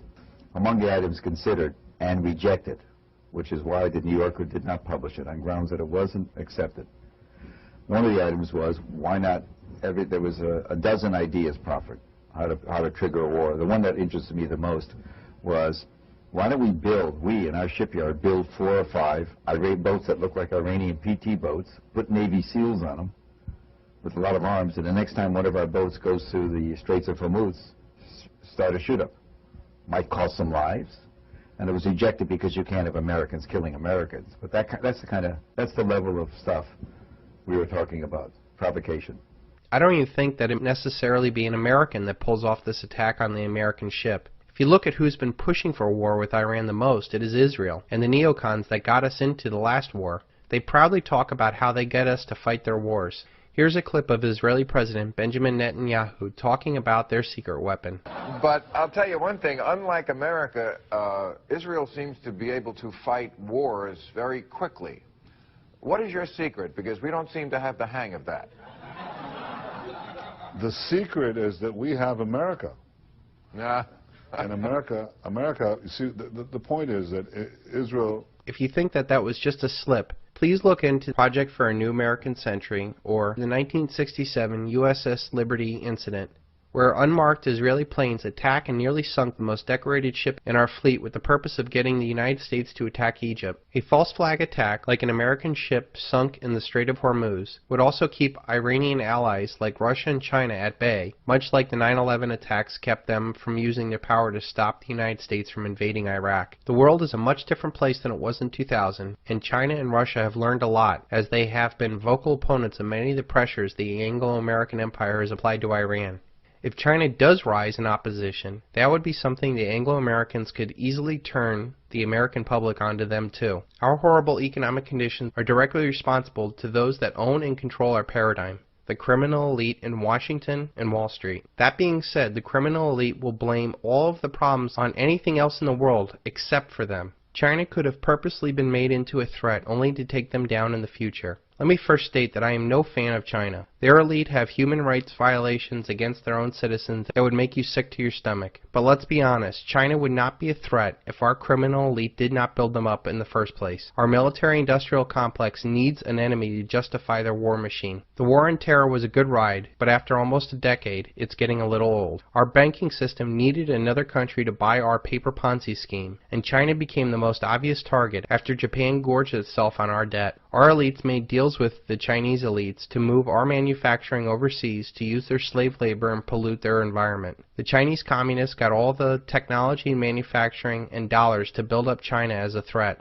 Our elite did this to make tremendous profits and keep the dollar paradigm going. But in the end, I believe that our criminal elite may use China to be the next enemy in a paradigm-shifting war. Since China has now said no more American debt, the Federal Reserve has stepped up as the buyer of last resort. This has bought us some time, but there's a huge economic difference of recycling dollars already in circulation, like the Chinese dollars, than freshly printed ones like that from the Federal Reserve. The Anglo-American elite must solve Triffin's dilemma, where a world currency reaches its apex and must be allowed to default, but somehow not drag down the rest of the world with it. The elite have been trying to get regional and ultimately global currencies in place to solve this dilemma. Now, no nation is going to give up their power to create money, especially now that we're looking at the euro imploding. The only option, I feel, is to do it the old-fashioned way, through war. The only thing the United States is really good at now is exporting debt and bombs. There is way too much at stake for our elite to just silently walk away into the night without a fight. They are trying to keep things going by now fighting 4, 5, 6 wars in the oil-rich Middle East and North Africa region. But the writing is on the wall. The debt ceiling will continue to be raised, and money and debt will be created, and the war machine will continue to churn. This will not end because the elite will say, we can't do this anymore. If anything, history has shown that when the chips are down on the table, they will double down and go off to war. The destruction of the dollar will either be the cause of war, or war will be the destruction of the dollar. If there is an economic false flag, like a massive treasury sell-off, then it could be a cause of war with China. Or if there is a military false flag, it will cause the dollar's destruction and force introduction of a new monetary paradigm, possibly a global currency. The elite will use this upheaval to destroy any competitors. In the smoking aftermath of the war, they will impose a new paradigm based off of the same destructive seeds of the old paradigm. There is a third threat to the elite's power paradigm that can and should stop all of this. Freedom of information. There is no doubt the internet has gotten away from the criminal elite and that their lies have been exposed. Small sites all over the internet have shown over and over again that the emperor has no clothes. I can see an informational false flag to coincide with the economic and military false flag. They can falsely blame China or domestic groups like Anonymous for massive internet shutdowns. I believe that big corporations will still have a functioning internet, but small informational sites will be shut down for sake of quote-unquote national security. Perhaps it could even be something much worse, where they shut down all free speech and opposition for the sake of national security. I believe ultimately a wide-awake humanity will put an end to all these forms of treachery. We have the benefit of seeing the same playbook over and over again throughout history, and if they do try another false flag, it is imperative that we question the perceived reality and wake humanity up before we get marched off to another war. Our job is not necessarily to fight this evil. We only need to expose evil so it will cease to have power. The real challenge is to show people that the good that they think they are doing is really evil, and they will no longer do it. We need to convince our fellow citizens that debt and war are evil, and we need to rid this scourge from humanity once and for all. The timing and order of all this is unknown, but just know that it's going to get dramatically worse before it gets any better. Every 80 years or so, a paradigm dies and a new one is born out of the ashes of the old. 80 years ago, we had the Great Depression and World War II, and this was the creation of our current paradigm. 80 years before that, we had the Civil War, and 80 years before that, we had the Revolutionary War. So far, the United States has survived and has gone on to become a global superpower. This time around, we have the possibility of a Revolutionary War, a Civil War, or a World War, or a combination of all three. There is nothing in writing that says America will go on forever. In fact, given our horrible record on debt and war, this system deserves to die an awful death, so that humanity will never go back down this path again. Only then can we go about creating a new paradigm, one that resonates with who we are, built upon peace and understanding. The dollar collapse will be the single largest event in human history. This will be the first event that will touch every single living person in the world. All human activity is controlled by money. Our wealth, our work, our food, our government, even our relationships are affected by money. No money in human history has had as much reach in both breadth and depth as the dollar. The dollar is the de facto world currency. All other currency collapses will pale in comparison to this big one. All other currency crises have been regional, and there have been other currencies for people to grasp onto. This collapse will be global, and it will bring down not only the dollar, but all other fiat currencies, as they are fundamentally no different. The collapse of currencies will lead to the collapse of all paper assets, and the repercussions to this will have incredible results worldwide. Thanks to globalization and the giant vampire squids of the Anglo-American Empire, the dollar is the world's reserve currency. It supports the world economy in settling foreign trade, most importantly the petrodollar trade. The money is then recycled through the City of London, not to be confused with London, and Wall Street. This fuels corporate vampires that acquire and harvest the world's wealth. The corporate powers then suppress real assets like natural resources and labor to provide themselves massive profits. This fascist, statist, collectivist model provides the money into the economy to fund an ever-increasing federal government. The government then grows larger and larger, enriching its minions with jobs to control their fellow citizens. Finally, to come full circle, the government then controls other nations through its military-industrial complex. This cycle will be cut when the mathematically inevitable collapse of the dollar happens. In order for our debt-based money to function, we must increase debt every year in excess of the debt and interest accrued the year before, or we will enter a deflationary death spiral. When debt is created, money is created. When debt is paid off, money is destroyed. There is never enough to pay off the debt because there would not be $1 in existence. We are at a point where we will either default on the debt or create more money in debt to keep this cycle going. The problem is, if you understand anything about compounding interest, we are reaching a hockey stick moment, where the more debt that is incurred, the less effective it is, and this leads us to hyperinflation. There are only two actors needed for this hyperinflation: the lender of last resort, the Federal Reserve, and the spender of last resort, the government. These two can and will blow up the entire system. I believe that they will wait until the next crisis and the whiff of a deflationary depression before they fire up the printing presses. That crisis is coming very soon, as we can only kick the can down the road so long. Money and emergency measures will be worn out. The fact that none of the underlying problems that caused the 2008 crisis have been resolved. The only thing different from the 2008 crisis is that instead of corporate problems, we now have national problems. In this movie, Greece will play the role of Lehman Brothers, and the United States will play the role of AIG. The problem is there is nowhere to kick the can down the road, and there is no world government to absorb the debt yet.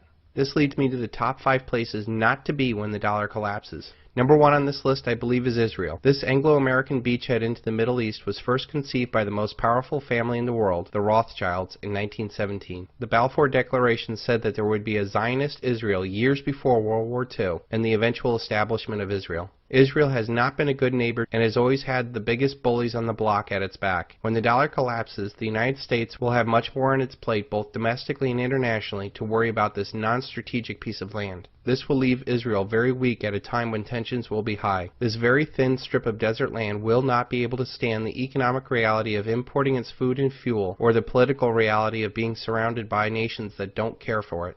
Second on this list I feel is Southern California. The land of fruit and nuts turns into battlefield Los Angeles. 20 million people packed into an area that has no food and water is not good, to say the least. Throw on top of it huge wealth disparities and the proximity to a narco state, and this does not bode well. We have seen the riots for Rodney King, but what will happen when the dollar is destroyed and food and fuel stop coming into this area? Number 3 on this list is London. The land of Big Brother and the former empire of the worldwide slave and drug trade will suffer heavily. The stiff upper lip that the British elite ingrained in their subjects will not work anymore as the British population explodes. People will sacrifice and unite for any foreign enemy, but not if that enemy has always been the British elite. The Anglo-American Empire may pull off another false flag to distract its population on another Emmanuel Goldstein like in 1984, but I feel this collapse will happen before they can pull it off.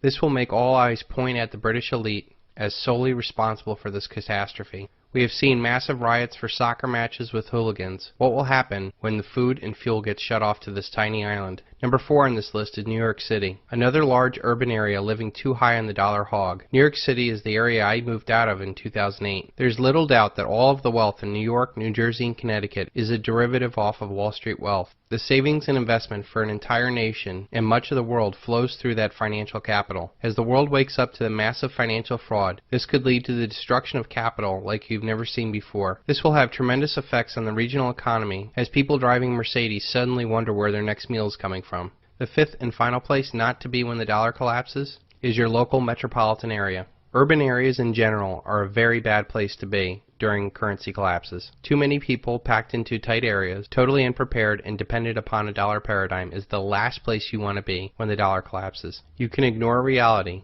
but you cannot ignore the consequences of ignoring reality. Ayn Rand. To sum it up, those areas that lived highest on the hog in the dollar paradigm will most likely be the worst places to live when the dollar collapses. Most that live in urban areas will probably pass this off as doom and gloom, but rest assured, this dollar collapse is happening. It is a mathematical inevitability. We will not be as fortunate as to muddle through this collapse like we did in 2008 when it was a corporate problem. This time around it is a national or a global problem. The global Ponzi scheme has run out of gas as demographics decline, as abundant cheap oil declines, as our global power declines. This comes at a time when we reach our exponential or collapse phase of our money. The irresistible force paradox says, what happens when an unstoppable force meets an immovable object? We are about to find out when infinite money hits a very finite world. America is still deep in denial, which is the first stage of the awakening. This denial will be wiped away when the dollar collapses. For now, the economy is still functioning and food and fuel are still available. The lights turn on and American Idol is still the center of attention. Americans still have the illusion of wealth and normalcy. They are still stuck in the false left-right paradigm and think that some other sock puppet will turn things around. When the dollar collapses, all American illusions will collapse with it. Deep denial will turn into deep anger. The violence I expect in all urban areas in the United States will make all other global riots pale in comparison. America is deeply infused with arrogance, denial, narcissism, drugs, and violence. There is no other society that I know of that has the degree of intensity and combination of these factors. So here are the 5 reasons why American riots will be the worst in the world. Number 1, arrogance. Don't let anybody make you think that God chose America as his divine, messianic force to be a sort of policeman of the whole world. God has a way of standing before the nations with judgment, and it seems that I can hear God saying to America, you are too arrogant. If you don't change your ways, I will rise up and break the backbone of your power. And I'll place it in the hands of a nation that doesn't even know my name. Be still and know that I'm God. All of our lives we've been fed the lie that somehow we are better than everybody else. We believe this so much that we feel it's morally acceptable to stick our noses in everybody's business. We have 777 military bases all over the world. Our currency is the world's reserve currency. We control most of the international organizations like the UN, IMF, and World Bank. We control the world's shipping lanes. Our media is the most popular and sought-after propaganda in the world. Our corporations harvest the resources that our empire provides. This has led to the feeling that the American way of life is not negotiable. We print debt and we consume. This way of life was only possible by the very real and hard sacrifices made by Americans long dead. America today is nothing more than a spoiled brat blowing through the last of its inheritance. The only thing that the United States is number one at is spreading debt and death. This American arrogance will be turned on to other Americans as the dollar collapses. We will no longer be able to maintain a global empire of force without a functioning currency. All of our troops will be forced to come home, and we will no longer be able to import 25% of the world's oil. This sudden shift will turn arrogant Americans on each other as they seek to enforce their inflated sense of self-worth onto others. They will think that the world somehow owes them something, and they believe that lesser people should be made to sacrifice for them. After all, Dick Cheney did say the American way of life is not negotiable. Everything is fine today. That is our illusion. Voltaire. The second factor, and what will make American riots the worst, is denial. For those that aren't arrogant, they are in denial, and somehow they will be okay, as they are good people. They believe that America will recover and the American dream is still alive. They believe this because they either lack the ability to logically see through the lies, or they believe that people ruling them have the same morals as they do. You cannot spread freedom with war. A nation cannot enforce their will upon another nation any more than you can enforce your will upon another. There will always be blowback, and of course that is the plan of your rulers. They do not share the same values as you do. They seek to create chaos and division so that they can garner more power and profits. You can ignore reality, but you cannot ignore the consequences of ignoring reality. Ayn Rand. The dollar collapse will end the ability of the average American to deny their active or passive participation in the dominance of the world by spreading debt and death. When people's entire life savings are wiped away, they will wonder what their life has been all about. All of the missed times with their family, connections with others, have been stained by the pursuit of material gains. Only when everything is taken from them will they start to see the real importance of life. Many will not be able to come to terms with this coming reality. Those that are aware and prepared stand a great chance of making it through this paradigm shift and thriving. Number 3 on the list is narcissism. The amount of narcissism in America is epidemic. The fascination with celebrities and their clothes consumes so many women. Men are addicted to worshiping sports figures. We have a fear of competition, and we view others as enemies. This leads to shallow and transitory relationships. Americans consume their way into debt as they try to create an outer facade to hide the inner void in their vapid lives. The baby boomer generation is known as the me generation. Their obsessive pursuit of material possessions was matched by their embrace of debt. The dollar collapse is going to hit the baby boomers the hardest, as they're forced to come to terms with the trail of pain that they have left in their wake. Broken families and debt are just the tip of the iceberg. The war and the debt machines they enabled and unleashed upon the world is a much harder reality that they will have to deal with. The real problem is the sad fact that most of them will be too old to get a second chance on life. Number 4, drugs. Millions of Americans have turned to drugs to fill the void of their true purpose in their lives. Instead of dealing with a past hurt or seeking a higher purpose in their lives by helping others and using their natural talents to make the world better, people turn to drugs. The worst kind of drugs are the ones that people believe that are making them better. Powerful psychotropic drugs like selective serotonin reuptake inhibitors, or more commonly known as SSRIs or antidepressants. These drugs are extremely powerful and can cause psychotic breaks that lead to violence if they come off them too soon. I would say that these drugs are much more powerful than guns because they cause people to break from reality and cause violence. I don't have time just yet to go into the mass medication of America or the real reason why marijuana is illegal. But I do want to warn everybody of one thing. Nearly 10% of the country, or 27 million Americans, are on these antidepressants. Knowing that there is only a 1-month supply in the system, and the kind of psychotic breaks that will happen if these people come off these drugs too fast, this is definitely not a good thing. When the dollar collapses, we will not only have to worry about the 7 to 10 day supply of food and fuel in the system, we will also have to worry about the 1 in 10 Americans who are not going to be medicated when their world paradigm collapses. The 5th reason why American riots will be the worst is violence. Violence has been a part of the American culture since the beginning of our country. We have the most armed population and the highest crime rates in the world. The violence we will see in some parts of this country will be as bad as the Reign of Terror from the French Revolution. Some parts of this country will try to confront a post-dollar paradigm by embracing freedom and honest money. Others will try to hold on to power by becoming more tyrannical and finding enemies with their neighbors. We are surrounded by violence, and we have been desensitized to antisocial behavior. Our movies and video games show killings of others, but rarely the consequences of those actions. Other antisocial behavior has been normalized. I even realized that some of my favorite shows like Seinfeld or Curb Your Enthusiasm was really all about normalizing antisocial behavior. In fact, in the season finale of Seinfeld, it was based off of a man getting mugged, and all four main characters not only not helping the man, but actually making fun of the man as he's violently robbed. This lack of empathy is at the root of our problems. So now we have a society that cares only about themselves and their own materialistic needs. But we also have a society that no longer cares about other people's feelings. The American riots will be the worst in the world because of the amount of arrogance, denial, narcissism, drugs, and violence in our country. These factors are systemic and affect every level of society. I do fear that our nation is sick enough to unleash a series of false flag events and spread our violence even further. It does appear now that a lot of these torpedo attacks were from the sonar man, you see, and they get keyed up to a thing like this. Everything they hear on the sonar is a torpedo. You're pretty sure there was a torpedo attack then? Oh, no doubt about that. I think. No doubt about that. No, it was just confusion. And events afterwards showed that our judgment that we'd been attacked that day was wrong. It didn't happen.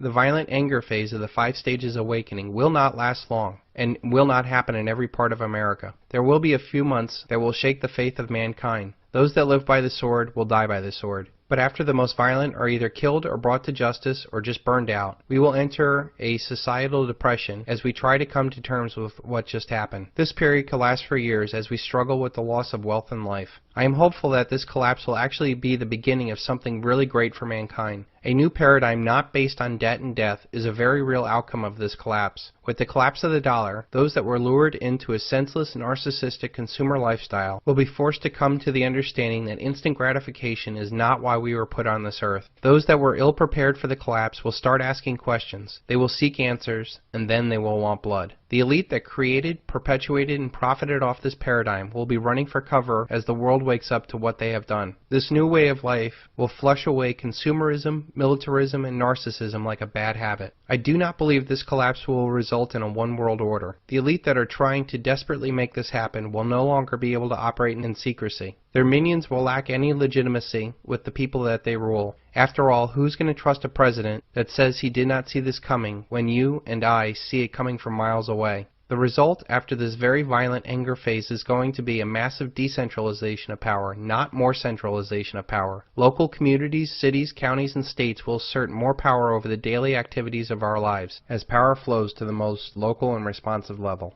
Some will slip into tyranny to make order out of chaos. Others will attract the best and brightest by embracing freedom and honest money. The end result is a life where we can reach our highest and best self. How we get there is a rough road, but one I feel is easily traveled if you're aware and prepared. God, grant me the serenity to accept the things that I cannot change, courage to change the things that I can, and the wisdom to know the difference. There are 2 ways of going through life. One is to go with the tide, the other is against the tide. There is the way of walking away, and a way of aggressive resistance. There is the way of a swaying palm tree and the way of a solid oak. There is a way of voluntary cooperation and a way of forced servitude. There is a way of moving on and a way of forcing something that is not there. There is a way of knowing everything happens for a reason and a way of vengeance. There is a way of grace and a way of competition. In the past 3 weeks, he's the one boy who is finding the warm spot in the heart of competition. And did you make a touchdown? Yeah.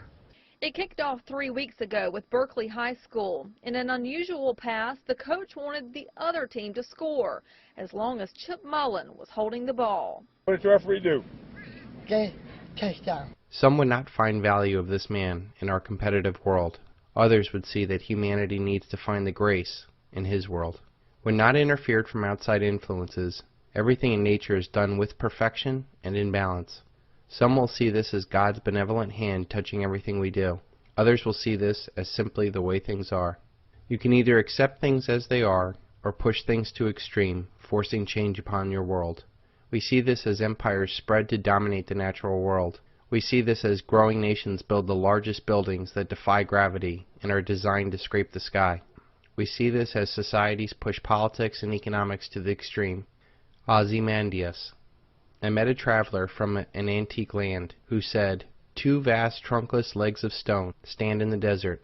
Near them, on the sand, half sunk, a shattered visage lies, whose frown and wrinkled lip and sneer of cold command tell that its sculptor well made those passions read, which yet survive, stamped on these lifeless things. The hand that mocked them, and the heart that fed. On the pedestal those words appear, My name is Ozymandias, King of Kings. Look upon my works, ye mighty in despair.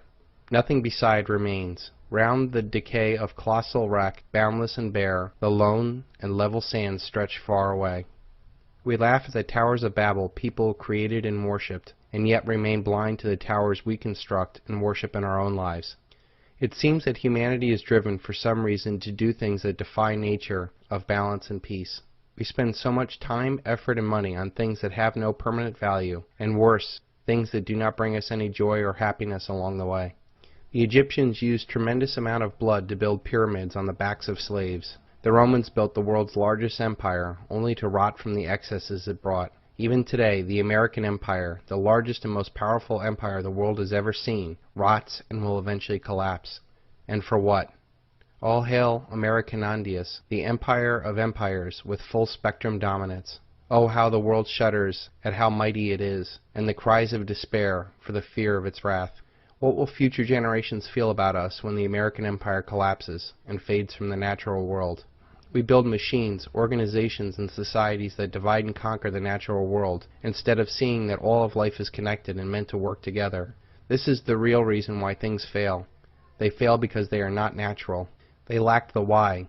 They lack fundamental purpose. Without a deeper connection and cooperation like that of a thriving ecosystem, all organizations and efforts will ultimately fail. Think about the amazing forces that must work together to support life on Earth. We are a perfect distance of 93 million miles away from a sun that burns at 10,000 degrees. We move 67,000 miles an hour, and our atmosphere protects us from the outer space, as we live in a thin layer of oxygen that is created by a carefully balanced ecosystem, and that even our immune system prevents us from dying. Knowing that this interconnection and cooperation is vital to our existence, why do we insist on building a paradigm that seems to divide and conquer? You cannot solve a problem with the same consciousness that created it. You must see the world anew. Albert Einstein. Some would say that it is human nature to build things to the extreme, only to fall to earth like Icarus. It is wonderful that we possess the imagination, the skill, and the drive to do great feats. We seem to focus on the how and not the why we should do things. Why is it that so much capital and innovation goes into things that destroy the human experience? We spend trillions on weapons to enrich some and dominate others. We spend billions on gadgets to numb us to the natural world and the connections with others. Why? Cui bono? Who does this benefit? There are only two kinds of people in this world, those that want to be left alone and those that just won't leave you alone. There are those that live by grace and those that seek to dominate. Those that won't leave you alone are hurt people from this competitive world, and they have become like their abusers to take an eye for an eye. They seek to pleasure themselves, but also for others to please them too. They seek adoration as they cannot find it in themselves. They seek to be loved because they cannot love themselves. They force relationships based on money and manipulation because that is all they know. They seek to dominate others because they know that they cannot hold on to others any other way. They do not know of grace and love, so they seek to destroy that which they don't understand. Destruction is far easier for them than looking at themselves and changing or addressing a past hurt. When you look at the social predators that sit at the top of the centralized organizations that create, perpetuate, and profit off this unnatural paradigm, it is no wonder we are in a world surrounded by debt and death. Does the hubris and arrogance of these social predators represent the majority of humanity that simply wants to live in peace? No. Why hasn't humanity ever focused all of its wonderful talents and abilities to create a paradigm that is in balance and resonates with something inside of us? Instead of spending trillions of dollars trying to dominate the world for more oil, what about spending that money and living in a renewable balance? Instead of spending more money than we have, what about living within our means? Instead of acting like competitive animals, what about embracing the grace that sets us apart from the animal world? Instead of thinking you can control your world, what about just enjoying the ride? Couldn't all this amazing technical skills and capital be better spent on things that would seek to create a more balanced way of life? What would humanity look like if we did not focus on pushing things to the extreme and focused all of our actions on things that are more natural, like a sustainable way of life? What would humanity be like if we stopped trying to change everybody else and worked on ourselves? What would humanity be like if we divided power so that no social predator could convince good people to do bad things? What would humanity be like if we walked away from things that did not resonate with us? What would the world be like if we all went along with the tide of nature instead of constantly fighting it? Things pushed to the extreme ultimately fail. Every action has an equal and opposite reaction.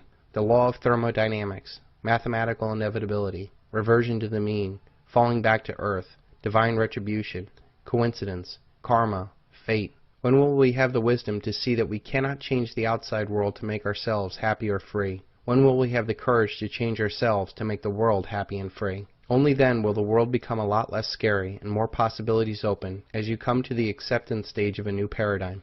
With the mathematically inevitable collapse of this unnatural paradigm, we have the unique opportunity to use our technical knowledge and advanced communication to build a paradigm that is sustainable and of meaning.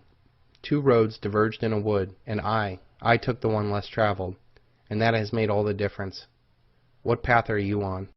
In order for the elite to keep control of humanity, they must keep us in a constant state of perpetual fear. Fear of war, fear of money, fear of politics, fear of status, fear of looking stupid, fear of being different, fear of not being good enough, fear of losing your soul, fear of whatever. They keep us in fear because only then can we be easily controlled. There are two important elements to free your mind from this trap and live life fearless. Number one is education. I have seen a lot of fearless people who have no clue, so education is very important. The elite will teach us sex education, drug education, death education, and political correctness in the 3rd, 4th, and 5th grades. But they will never teach us how our money works or what our founding fathers really fought for. This institutional ignorance is done to keep our heads down so that you're easily controlled. They do such a good job of this in school that you eventually keep yourself down. You don't really fear war, markets, or anything else as much as you fear the unknown. This educational journey that you're taking right now is taking the scariness out of the world. By understanding economics, politics, and psychology, you start to see that the world is less scary. I prefer dangerous freedom to peaceful slavery. Thomas Jefferson. Just like if you saw the behind the scenes of a scary movie, you would start to learn how fake that scary movie was. Well, that is what this project is all about. A big behind-the-scenes look at our very scary world. What could be more scary than the horrific possibility of a worldwide dollar collapse? This single event will have more effect on humanity than any other single event in human history. Quadrillions in wealth will be destroyed. All commerce will end because there will be no money to do business with. Food and fuel will stop being transported. Social chaos will ensue, leading to massive uprisings in all corners of the world. Nations will most likely go to war over natural resources. In short, our highly connected world will fall apart and millions, if not billions of people will die of starvation, disease, and war. Pretty scary stuff, huh? It is only scary if you're not aware and prepared. The second thing that is most important for you to become fearless is to really believe in yourself. This is not some Stuart Smalley daily affirmation, although this guy is now a United States Senator. It is a real, deep, educated belief in yourself. The kind of belief that you will only listen to your inner voice and ignore all other voices that are trying to hold you down. To really believe that you are special, that you do have a purpose, that you're not going to let anyone or anything hold you back from your destiny.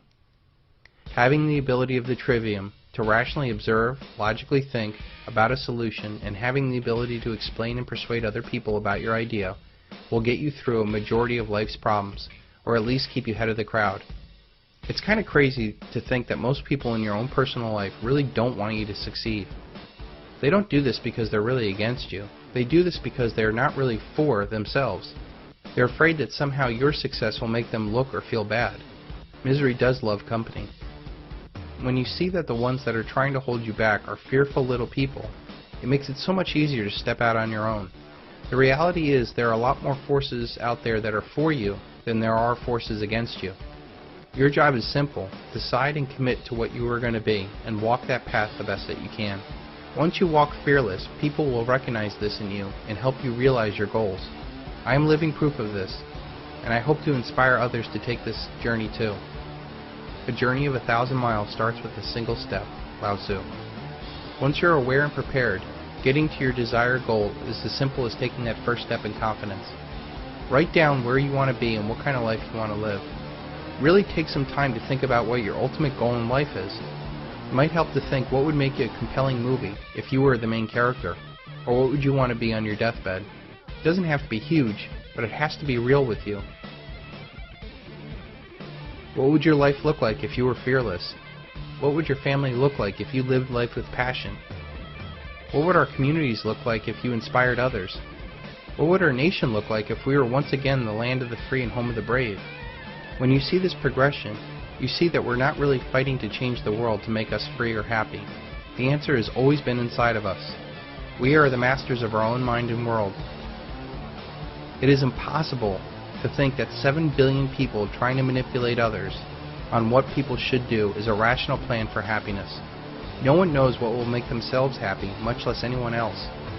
If we saw that in our own mind is our freedom and happiness, and left others to find their happiness, the world would be a better place.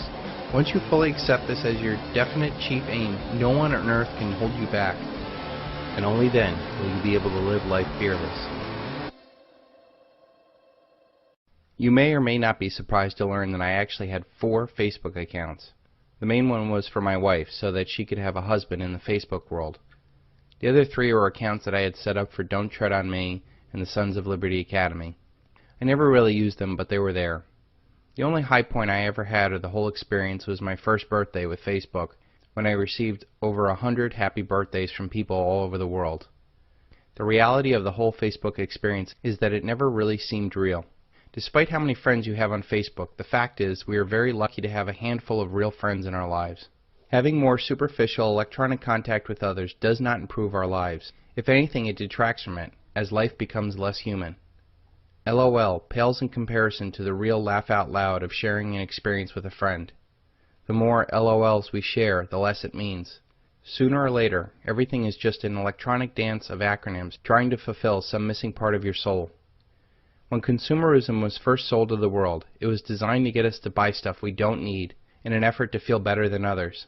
Soon, everyone determined their worth not by the strength of our relationships, but by what we were able to consume. You give up relationships to work more, to have a better life.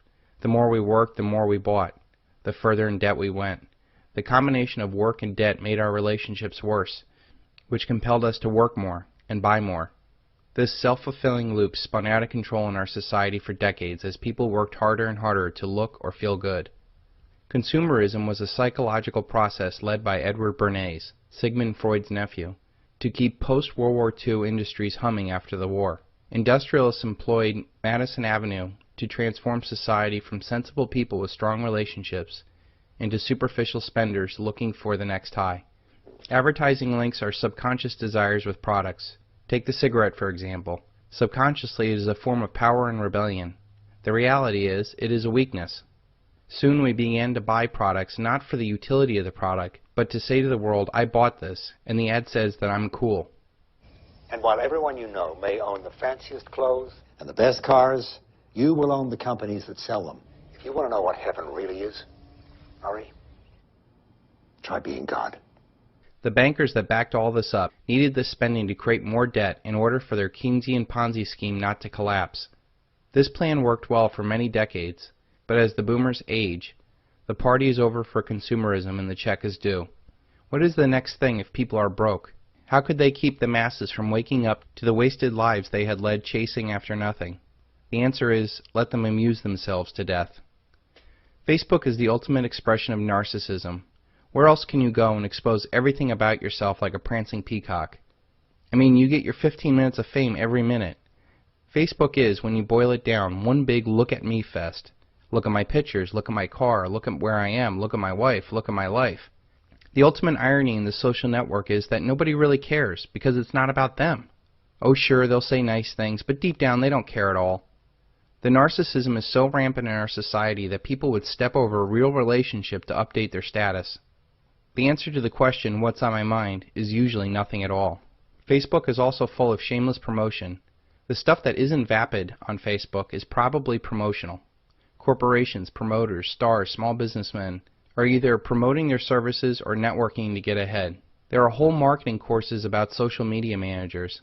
The sad thing is that the comments and tweets are not even done by the people you are following. They have social media managers for that. They probably have lives and don't waste their time playing with Facebook. Do you see the irony in that? You friend or follow somebody because they're doing something interesting with their lives, and they don't waste precious time doing stupid stuff like spending hours on Facebook. Corporation and marketers tell us, hey, it's cool to connect. But behind the scenes, they're only interested in the conversion and monetization of traffic. And listen carefully. The low self-esteem success chance is the conclusion that you want your prospect to have, which says, well, these guys are smart and I'm retarded.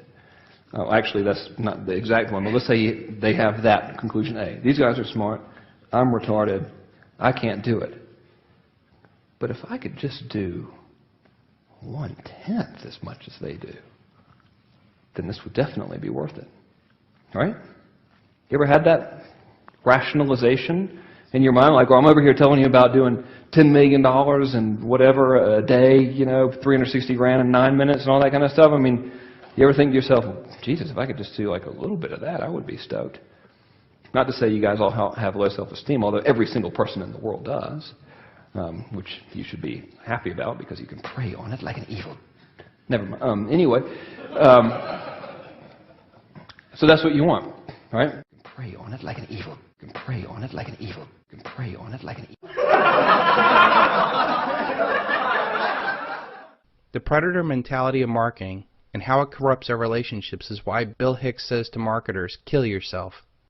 By the way, if anyone here is in advertising or marketing, kill yourself.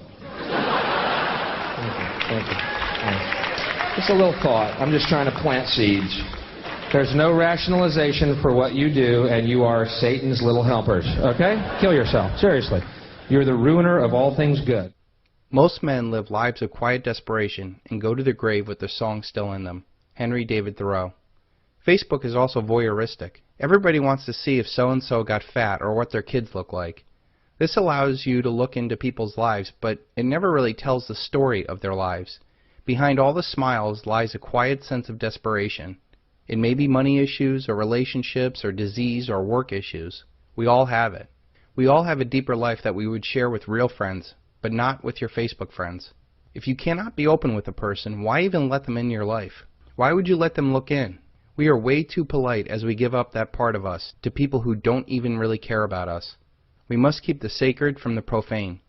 Since we put ourselves into this petri dish of social voyeurism, we force ourselves to put on a mask. We intentionally mask what we really feel for many reasons. We may not want to upset someone, or we may want to impress somebody. The problem comes when we wear a mask so much that we lose who we really are. This may stifle some desire to do something, or to be who you really want to be. Since we wear this mask, people who we do let into our lives only know the mask. Then you become too afraid to be who you really are, for fear of scaring them off. This ultimately leads to unfulfilling relationships or worse. Now before you Facebook people get all upset, Facebook does have some good qualities. Yes, it is cool to connect with old friends and share pictures. Your Facebook life is reflective of your real life. Most of the people that are on Facebook have a life, and it doesn't consume them. Facebook is not the cause of these problems any more than pencils misspell words. Facebook is just an easy outlet for millions trying to find meaning or connection in their lives. The problem is, this kind of connection is superficial and unfulfilling. What Facebook is to emotional social fulfillment is what porn is to an emotional sexual fulfillment. Nothing beats the real thing. If you really want to connect with people, quit texting and commenting and pick up the phone and talk. Video chat is even better because so much of our communication is nonverbal. We can judge a person's emotions within seconds of seeing them. So much of our communication is lost through this electronic filter.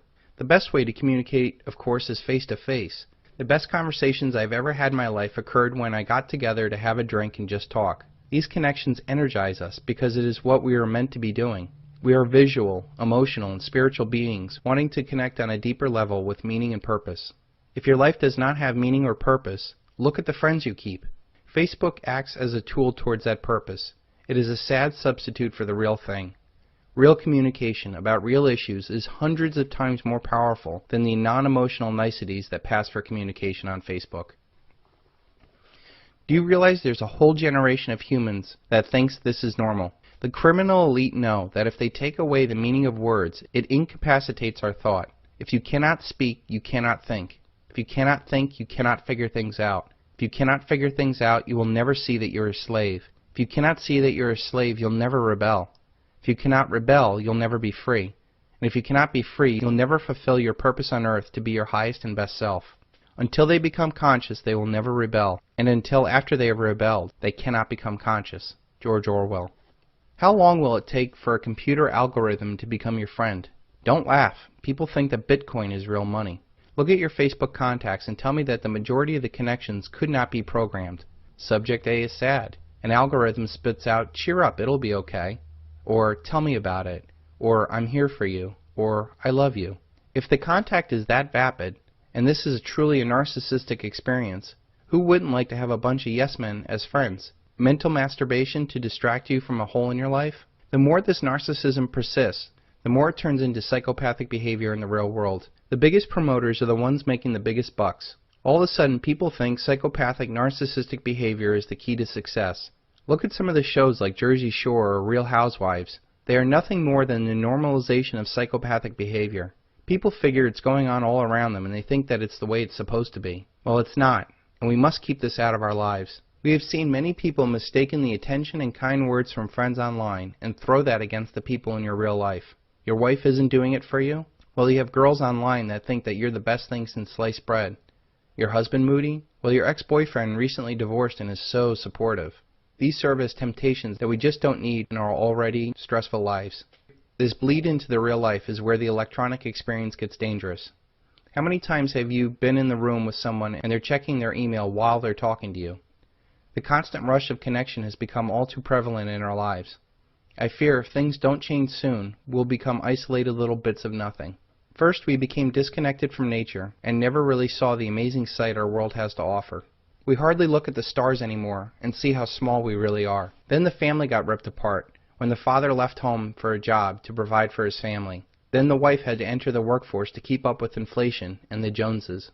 Now children are even separated from their friends from this electronic void of never knowing what a true friend is. What chance will they have in life? What kind of future are we building?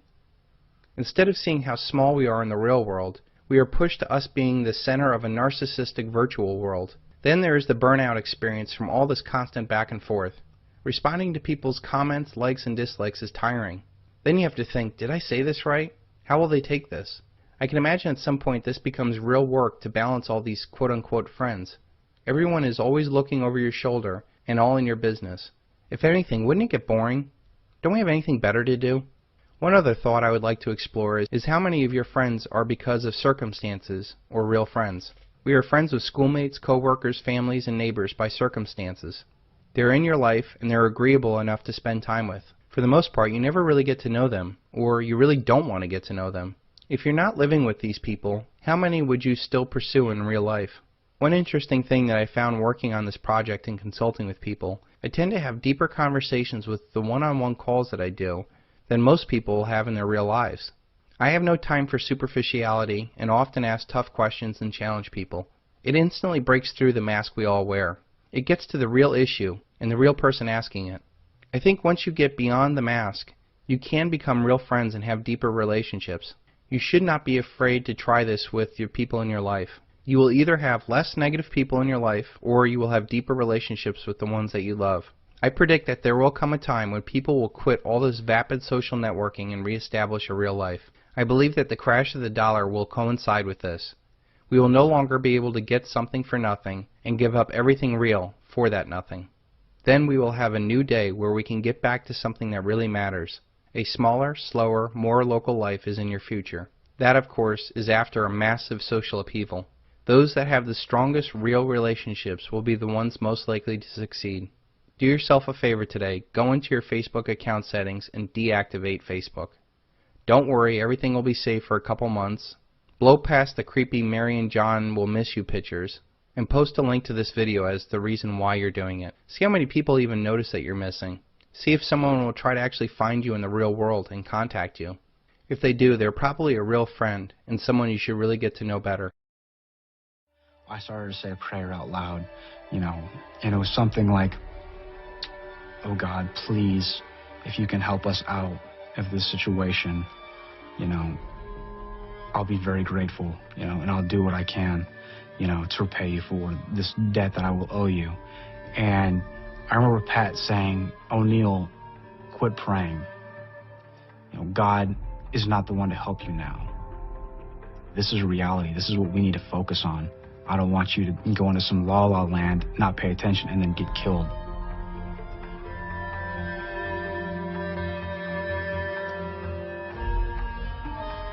I was actually grateful for him to say that. I was really trying to put my focus somewhere else and not keep it here. Pat saved my life. No one is coming to save you. The Federal Reserve is not coming to save you.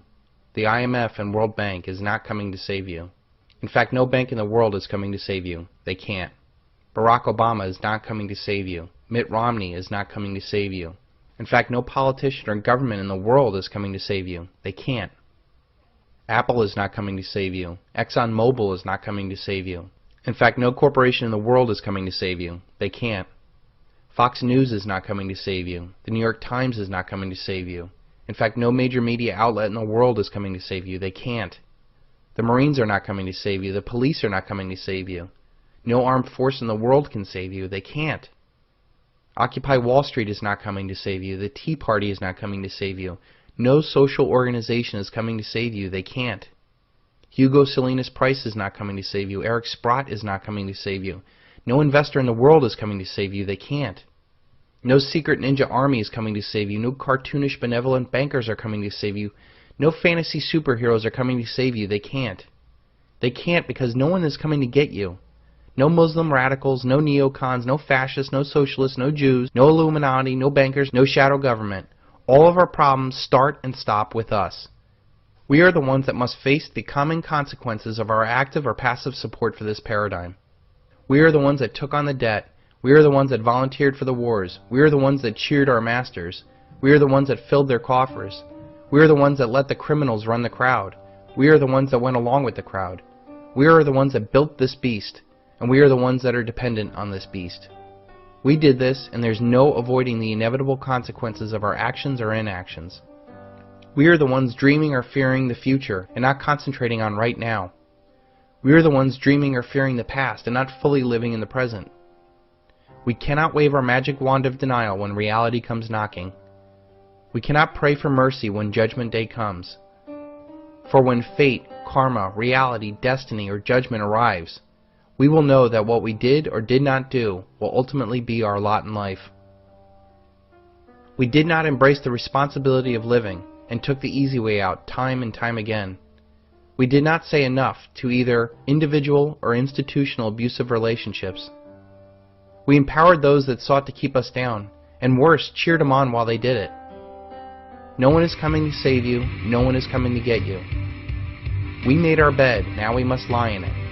We are either on our own highway to hell or stairway to heaven. In short, we are our own salvation and damnation. We decide, and we alone must live with those results. Only you can see things as they are instead of holding on to fairy tales. Only you can stop supporting a paradigm built off of debt and death. Only you can focus on what you can do to empower yourself and become independent. Only you can stop using their debt money and buy things that have real, tangible value. Only you can save yourself. So stop pushing others to listen to you, and stop blaming others for your own problems. It is time to grow up, stand up, and face the facts that this way of life is done. And it should be done, for what are we holding on to? In fact, it needs to end so horribly that humanity can finally say that debt and collectivism did not work. Only then can we start building a life built around honest money and honest people.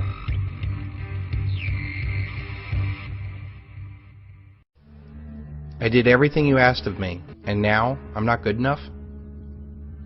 I went to school, studied long hours, worked hard, interned. You told me how special I was, and that if I just worked hard enough, I would be rewarded with the American dream. The dream we've come to know as a decent paying job that would pull me up the ranks of society.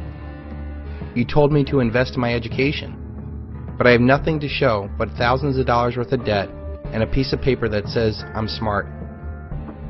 I did all of those things, and now you say that I'm not good enough?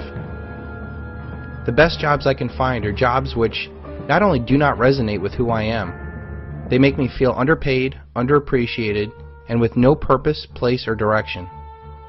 I cannot buy a house, I cannot buy a car, I can't even start a family. But I now see what the problem is. You wanted me to follow your path because it benefits you. Debt, consumerism, sacrificing family for work was something that worked for your generation. I now see that unless we follow your path, your world will end. Who will buy your assets? Who will pay your Social Security? Who will fight your wars? Who will rent your properties if not my generation? We see the big picture now, and we are aware of how this world works. We now see that listening to that inner voice that we all have inside of us, in order to pursue our dreams, is the true path of becoming your highest and best self. We may be caught in debt and in a faltering economy, but we're young and smart, and now our eyes are open. We will work to correct the wrongs of this world. We will turn the tide around and save this country, but it won't be the way that you want it to be, not by preserving the status quo with more debt and death. We will have the opposite consciousness as those that created this mess, and we will create this world anew.